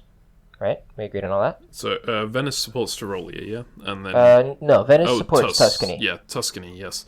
Vienna supports Tyrolia. Rome supports Tyrrhenian, Ionian Sea supports Tunis. That holds against everything here, yeah. Yep, and then we have to continue the line north. So we have Vienna support Tyrolia. Yep. Right? And then we have Galicia attack Cilicia with strength 3. Right? That's not getting popped. And then we get Ukraine support holding Moscow, because nothing can take... because there's only 2 on Moscow this turn. While we get Armenia up into Sev. And then in the fall, we have Sev support Moscow, Ukraine support Warsaw, Warsaw and Bohemia support Silesia. Does that work? Maybe not, because then they can take Silesia still, because they cut Bohemia and Warsaw. But from Galicia, if they're in Silesia, we have Ukraine support Warsaw, but they're in Silesia, so there's 3. Neat. I think they need 1 more unit, right? I think they need... Well, it's interesting. I don't even think the extra unit does it. I think they specifically need Tyrolia. Or no, they had Tyrolia. What am I saying? Yeah. So they need to keep Tyrolia. So Vienna has to stay in Vienna, right? Galicia has to be supporting hold Bohemia, but Galicia also has to be support holding Warsaw. So I don't think there is a stalemate position here. Not if you... Yeah, not while there's a unit in Piedmont. You gotta retake Piedmont to get the stalemate. So I guess that's what they were trying to do here. It did not work out. This is actually really similar to the position I ended up in the All-Stars game in Media Wars, where the Austria was saying, oh, it's fine, Germany can, grow and grow, and that's fine because they're not anywhere near 18 yet, and I was just panicking and going, look, there's no stalemate line here. The moment he walks across that line, we're doomed. Yeah, this is... Yeah, I mean, with Piedmont, right, suddenly everything changes. If you take the Italian unit in Venice and put it in Piedmont without the French unit in Tyrolia, right? You just have Tuscany support Piedmont. And then that frees up... that means that Tyrolia can now be supporting Bohemia. Yep. And then Galicia can be supporting whatever it wants, right? Specifically Warsaw in this position. You'd want Galicia supporting Warsaw and Ukraine supporting Warsaw as well. Yeah, I think the other option for a stalemate is if they got an army into Trieste here, they could have Vienna support Bohemia and Galicia support Warsaw. But where they would have to get that army from Ankara to Trieste, which is a long trek. Yeah, and I mean, they've started the trek, right? Armenia is up to Sev, but... I mean, you would think it's more efficient to go the other way, go down to Smyrna and then convoy back into Greece here. 1, 2, 3, 4 moves versus 1, 2, 3. I mean, I see the Russian army in Armenia making it to Trieste in 4 moves still. Yeah, but does Italy want the Russian army to be in Trieste as opposed to the Italian? I mean, probably not, right? Yeah. But hey, here we are. But yeah, so... Yeah, the West makes incremental progress, and there's nothing the East can do to stop it for some time while all of these armies are in the East. But it's very slow progress. Like, extremely slow. Yeah, I mean, all of these not stalemate lines are a guess for a single spot, right? And then you make a guess to improve it. But to your point, if it never gets stopped, right, that's all that matters. And then eventually they're going to break through. Although, I mean, I suppose the timer is, can Russia and Italy make enough correct guesses in the East to retake Piedmont, disband Tyrolia, and get the army back in Tuscany? Because if they do that, right, then you have the stalemate. So they just need to make like 3 proper guesses in a row, and then it's all over. Well, shall we see how they do? Let's do it. Fall 1914 here. And they do manage to get rid of Tyrolia here, but they also walk back out of Piedmont, so that's a little painful. Italy loses Tunis as well. Oof. Yeah, and they're back in North Africa and Tyrrhenian Sea, though, right? So they retake it? Yes. They're guaranteed Tyrrhenian back, Sea cuts Western Mad while Ionian supports North Africa back into Tunis. Easy peasy. Yep. Yeah, and this isn't like a 1v1 where both sides are at 17. So losing Tunis is game over, right? They've got tons of margin here. Yep. In the north, we do see Cilicia getting taken, but Galicia has moved back into Vienna, so it has a place to retreat.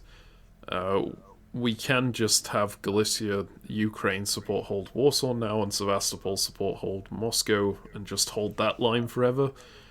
But it's still vulnerable to the same Tyrolia Bohemia thing that it was vulnerable to last turn. They just need to get back into Tyrolia again. Well, there is... Right, the south is different now. We have another fleet to the Aegean, right? We have the fleet from the Aegean back into Ionian. So now we can have Rome support Tuscany rather than Venice support Tuscany. Venice can instead support Tyrolia. And Vienna supports Bohemia. Does that lock it up? So, Naples supports Tyrrhenian. Ionian supports Tunis. Yeah, that locks it up. Okay. We're back in. So all they needed to do was disband Tyrolia here, which I guess was why they committed so much to it. They lost Cilicia in the process. Yep, and Piedmont, but worked out perfectly. They have a stalemate. They're back in Tunis. We're golden. Yep. Okay, let's see how people eventually break the stalemate. We also see Russia voluntarily walking out of Ankara. I think that makes sense given that Tunis was about to be taken. Yep. So let's just keep clicking forward button for a bit, winter here. There's a disband of Army Smyrna. France builds 3. And what? So I think it's 3? Like Tyrolia popped. They gained Tunis and something else got popped. Right, Piedmont in the spring got popped. Right? Oh right, yes. No, Piedmont didn't. Piedmont made it to Tyrolia. What was it? What got popped? What else did? I don't know, man. It doesn't matter, right? They France just is building 3. Reserve? They're all on the west side of the line, right? Nothing matters. They are 2 fleets, but yeah. Whoop-de-doo. Tunis is getting popped, right? suddenly the German position doesn't look as great, given 3 new French units there. But Yeah, and this is why I said they're all even, right? Even though like Germany had the best stab last turn, right? I want to just keep going forward, right? Because we're not going to see. yep. I think There's Russia's only... position honestly improved the most after all this, because there's no more Italian army in Smyrna. Yes, that's true. And Russia has that fleet Black Sea that can potentially do a stab in the form of convoy Sevastopol over and then walk into Ankara behind it. That would be huge, but it requires Germany to back off, which is easier said than done, I think. Yep, and like even if you do that, even if Germany backs off a little bit, suddenly Tyrolia cuts Vienna, and then Venice goes to Trieste, and your whole thing, your house of cards falls apart. Yeah, I think you'd want to combo it with a move into Trieste and a move from Galicia to Budapest. It would be like a very heavy stab, but you can only do that if you're not going to lose Warsaw and Moscow by doing it In the same turn, yeah, that's fair. Yeah. That's a good point, but we don't see that happen. We instead see the West move some more units. Sorry, I went on ahead. Okay, so spring 1915. Yep. Go ahead. Sorry, I went on ahead. And we don't see anything. We just see support holds in the East and the extra units in the West making their way forward. Like, we saw what we expected. We saw Italy retake Tunis in the only guaranteed way. And we saw a convoy swap. France saves their army. Is that a good thing? Saving the army instead of putting the new fleet in there? I mean, it's fancy as hell. It's fun. Important to note, like, for viewers who haven't seen this move before, usually in diplomacy you can't have 2 units swap places, except in the case that they take different routes to get there, and a convoy route is a different route. So in this case, the fleet in North Africa went directly to Tunis. The army in Tunis went via the Western Med into North Africa here, and was saved from being forced disbanded.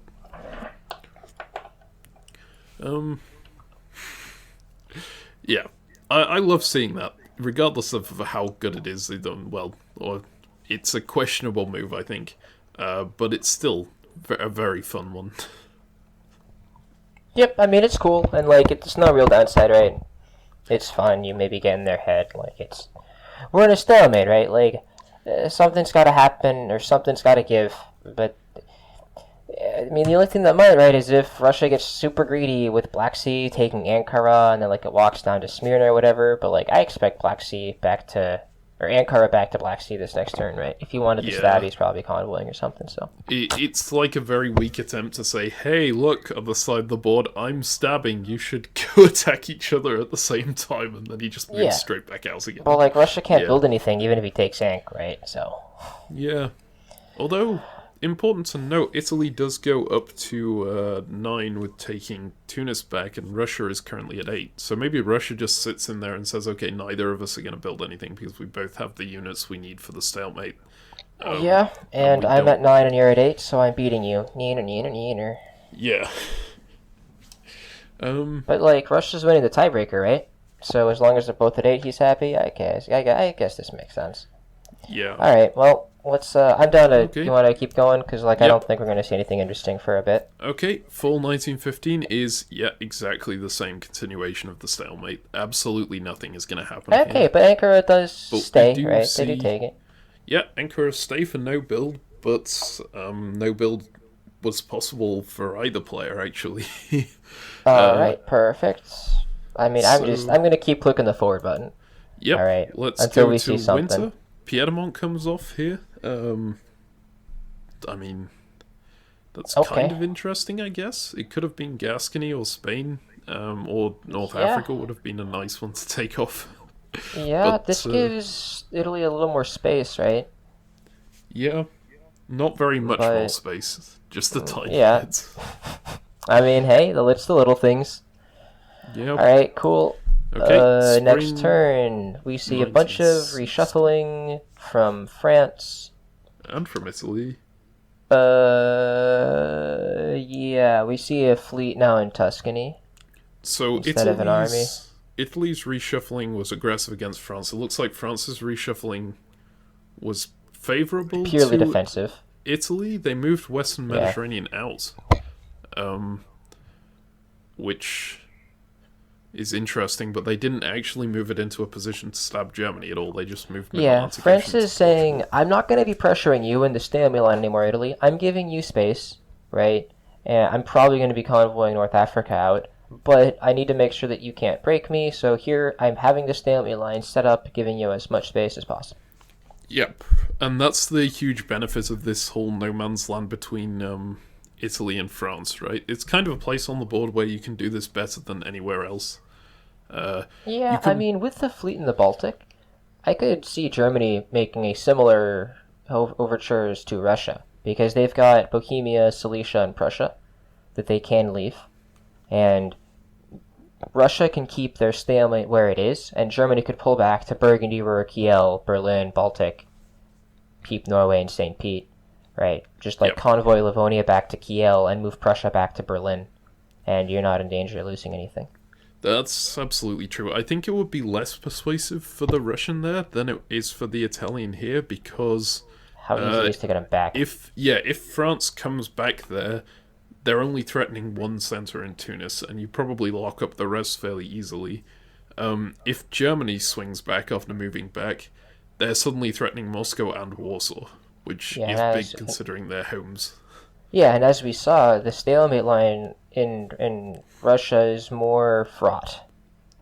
Right? Yep. It's because, again, as you said, the stalemate line in the south is to see who holds on to Tunis, but even if you lose Tunis, you just still Ionian supports Tyrrhenian, and now Naples also supports Tyrrhenian, and Rome supports Tuscany, right? Like, yep. Whoop-de-doo. I mean, I suppose there's a disband, right?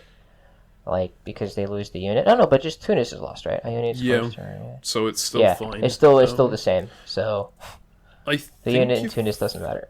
I think if Warsaw gets taken, Russia still holds. That's more debatable. Ukraine and Sev support Moscow. Oh, they need something Vienna to has a guess, right? It depends on Piedmont now, right? Because Vienna needs to be supporting Galicia and Tyrolia needs to be supporting Bohemia, but if there's Army Piedmont, that cuts Tyrolia, so Bohemia can get lost. Yep. So it's certainly a more dangerous situation for Russia. But yeah, Germany is not the one backing off here. It's France. Yep. So we see that maybe Italy chooses to switch, or Italy just says, thanks for the space, so I'm going to get it back. Yeah. Let's see what happens in fall 1916. Okay. Well, I mean... we see nothing happening except... Oh, no, wait. Ionian to Aegean, right? Yeah. I did not see that. I just focused on North Africa going back to Brest. Yeah, I mean, it's a continuation, right? That's like Italy and France being like, hey, we've been doing this thing for a while. There's really no edge being given, right? Nobody can get broken still. Italy's fine, but there's a convoy now, right? Apulia could get convoyed someplace else. Yeah, and I mean, Russia's got to see that move of Rome to Apulia as anti-Russian. I mean, they got to see all of this potentially as anti-Russian. Yeah, but there's also, like, our fleet Ankara, right? So, like, that fleet can try to bounce them out of Smyrna or something. Yes. Right? Like, there's some things. If the convoy into Constantinople happens, then you're in a really bad spot as Russia. You're in a world of hurt, certainly. Oh, yeah, and I mean, it's more than that. I just mean that Russia and Turkey could still be like, hey, we're totally going to war with each other. This Russian just, like, reads my mind every move, man. I don't know what's happening. He's bounced me 3 times in a row. I don't know what to say, man. Like, yep. Let's see if Italy decides to do the nonsense. The better move would be just a convoy over to Greece, right? If you're actively attacking. Oh yeah, I mean, if you want to make progress against Russia, there are ways to do it, right? You've got 3 units against 1, right? You're gonna do stuff eventually. It's just, do you actually want to make progress against Russia? Probably not. Yeah.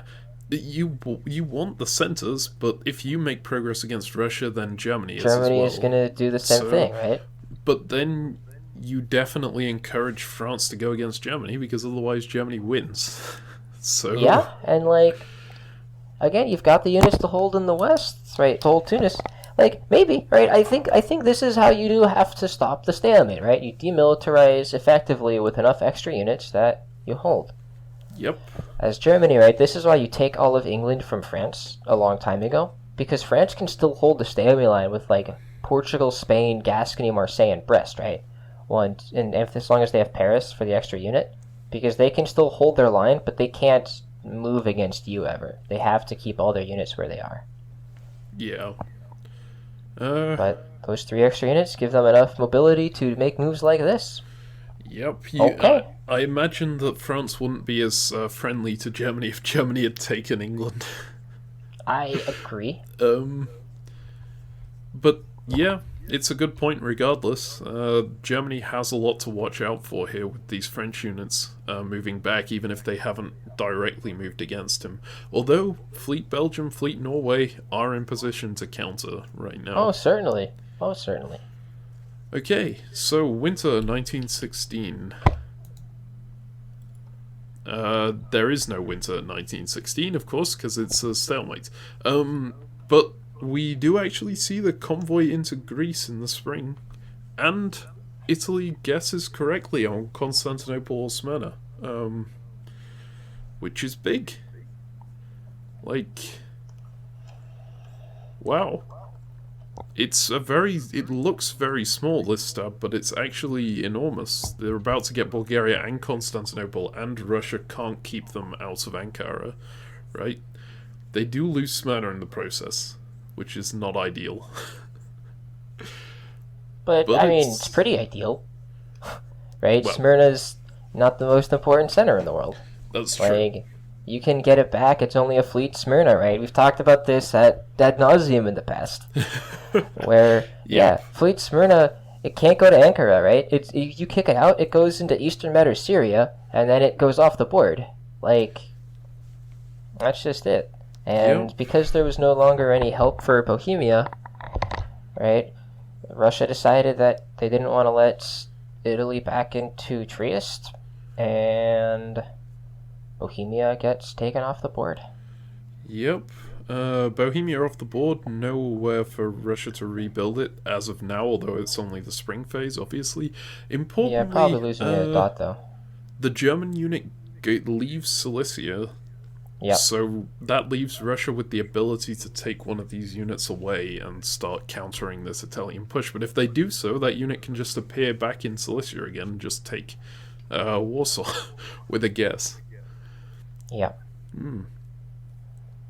So it's gonna be interesting to see how Russia reacts to this, because I see 2 possibilities here, right? You can either very, very carefully try to repel this Italian invasion, which probably isn't going to work, considering the Italian has all the room in the world to do this and you don't.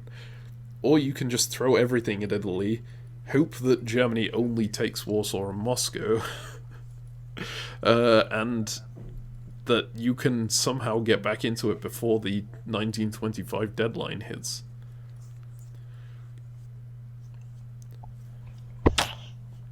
It's exciting, man. This is an endgame. Yeah, I think, like, this is something we don't see very often in our videos because they cut off at 1910. You see all of that movement in, like, the final 2 years, but this is a really slowly played, very carefully planned out attack that's going to take a long time, but is going to break the stalemate. And it is potentially going to put Italy into contention for that first place spot. It's going to put France into contention for that first place spot. Germany's going to be in contention. The only person who is going to be completely out of it is Russia if it goes this way. All depends on what the players decide to do. Yeah, and I mean, if it looks like then Italy is doing too well, right, then perhaps Germany lays off Russia, lets Russia fight Italy, and then it comes all back, right? With 8 years left, there's a lot of time. For sure. Shall we go ahead to fall? Boom. Okay. And here we go. Russia decides to back off almost entirely. Actually guesses correctly on Warsaw and Moscow, it looks like. Used 2 units to defend against 3. Very nice. Yep. That's like the absolute minimum they could get away with, and they managed it. It's gonna be a difficult situation for them this coming phase, because you've got now Galicia, Ukraine, Moscow against St. Petersburg, Livonia, Prussia, and Cilicia. I don't think they can hold that, right? I mean, I think no, No. If they just put 2 on they both, can't. I think they Yeah. take it. Yeah. They cannot. Um. Yeah, I was looking at first if they put 3 on Warsaw, that can get held. If they put 2 on Moscow, though, that does not. So. Yeah. So Germany is going to go +1 here. We've got to see if France starts reacting to that. Because Germany is already at 9 here, which is 1 above France. If they go 2 above France, maybe crawl forward into Warsaw and Moscow, they could become fairly inassailable here. It is, that's the benefit of being Germany in a position like this, right? You're very strong on the defense. I mean, I'd say that's about France, baby. Right? Germany's weak to France still, right? France chose to self-bounce in Burgundy, but France could have easily chosen to not do that. Yes. And take Burgundy, get into Paris, still bounce in Picardy, and then see some movements, right? And get into the English Channel. They don't get into North Sea first or Norwegian Sea first, which is maybe what they're worried about. They're going to lose those English SCs. But I don't know that matters all that much. They're going to specifically lose 1 English SC before their fleets get back in time.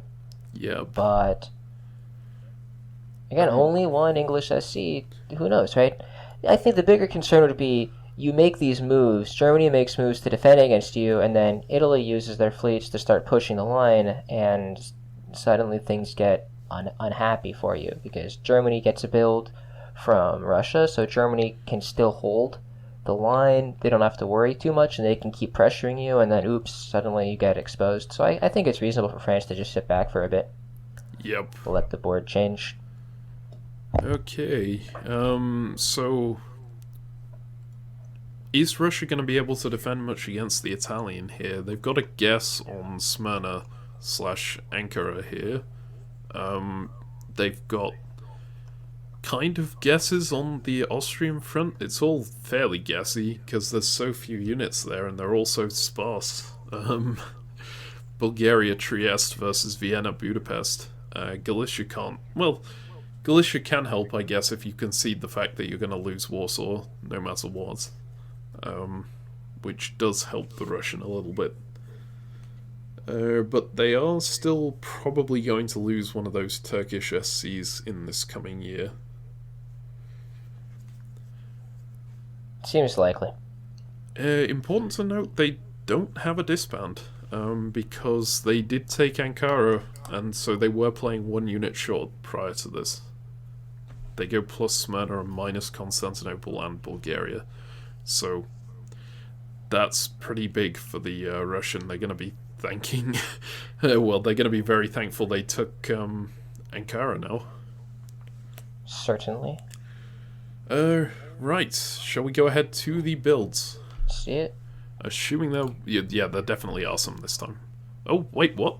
Russia goes plus 1. Did he think it popped? Yes, Bohemia got popped. Yep. At the start of the year. Okay. So they go plus 1. That meant they could technically have held Warsaw with some lucky guesses, right? If they'd have built that back there. Yeah, but they... Yeah. Italy is the one who's pressing them the most right now. They need to deal with that. Not much and to talk Army about. Venice, right? Not a fleet. That's the big one. It's pretty committal. Right. We looked at the position before, right? With Tyrrhenian, Tunis, and Ionian, without a fleet in Rome or Naples to hold Tyrrhenian. Eventually, you get broken by here if France goes back into the stalemate. Yep. So. But I don't know that that's a good move for France. It's so slow. I mean, you get Tunis eventually, right? You do get Tunis. And that 1 SC could mean a lot. But it's kind of relying on the fact that Germany and Italy don't go above 9 SCs, and they're both at 9 SCs right now. That's true, but your other option is to stab Germany. Yep. Hope that Italy doesn't press you. It's fair. It's a reasonable bet. I could see Italy staying hard committed to Russia, but again, it's hard for you to grow against Germany here because Fleet Belgium, Fleet Norway. Yep, it's a difficult situation for France to decide where do I go here. Yeah, I'd probably take the guaranteed build in a couple of years from Tunis. Yeah. Maybe Germany goes after Italy in Tyrolia. We get into Piedmont, right? We can maybe get into Venice and like crack them with 3 against 1. Russia's still anti-Italian. Yep. Yeah, I would probably go after Italy here. Okay, shall we see if this French player thinks like you? Spring. Oh my god. 1918. Wow. They It's the do. first time I've predicted like France's aggressive moves correctly, dude. He's like, I was worried, right? Because this guy's the one who builds all the armies, right? Yes. And that's weird, but it's fine. He got into this position, right? Yeah, And nice. Norway to Norwegian. Okay, sure. I'm glad they went Portugal to Mao instead of Portugal to Spain South Coast. It's like keep that slightly defensive / offensive position towards Germany being able to. Yeah, that was just a good territory. Yep. Big move, Baltic to Kiel. Yeah, Not and Norway Denmark, to right? Norwegian, right? Yeah, Baltic to Kiel is not the most anti-French, right? It's not quite like Baltic to Denmark would have been, but I mean, still moving that way. A bouncy bounce in the north. Russia defending against Germany instead of much against Italy. Oh, and actually managing to defend again. Like, this is the exact moveset I said was uncounterable for the German. Well, no, but they had to go in from Silesia, right? Yeah. They got greedy and went in from Prussia, and then... And oops. Oh, man. It's a nice set of guesses from Russia here. And, like, risking a lot, because there's a good chance this just puts you in Silesia and puts your army in Budapest, in Galicia, and then Italy just eats all your stuff, but no, perfect. Very nicely done. Still, taking fleet off the board, I think that's a really good call. Right, normally people like to wait until the winter to take units off the board, but here, if something gets popped, it's terrible, because then you're stuck with Fleet Syria. Yes. So I think getting rid of Fleet Syria to avoid the possibility of that unit getting stuck there is good. Yeah, agreed. I wonder, like, this moveset up here makes me think that Italy was maybe telling Russia that they would go the other way. I don't know that you'd believe that, but I guess Russia kind of had to, because otherwise they might be out of contention.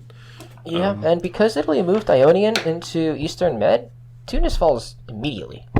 Yes, there ain't even no guessing here. This is just, It is, yeah.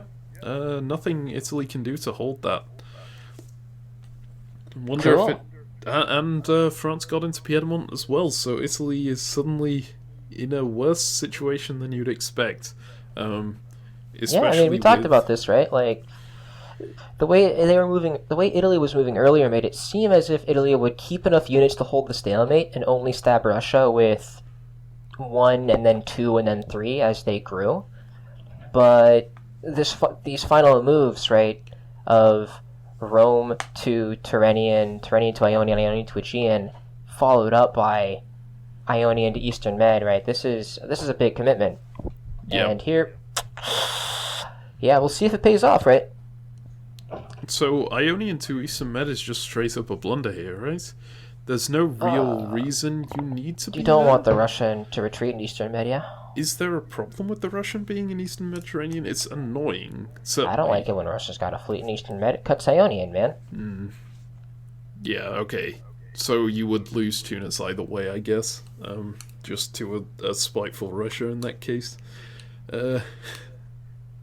Yeah, I guess the main reason to be in Eastern Med is just if you lose the guess here and Armenia supports hold Smyrna and you want to force it.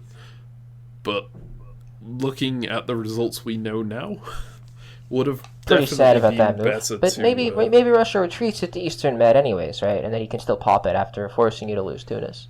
Yeah. I guess, well, we would have, like, judging that the Russian turned around here and, like, attempted to keep their northern SCs, I have a feeling that the Russian is this kind of pragmatic player who would go, okay, you're being attacked now, if you back off from me, I'll do some things here in your favor, like not tap Ionian. Yeah, but I'm tapping. I mean, yeah, it's fine. Okay, I mean, so let's see, right? We're just gonna see France take Tunis, and we're gonna see some more guesses in around the Russian fronts, and we're probably gonna see Italy go after some dots in the Balkans, while France presses forward. Norwegian is the part that really interests me here.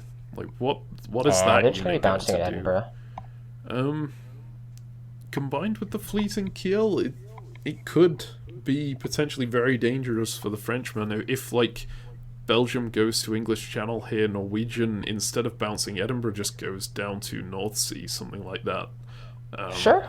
Yeah, that's a fair concern. It's just France is getting a build this year, right? So, like, it's not... Yeah. And, okay. like, yeah, maybe. I mean, look, Germany is...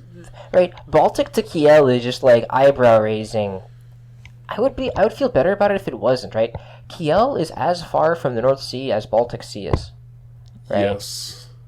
And so, if you're going to make the stab, why foreshadow it with this Baltic to Kiel, right? But, who knows, maybe. Yeah. I'm trying to think... surprised to see that move. Remember this German's play earlier in this game, right? He was just stabbing everyone left and right? Yep. So, maybe, but I think at this point he's locking it in. Baltic to Kiel just seems... Yeah, I'm trying to think what the benefits of that move is. It kind of proves that you can't convoy back, which makes you more friendly to France in that respect, I guess. Sure. But, yeah, I don't know. It doesn't, as you said, it doesn't get to North Sea any faster. It can potentially crawl around North Sea if something gets stuck there, but even then, you already have the fleet in Belgium. You don't need to crawl around North Sea. So yeah. Yeah, but this means Belgium gets to go to English Channel, right? Quickly. Yeah. All right. Let's go to fall. Fall 1918. Cool. So France takes Tunis, bounce in Edinburgh. Russia's just nailing it, dude. Yep.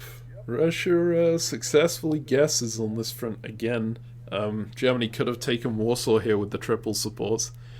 Yeah, but yeah, that's. But importantly, Russia does lose both Smyrna and Romania here. Only going to go down one unit because they took that fleet off the board, but that one unit could be very important. Italy obviously goes down Tunis, and you were right to think they were just bouncing at Edinburgh up here. Nothing happens except Belgium. But Italy does still get to build, right? In fact, Italy's placing 2 because they netted 1. Right, they're plus Rome, plus Smyrna, minus Tunis, but Tunis got popped. Yes. So they get to build probably Fleet Rome, Fleet Naples. Yeah. That way, Tyrrhenian Sea gets held. Yeah. So they can lock up this front aside from Tunis, which makes sense. I'm interested in that Belgium to Picardy move and Ruhr up to Belgium. If you were attacking France, surely you could just go to English Channel. Certainly. I feel like they didn't know what they were doing here, right? There was probably some miscommunication going on or something. Like, I'm not... This doesn't... I mean, you know what? Maybe Germany thought... if Germany thought he was getting a build, he would have found a way to keep Kiel vacant or Munich vacant, right? Like, there would have been something different. I'm not... Yeah, whatever. I'm not reading too much into that right now. Yeah. It's possible it should be, but... Yeah, it seems like they just had some miscommunication here where they were intending to bounce or something and then didn't. It's a very hard situation to read without access to the press. So, what else are we... What units are you expecting Russia to take off the board here? Moscow or Budapest? Yeah, it depends who they want to defend against, right? Yeah. They can't defend Budapest anyway if the Italian decides they want it, because they with everything that said, Italy is probably going to be using Trieste and or Tyrolia to defend Venice. right? They do get 2 builds, so... Yeah, but I'm saying Fleet Rome, Fleet Naples, right? Yeah, okay. So I could see Army Venice Fleet. Because they still do need to keep both fleets in Turkey because that Russian unit is an army. Okay, so yeah, they do need the extra fleet. Oh man. That's painful just to have 2 units stuck there because, you know, you sitting can't do on their anything with them. supply centers, right? Whereas if it was Army Smyrna, if they found a way to make a convoy there instead of taking it with the fleet, then they just take Ankara, and then Yep. they even take Armenia, and then they're like pressuring Sev and stuff. Like taking. We've talked about it a lot this game. It's come up a lot, but this Army Ankara is invincible. It's never dying. Yep. Because like even if you do the move where you go Khan into Black Sea, and then Black Sea supports Smyrna into Khan, and then you take Ankara, it retreats to Smyrna. Yep. And you're like, oh. And then you Okay. have to go Constantinople to Aegean or something. Well, it's back out of Yeah, Ankara. and then you take it again, and you bounce the whole way, and then it's like, oh well, all right. So Ankara is invincible. Yep. Yeah. And that's exactly why the Russian will keep that unit most likely. It's Yeah, there's just not a chance. free supply center for them. Forever. So Yeah, basically. whether they disband Budapest or Moscow is going to be very telling of what they intend to do. I would expect that they disband something in the north, friendly to Germany, just because. Maybe they disband Sev instead of Moscow. I could see that, right? Because Moscow keeps these guesses between Ukraine, right? You can attack Warsaw still, but Yeah. like he's been doing this whole time. I could see Sev going instead of Moscow. I think if you keep Sev, though, there is some potential to just go, okay, Germany, you can have Moscow and Warsaw, just leave me them for the moment so I can deal some damage to Italy here. Sure. And then you just press Sevastopol into Romania, something like that, and try and keep your line Yeah. that way. That's fair. That's fair. But yeah, shall we see what the builds here will be then? Go ahead to the winter of 1918. Army Venice. It was Army Venice. Okay. I suppose if you get into Tuscany, right, it's okay. Yeah. Because then you can like still have the Venice support Tuscany and Rome and Ionian support Tyrrhenian Sea. Yep. That would work. But like, that's not. I would still say that this is. Well, yeah, you can't really do that though, right? Because if you try and support Venice into Tuscany, for example, and follow it up with something, you either get bounced at Tuscany by Leon supporting Piedmont to Tus, or Leon convoying Marseille to Tus is the better option, I guess. Or you just lose Tyrrhenian Sea because you're using Rome to support the move to Tuscany instead. You're probably losing Tyrrhenian Sea from Leon, so you lose. Well, you know, hold up. But you don't care about Tunis anymore. 1 second. It's a different world that I'm living in. I'm sorry. I'm still trying to keep Tunis, but we don't have to keep Tunis anymore. So we lose right, Tyrrhenian Sea. It retreats to Naples, and it just supports Ionian. Okay. And then Rome's fine, and we're in Tuscany. Yeah, all right. I'm stupid. Yeah. We don't worry about Tunis anymore. Okay. Tyrrhenian Sea's lost its value. Do you keep... Has it? Maybe not. No, because if they're in Tyrrhenian Sea, even though we're in Tuscany, then Tyrrhenian Sea cuts Rome and Piedmont takes Tuscany. We need to have Venice also supporting Tuscany. Yeah. I think Venice sucks. this requires more units than Russia will want to... Not Russia, than Italy will want to put on there if they're still trying to press against Russia. And look, Moscow goes, so they are going to have a hard time getting anywhere against Russia right here. Yeah.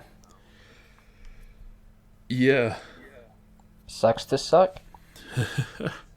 And Fleet Brest, that makes sense here, I guess. You want to keep that Fleet Picardy contained. I'm basically never going to say that Fleet Brest is a bad build.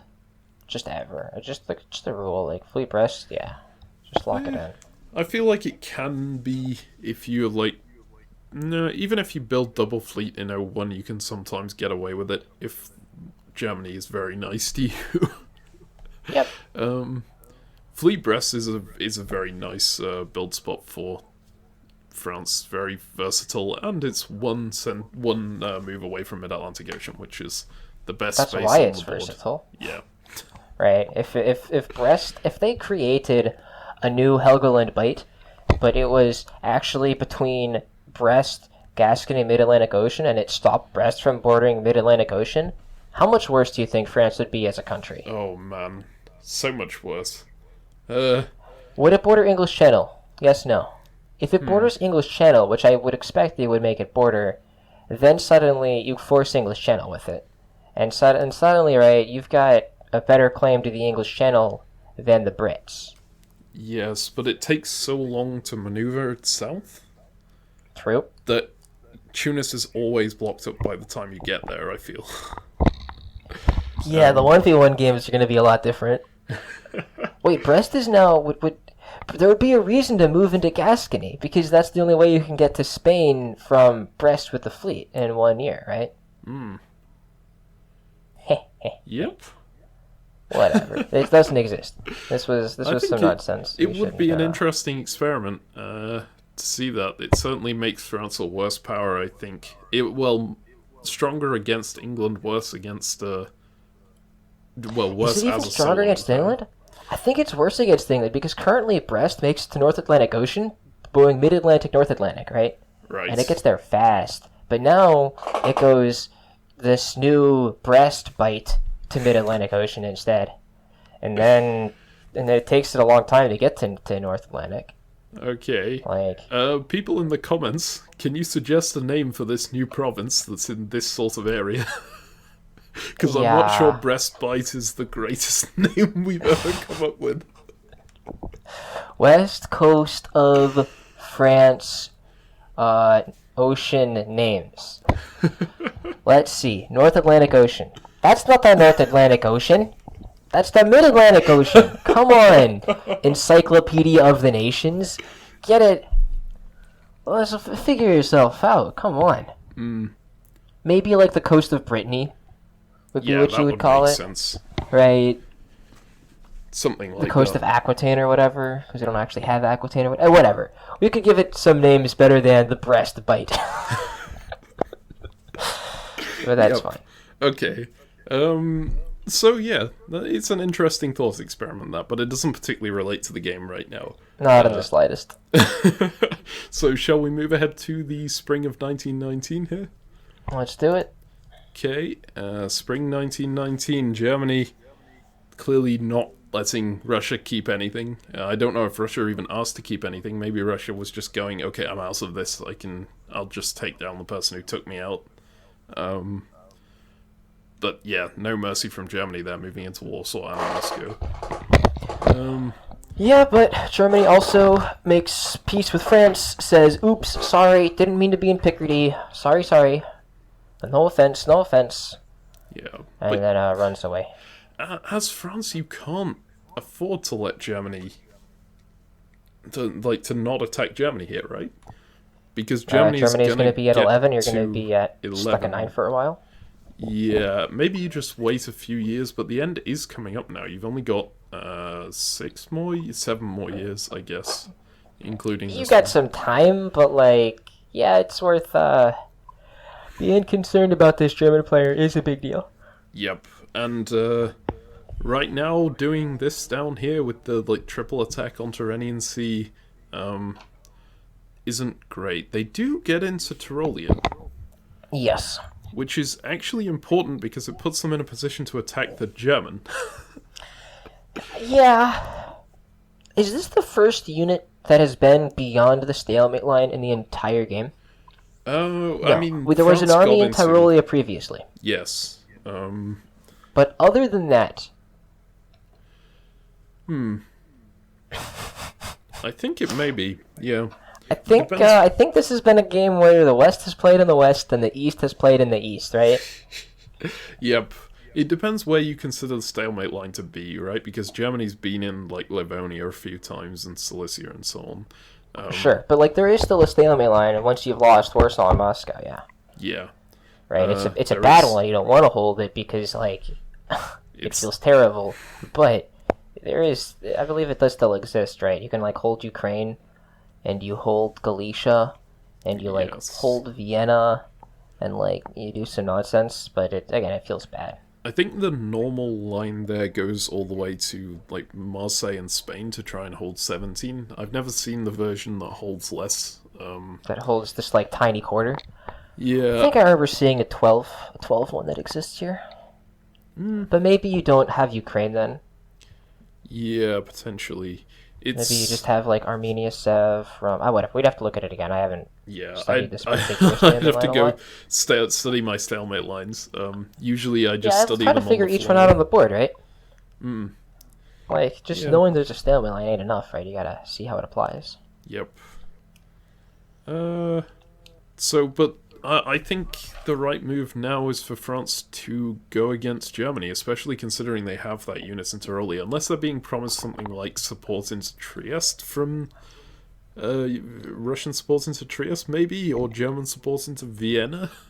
I think the right move is to wait a little bit, make sure that Russia is able and willing to turn on Germany before you make the attack onto Germany. Right, but if Russia isn't willing to do that, then surely Germany is just more of a threat. I mean, sure, like you're not wrong, but like, what you gonna do, right? Like, Okay, so important thing to note here: Kiel to Holland. yeah, that's a big one. The Yeah, you fact, kind of got to do something now, right? That's fair. That's fair. Because like, as is, he gets in the North Sea, English Channel, and he's already in Norwegian. yep, Yeah. Okay. Yeah. I mean, actually, yeah, Brest to Mao was yikes, right? Brest needs to go to English Channel or something. yeah. This is knowing Holy that crap! Kiel Wait, does was- Germany win this game? Actually, hold up. No, if everyone works together, they can still crack him. Yeah, it would definitely require Russian assistance, though. So it It depends. needs a lot everyone working against Germany right now. Yeah. Yeah, so Yeah, it depends yeah, a lot on whether Italy and Russia manage to get over their differences and turn around. That's crazy. Turns out Kiel to Holland is an important move. It really is. Although Holland is a slightly the same thing could have been accomplished with Balta Denmark as well, so it didn't matter as much that it the Yeah. move to Kiel didn't really change anything. Well, Kiel to Holland is a lot less of a big deal, right? You look at that move and like normally that doesn't ring any alarm bells, right? But Baltic to Denmark is a move that has been made a million times before stabbing the West, Yes, right? Either in the EG or in the EF, right? the fact that it took us so long to spot that Germany is about to go potentially English Channel and North Sea and North Atlantic maybe is Yeah, testament to this. If we'd have seen Baltic to Denmark, we would have just immediately gone, okay, Germany's about to stab. Yep. But like we see it while Picardy moves back into Belgium, right? But like that ain't a big deal, right? It's the same spot. Yep. Yep. I mean, All right, Picardy, well- Picardy could have gone to Brest. Yeah, Which but like would it's be not, interesting. right? That's not happening, right? So hey, Yep. here we are. We're gonna see France. Like France needs to pull back now, right? France needs to tell Italy, "Hey, Italy, we've done our thing. Let's stop Germany from winning this game and getting a port top." Here's the thing: See ya. can France effectively pull back? Because if they move into English Channel, they probably get bounced by Belgium. If they move it back Nah, into you North gotta go into Atlantic, Irish Sea. they get bounced by Norwegian. Yeah. Yeah, they have to vacate Mal because it's that choke point. They need to get Yep. fleets back through, which means their only line is to Irish Sea, which kind of abandons the entire English mainland. Well, I mean, hey, sometimes you're gonna lose it if you don't have enough fleets in the north. Yeah. Wow. Good thing we built Fleet Brest, right? Cool. Yep. So let's go ahead to full 1919 here. God damn it, Germany. And I mean, Germany hey, he nailed it, right? doesn't. The fleet in mid-Atlantic just pushed to the south, right? It's even better for him later. yeah, that's a diplomatic win for Germany. It makes me And quite he's getting sad. two builds. Like, oh no, he only gets one. He left Warsaw. Yes. So, okay. So, several things that make me sad on this board. Yeah. First off, the lack of French response to this German moveset. Maybe they just thought, okay, if Germany really is stabbing me here, I've already lost, and thought, okay. But they're not getting much more out of this anyway. They're just committing more, and then they're gonna get stabbed harder. Yeah. Second thing that makes me sad, Italy continuing to attack Russia when it was so obvious that Germany has this massive potential to stab France. That's just making Russia more likely to throw the game. Third thing that makes me sad, Germany not making the stab. Although that one is understandable because this happened. But if Germany had not made the stab and France had made the order set of going to English Channel or going to Irish Sea and bringing a fleet back, Germany loses a lot of that leverage that they have right now. Yeah. So, very But, sad we've phase. seen the board leader get crushed a lot, right? So, Yes. this way, right, Russia's not even disbanding, right? Because they gained Romania. Even though they're losing Moscow, they're still fine. Germany's building. France is moving his fleets further to the south. I assume Germany knew about that when he made these moves, and so he's just like, yep, for sure. perfect. No need to make any moves. We can move into English Channel, North Sea in the spring. Yep, and that's... Take Burgundy at the same time. Get the nice clean solo, baby. I will be very, very sad if Germany doesn't move into those provinces in the spring phase. Especially now that Army Yorkshire is in Edinburgh. That's an important thing. Norwegian Sea holding means that that French army either has to move back to make sure London is defended, or it has to hold in Edinburgh. Either way, you're losing a centre because Norwegian Sea just follows Norwegian you Sea into just Edinburgh. taps Edinburgh every time. Yeah. So it's no longer... Well, I guess it never was a guess. You always lose one of the two. Yeah, but now it feels worse. Yeah. Because you lose London with only a single unit. There's no support needed. Yep. All right, so the only build on the board is Army Berlin. Okay. Let's see. Yep. Army Berlin comes out, and I think we are about to see this stab on the Frenchman. If we do not, as I said, I will be very sad. Let's see it. So, let's go ahead. We are not sad. And there we go, yep. And it's a heavy stab. We do see France realizing, oh god, this was a bad idea. We see but the it's board too react, right? The whole board reacted. Just a turn after we would, but like, that's fine, right? There's press on the board, and Germany didn't make the aggressive move when he did. Yep. And Germany actually makes, I think, a pretty unfortunate mistake with Bohemia. The Russian did a good job tricking him here. Bohemia, of course, would have rather covered Munich, but instead, Germany thought that Russia was moving to the south even, and didn't cover Munich. So France ends up there. So even though France is losing something in England, it's still okay. Yep. And is there anything German that can cover... Well, yeah, okay, Ruhr can cover Kiel. And I think you just Silesia? don't. I think you just say, yeah, there's a French unit running around Mayhem, but we're just going to take all the French dots as quickly as we can. That makes sense. But Because you can't hold. yeah, Like, trying to clear this one runaway unit is going to cost a lot. what's the benefit to Bohemia's support Galicia to Vienna? I guess He Germany was got expecting, tricked into yeah. thinking that the Russian was still going to work with them here. Yeah. yes, that's exactly what happened. And, like, despite the fact that we found this French move a blunder going south, I actually, like, really admire the fact that they immediately noticed it and went backwards. It's so easy to fall into that trap of, I've already made this move, now I have to commit to it. Yep. Right. But nope, he's back in Marseille, and Yep. everything's good, right? And so, like, this is why, if Germany had made this stab last turn, right, he just has an extra tempo. Yep. Because he held while France moved into the south, right? Ideally, you want to be moving in while they're moving out, right? Because, yes, if you move in when they're already out, they can move back in the same phase, as we see here. But this is just, it's a little bit slower. And if he does that, he knows that there's no way Russia's working with him. He could have held Warsaw, right? He didn't need to give Warsaw to the Russian. And he could have taken it, and then he gets two builds, and he knows that Bohemia doesn't need to be supporting Galicia into Vienna. Yep. Right? He could have gone for the aggressive, I'm going to just be strong enough to hold from this position, but instead he tried to convince Russia to throw.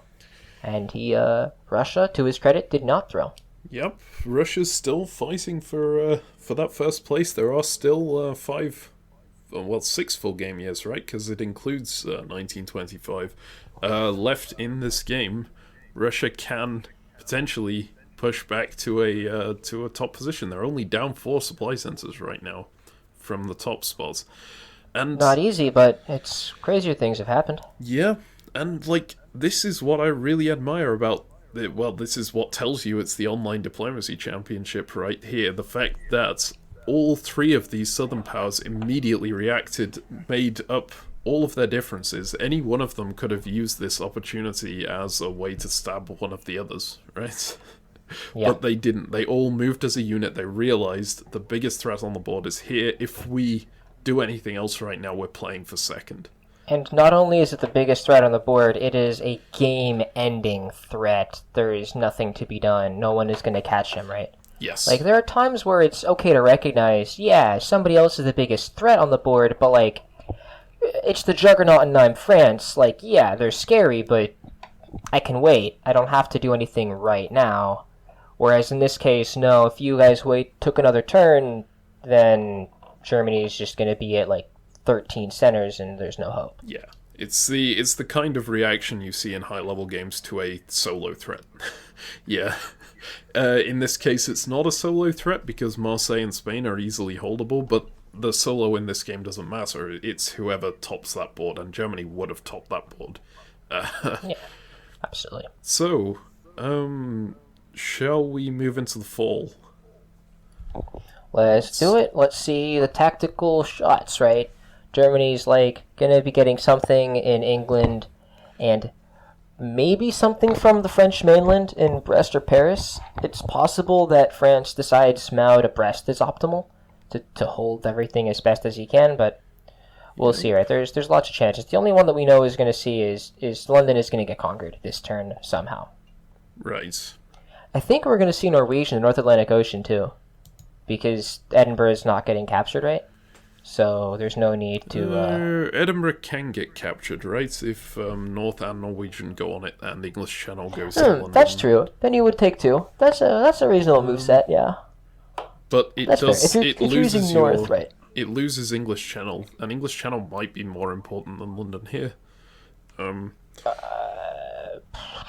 It might lose English Channel, right? Remember, Mid-Atlantic Ocean's got, like, it's got a lot of places it wants to go. Well, yeah. Okay. The important thing is it would take the German fleet out of English Channel. Yes. Yeah. And let's see it. Let's see the tactics, yeah. man. Okay. So fall 1920. There we go.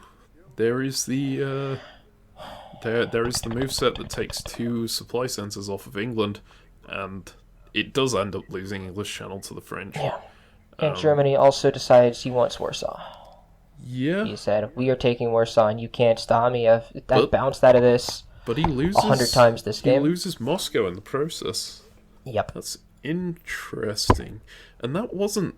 Okay, yeah, so he put everything into attacking Warsaw in the hope that Moscow wouldn't be attacked, because the only thing this loses against, right, is that supported attack into Moscow. Yes. So Russia getting the perfect response once again. Yeah, and Italy decided to give Russia an extra unit here, guaranteed. Yep. If you look in Turkey, they decided, yeah, Russia needs a build, and this way Russia's getting a build. Yep. Russia didn't actually need it in this case because they ended up back in Moscow, but if there was a different order set and Russia was instead able to bounce Germany out of Warsaw, they would have needed this in order to get the build.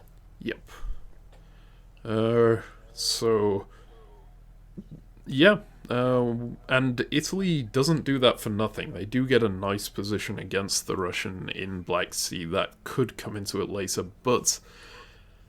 Not right now. Yeah, maybe right and now. Probably not this turn. That army in Turkey is still going to hold 1 supply center no matter what until the very Well, now end it of has the game. 2, right? It's got 2 dots. Yeah. But it's not going to hold 2 dots if Italy doesn't want it to hold 2 dots. Yes. It is going to hold 1 dot if Italy doesn't want it to hold 1 dot. Unless... As long as Italy only has the 2 fleets, right? Now there's an army in Bulgaria, which can start fixing things, right?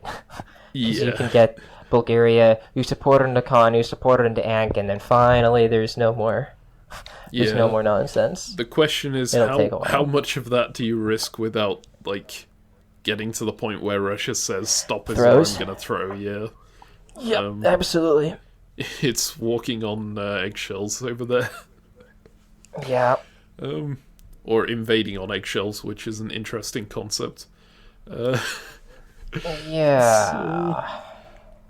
Over the other side of the board, yeah, you were right that Germany did absolutely nothing to try and take Munich back. In fact, they just self-bounced on it to prevent any supported attack into Burgundy, I guess. Yep, something like that. I mean, it was supposed to stop a support attack into Bohemia, but like they used Tyrolia with it as well. And so, despite Germany getting London and Edinburgh plus Warsaw minus Moscow and getting 2 builds naturally, they're disbanding Bohemia. So they had potential for 3 builds, but they're still only getting 2. Yep. And so I am confident that Germany is kicking himself for moving English Channel into London rather than holding, because London is useless right now, and if they had held mid-English Channel, they bounce all of these French fleets, and it just buys them basically a full year for that single unit. I think that is a big deal. This is why I was, like, this move's idea is why I was strongly considering Norwegian Sea to North Atlantic and English Channel doing something else, less likely to succeed, such as Brest, in order to... and then North Sea to take London, because this maximizes the chance that we keep the French fleets in the south. Obviously, with my order set with English Channel going after Brest, you get wrecked by the same thing, and it's even worse because Brest probably gets disbanded. So, okay. But my bet was that France was defending Brest or something, so... Yeah. Of course, like, English Channel to Mao would probably be the best. It's the best way to slow them down. Yeah. Yeah. Wait, no, it wouldn't necessarily stop something, because you'd expect North Africa to support the move into Mao. Yep. The fact that it didn't was very unusual. It's whatever, right? It stops Italy from doing any nonsense. Yeah.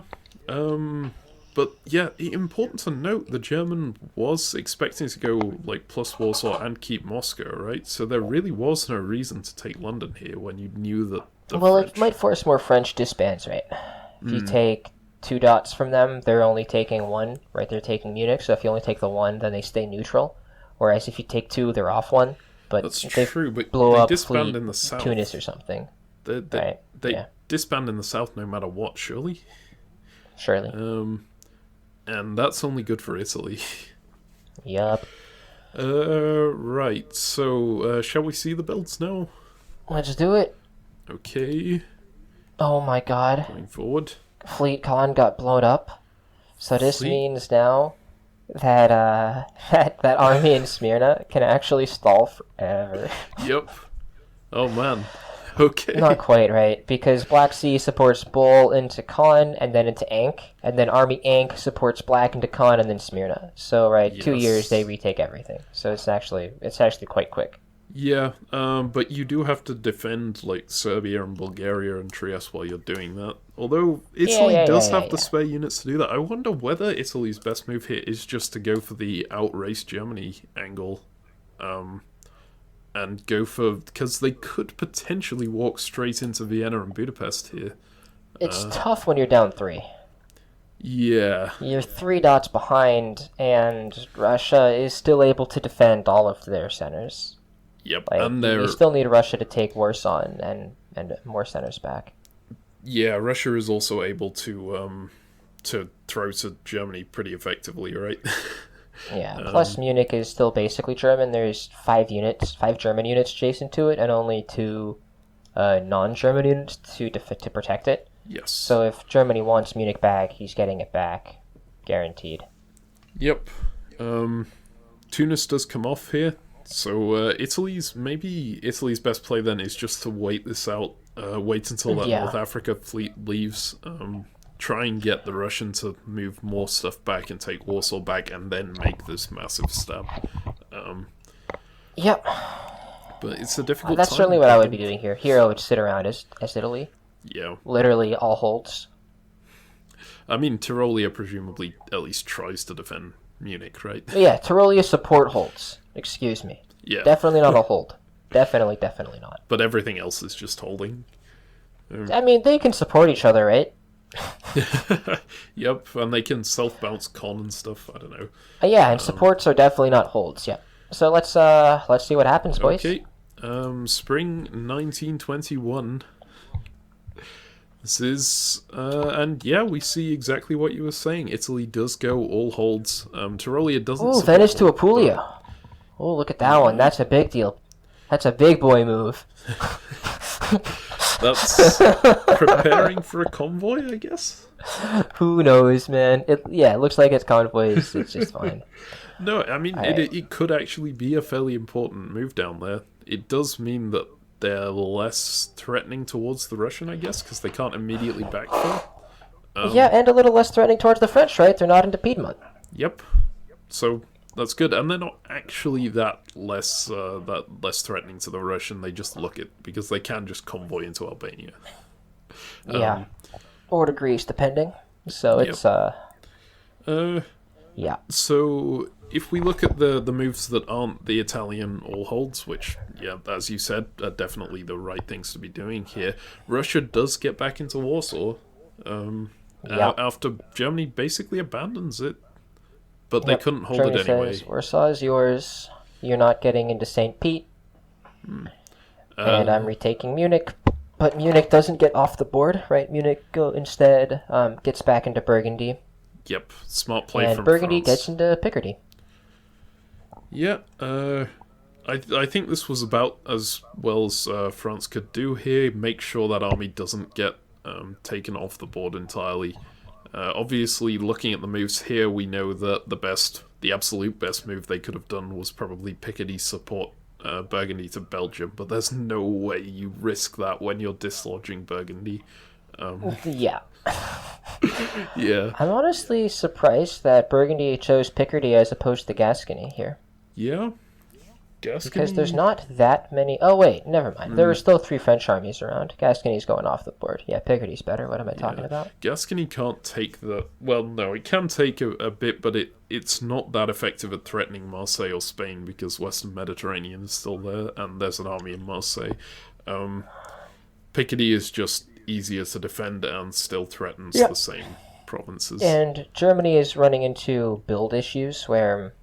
If they get a dot, they still can't use it. Yep. Because all their centers are full. This is the eternal German problem. In fact, I've kind of never seen this problem with anyone other than Germany. I guess, like, Italy... no, okay. In this game, we've seen it with Italy and Russia, so never mind. Yeah, but Austria is one that gets it pretty frequently. Yeah. Where they've lost Trieste a while ago to... someone, and then they need to take Trieste from Serbia for whatever reason, or they haven't retaken Trieste, and yet they're still doing nonsense with Serbia, and then Vienna and Budapest are filled. I've seen it quite a few times with Austria. Yeah, I think the difference is that with Germany, it tends to happen when they're doing well, whereas with every other power, you expect it when they're doing badly. Yeah. Germany has this late game problem. My centers are on the stalemate line. And I'm holding the stalemate line, but I'm not building. Yep. Right, so in the north, France gets London back, loses English Channel, decides to retreat it to Wales instead of Brest, despite the fact that Burgundy could have retreated to Gascony or Picardy. That's an Worked interesting... out really nicely here, right? Super happy about that move. Yeah, does Wales really do all that much? Yeah, I suppose it can protect London if English Channel isn't used to go back into London, which... Yeah, it means we're going after English Channel again, right? And, we get it from Wales, so now Wales is going to be vacant for our army London to retreat to. North Atlantic Ocean still makes it to Norwegian, and, we're just... Yeah, we're rolling. Wouldn't it have just been better to go in from Brest, though? But then if they go into Wales, our army in London goes away, right? Yeah, okay. If English Channel goes straight to Wales, then it's awkward. Yeah, that makes sense. Okay. You do have to, figure out the fact that Paris needs to defend both Paris and Brest now. No, it doesn't, because you've got a unit in Burgundy. Never mind. Yeah, it's so weird to see the German unit in Burgundy, but no, there's a French unit there. Yeah. I mean, I made that mistake a few times. on that note, shall we move on to the next phase? Let's see him. Okay, fall 1921 here. And we see Wales attempt to hold London and fail.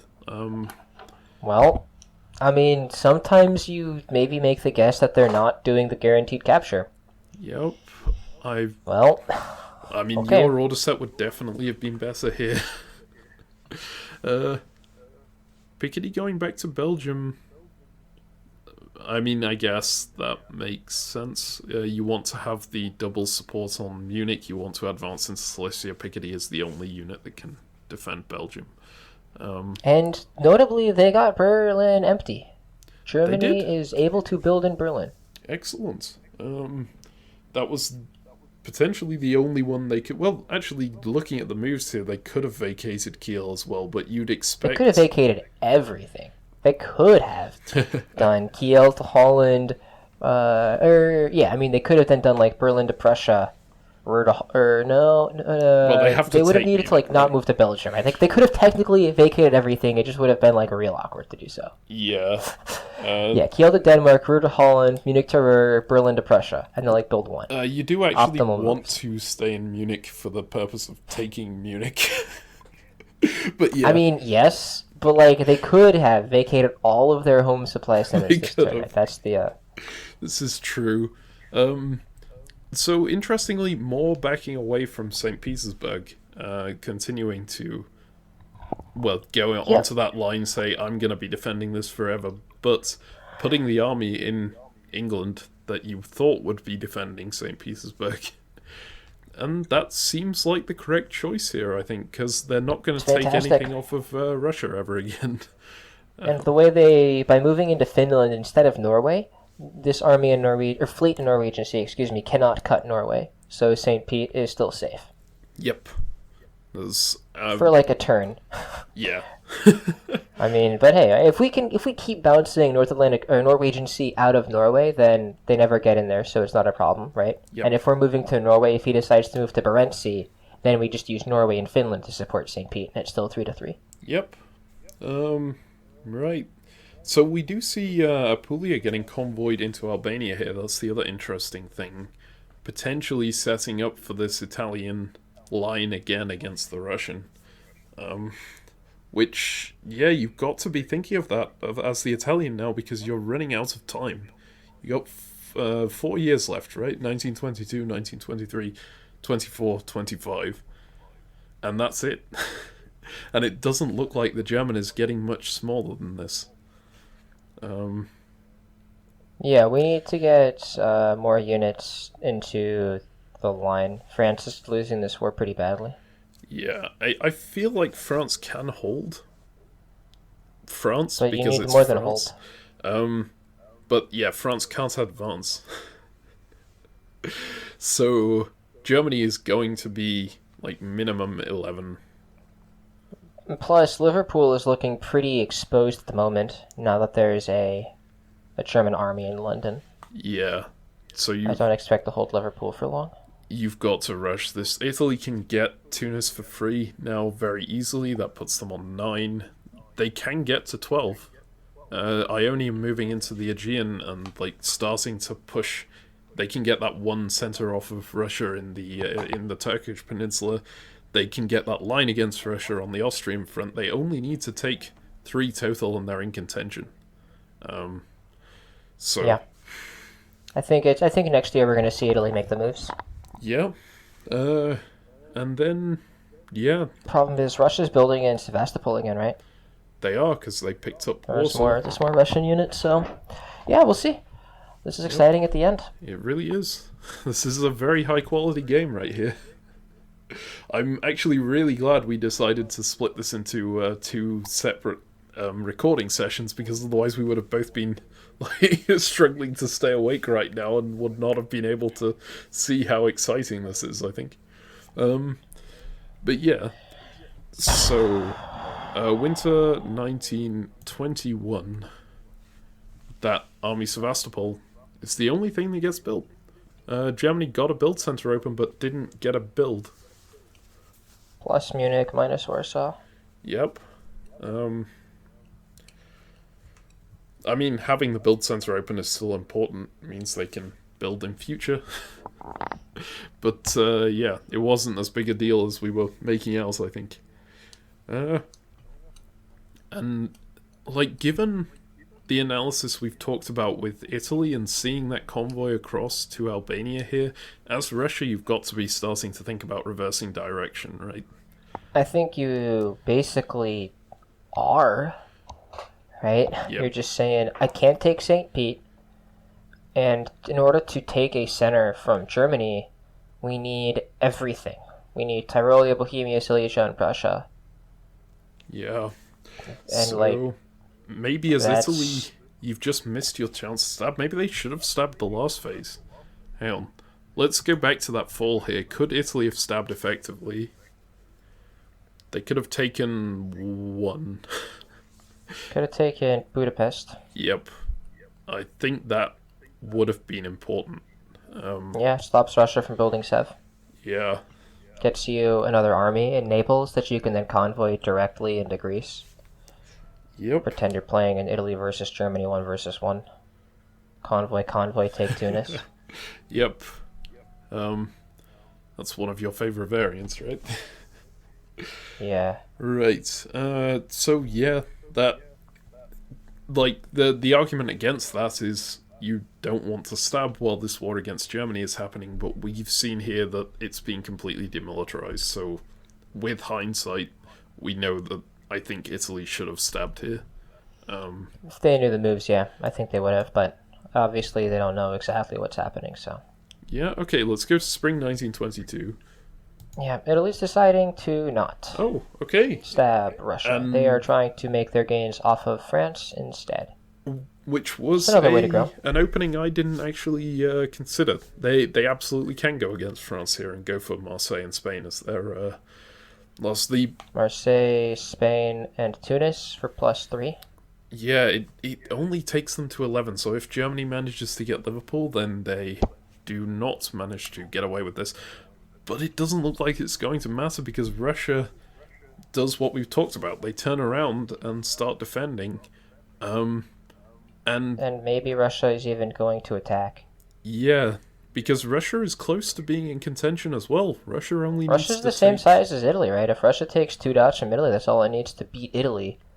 But still, maybe not Germany, but... well, 3 dots will beat Germany if no, they need 4 dots because of the tiebreak. Yeah. And if Italy takes these dots from France, it's very likely Germany ends up getting Brest, Liverpool, and Paris. Yes, that's the issue. So Italy needs to be very careful with this fight. I feel like with these moves, Italy has just taken France out of contention, and the fact that let's see if they take the dots, right? Yeah. Okay. So the only if they dot just that's currently being taken is Tunis, right? If they just take Tunis, I think you could get away with that and say to France, okay, you know, this is one centre that you've left next to me. I need to go for the win here. You know, you can understand this. I'm going to let you defend your own provinces against Germany, but I need this one. Whereas moving into Lyon and Western Med, if they actually continue and take Marseille and Spain, that's the kind of move that will put you in a position where Germany might get the win from France throwing, or even just from France disbanding. Yep. So, yeah, it's really hard to say whether it was wrong of Italy to do this, though, especially since we don't know whether it's paid off or not. Yep. I think just tactically here, English Channel would have rather tapped Picardy. Yeah. Seeing hindsight 2020, end up in our slow retreat to London. That's true. You get Burgundy out of it. It's perfect. Yep. I don't... But hey, hindsight 2020, you can't win every guess, right? Yep. This is true. Cool. Alright, let's... Okay, let's move forward. Fall 1922. Here, Italy manages to take out the unit in Romania and doesn't lose Constantinople despite advancing into the Black Sea. And Germany gives back Edinburgh to the Italian, and the French player decides to defend against Italy. Yeah, Italy does back off but takes Marseille. I wonder if that's like saying, okay, I need this centre, but I'll let you keep everything else. Just like let me go for the win here. Maybe. It's interesting. But in the meantime, Germany didn't pull back at all. I mean, he pulled St. Petersburg back to Finland. Big whoop. Yeah. Germany just holds, and France pulls everything back. I think France is still just as defensible as they were. Likely to France lose. is still invincible. Likely to lose Liverpool and Edinburgh, but you were going to lose Edinburgh anyway. It's like a huge blessing that you get to keep it here. But I don't see France losing Brest, Paris, etc. here, unless they choose to. Sure. That's the benefit of I being think... France. I mean, if Germany forces English Channel this turn and walks into Picardy, and if France defends exclusively against Italy, which seems pretty likely and doesn't support hold English Channel, then suddenly these dots start looking scary. Yeah, but you don't need Mid-Atlantic Ocean to defend against Italy, right? Because they only have There's nothing in Lyon Western and Marseille now. True. True. Yeah, Mid-Atlantic can definitely support hold English Channel. So France... That is accurate. France can defend in both directions. Just not very well on the... They've lost England through this, but they were probably going to lose England anyway.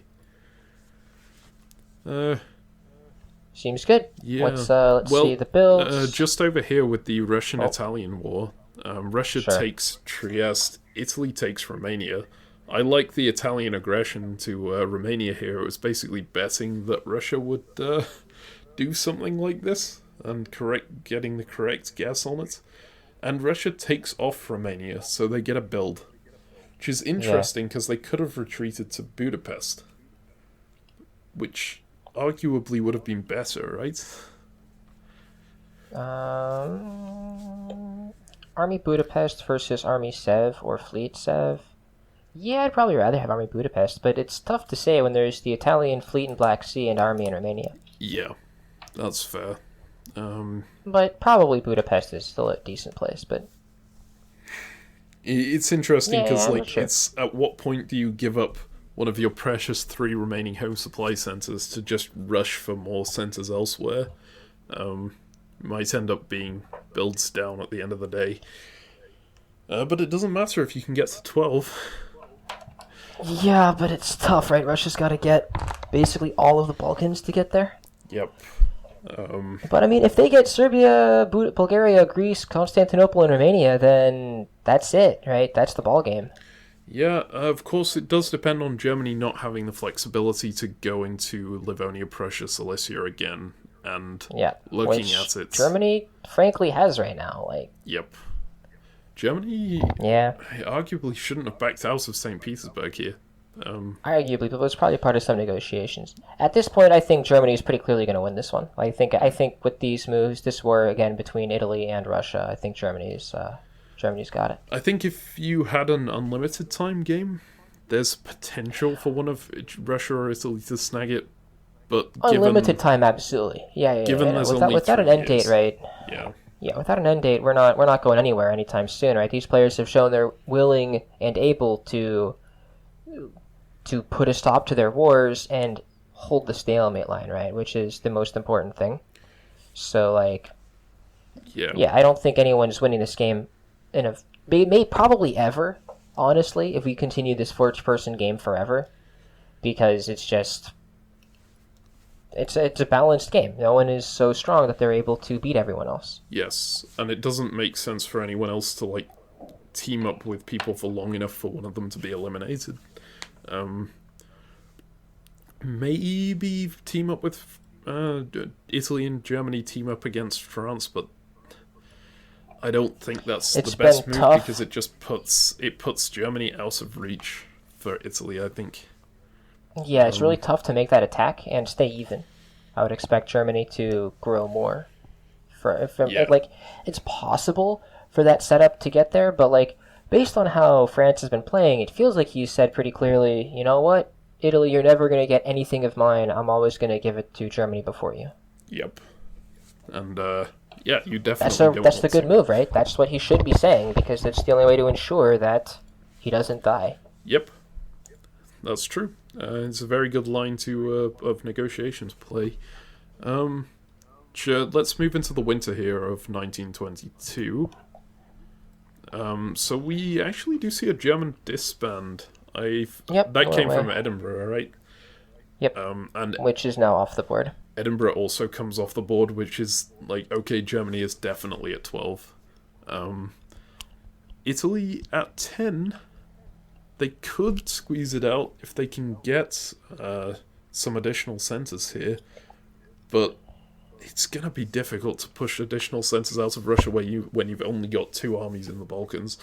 Russia's just... Yeah, and Russia's got 6. Yes. So, like, Tyrolia can get forced this turn, putting 2 on Venice, which so now Piedmont and Venice are stuck there forever, but then that leaves Vienna free to move into Budapest and force Romania later. Yeah, maybe Sevastopol... And there's, like...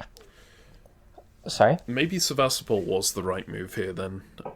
Just to get that army encircled, basically, because even if it does get into Budapest or something, you can still push it back this way. If it gets out, I mean, then it's... Technically, right, Russia's getting Khan or Romania this turn. Yep. Because they attack Armenia too, and they attack Khan with 2, so... Yeah.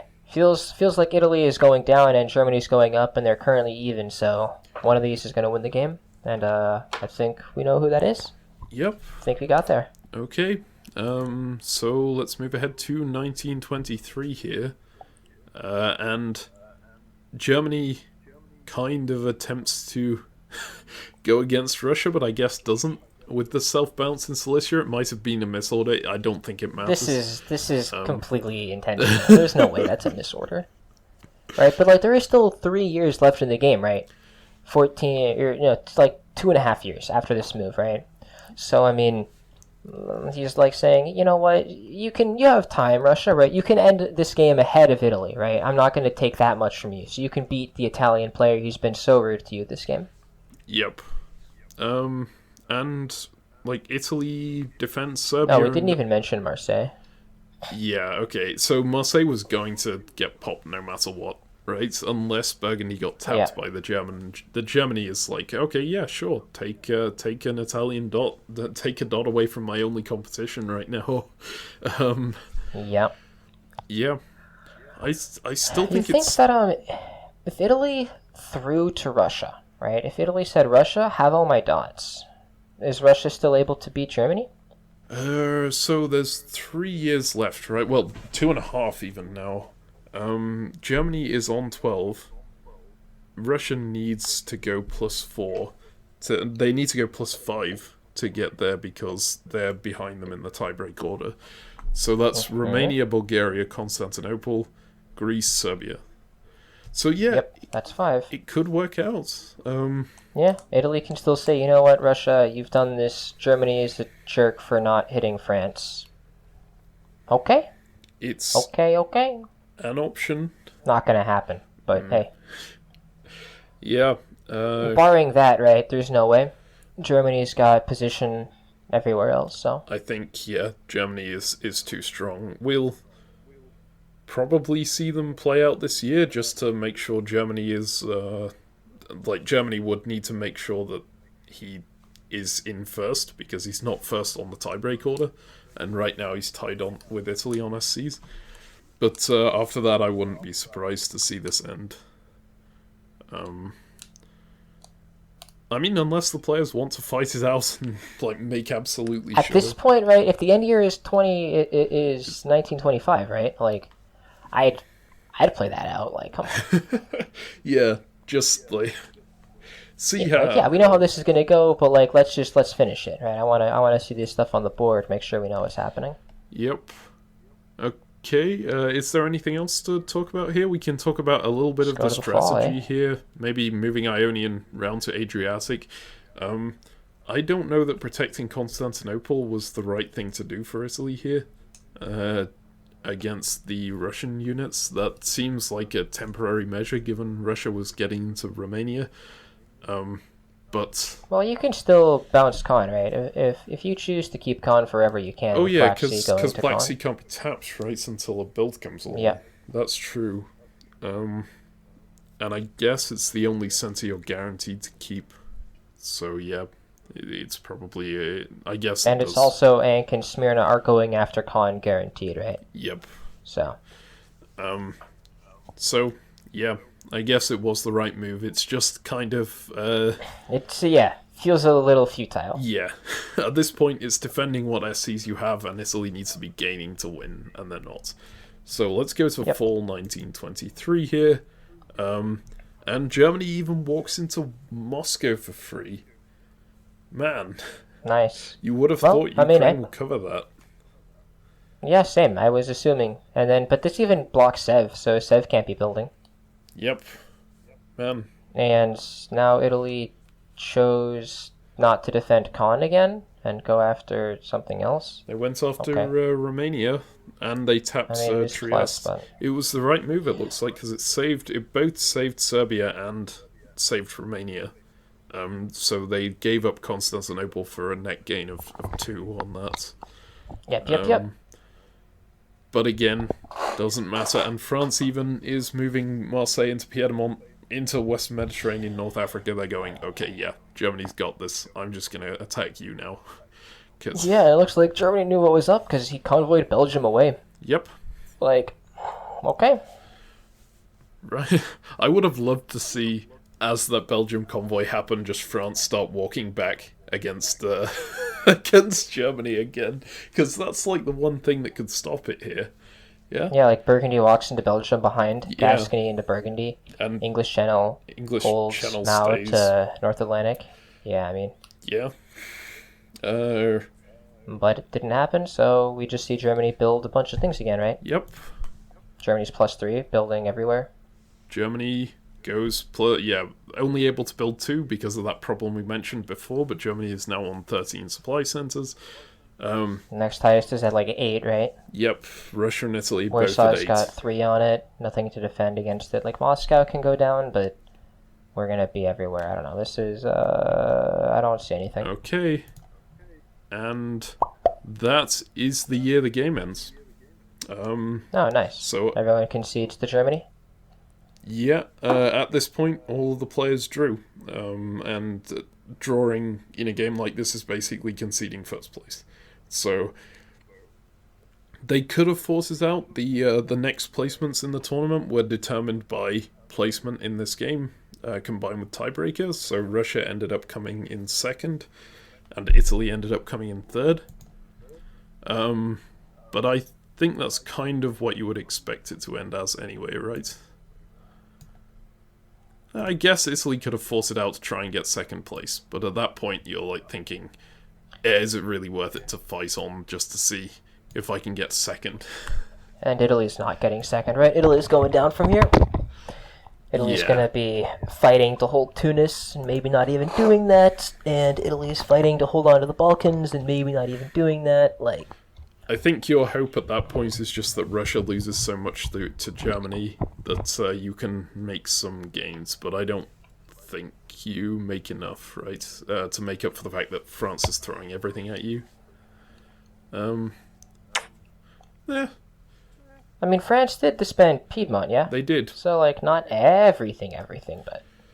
Yeah. Pretty much. So, Italy could potentially have played on here for second. But I think it's perfectly fair to say in a tournament like this, if you're not winning, then your placement doesn't matter all that much. So, yeah. Massive congratulations to Brumark, who was Germany here, came out on top. Really? Brumark was Germany? Wow. Yep. Second place goes to Tekels in Russia.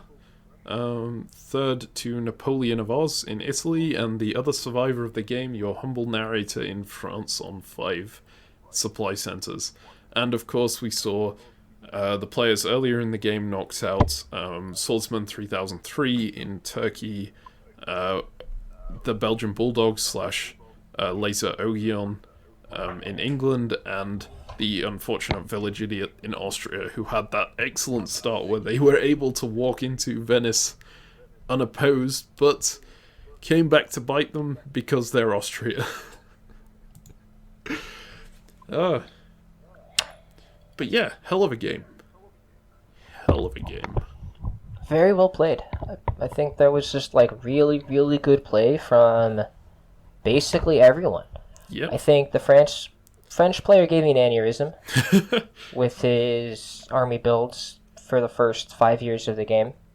Yep. But I mean, his tactics were solid throughout, and he made the appropriate.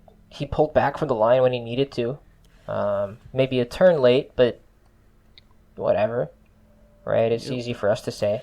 It's like we're like nitpicking over one minor tactical mistake, but it was. And like one. in 48 moves in the game, right? Like his press was probably very good, and I think everyone in this game just did a great job, right? Even the eliminated players, right?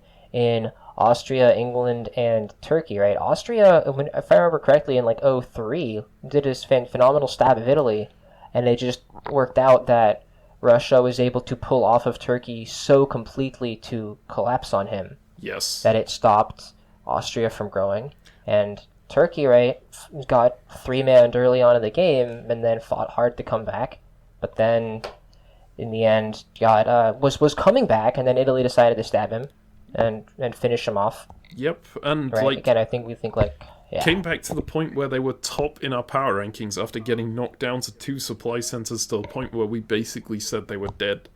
And we saw like the Italy was at the bottom of our power rankings at one point, I think, early in the game, where they were down to just Naples, Greece, and Tunis, and managed to hold out and come back to the point where they were in with a shot for the win right here. They were probably the second favourite. It's like, I would not be hesitant to say this is the highest level, this is the highest quality game we have ever commentated on this channel, bar none. Obviously, it helps that it had a 25-year time limit apart instead of a 10-year one, because you get to see this late game play. But yeah, absolutely amazing play from all the players. And I hope you've enjoyed watching 5.5 hours of commentary. It's been a great one. This is pretty great. Yeah, I'm always really bad at ending these things. So I'll just say once again, congratulations, Brewmark. Excellently played. And I hope we see this quality of game again in the ODC 2021.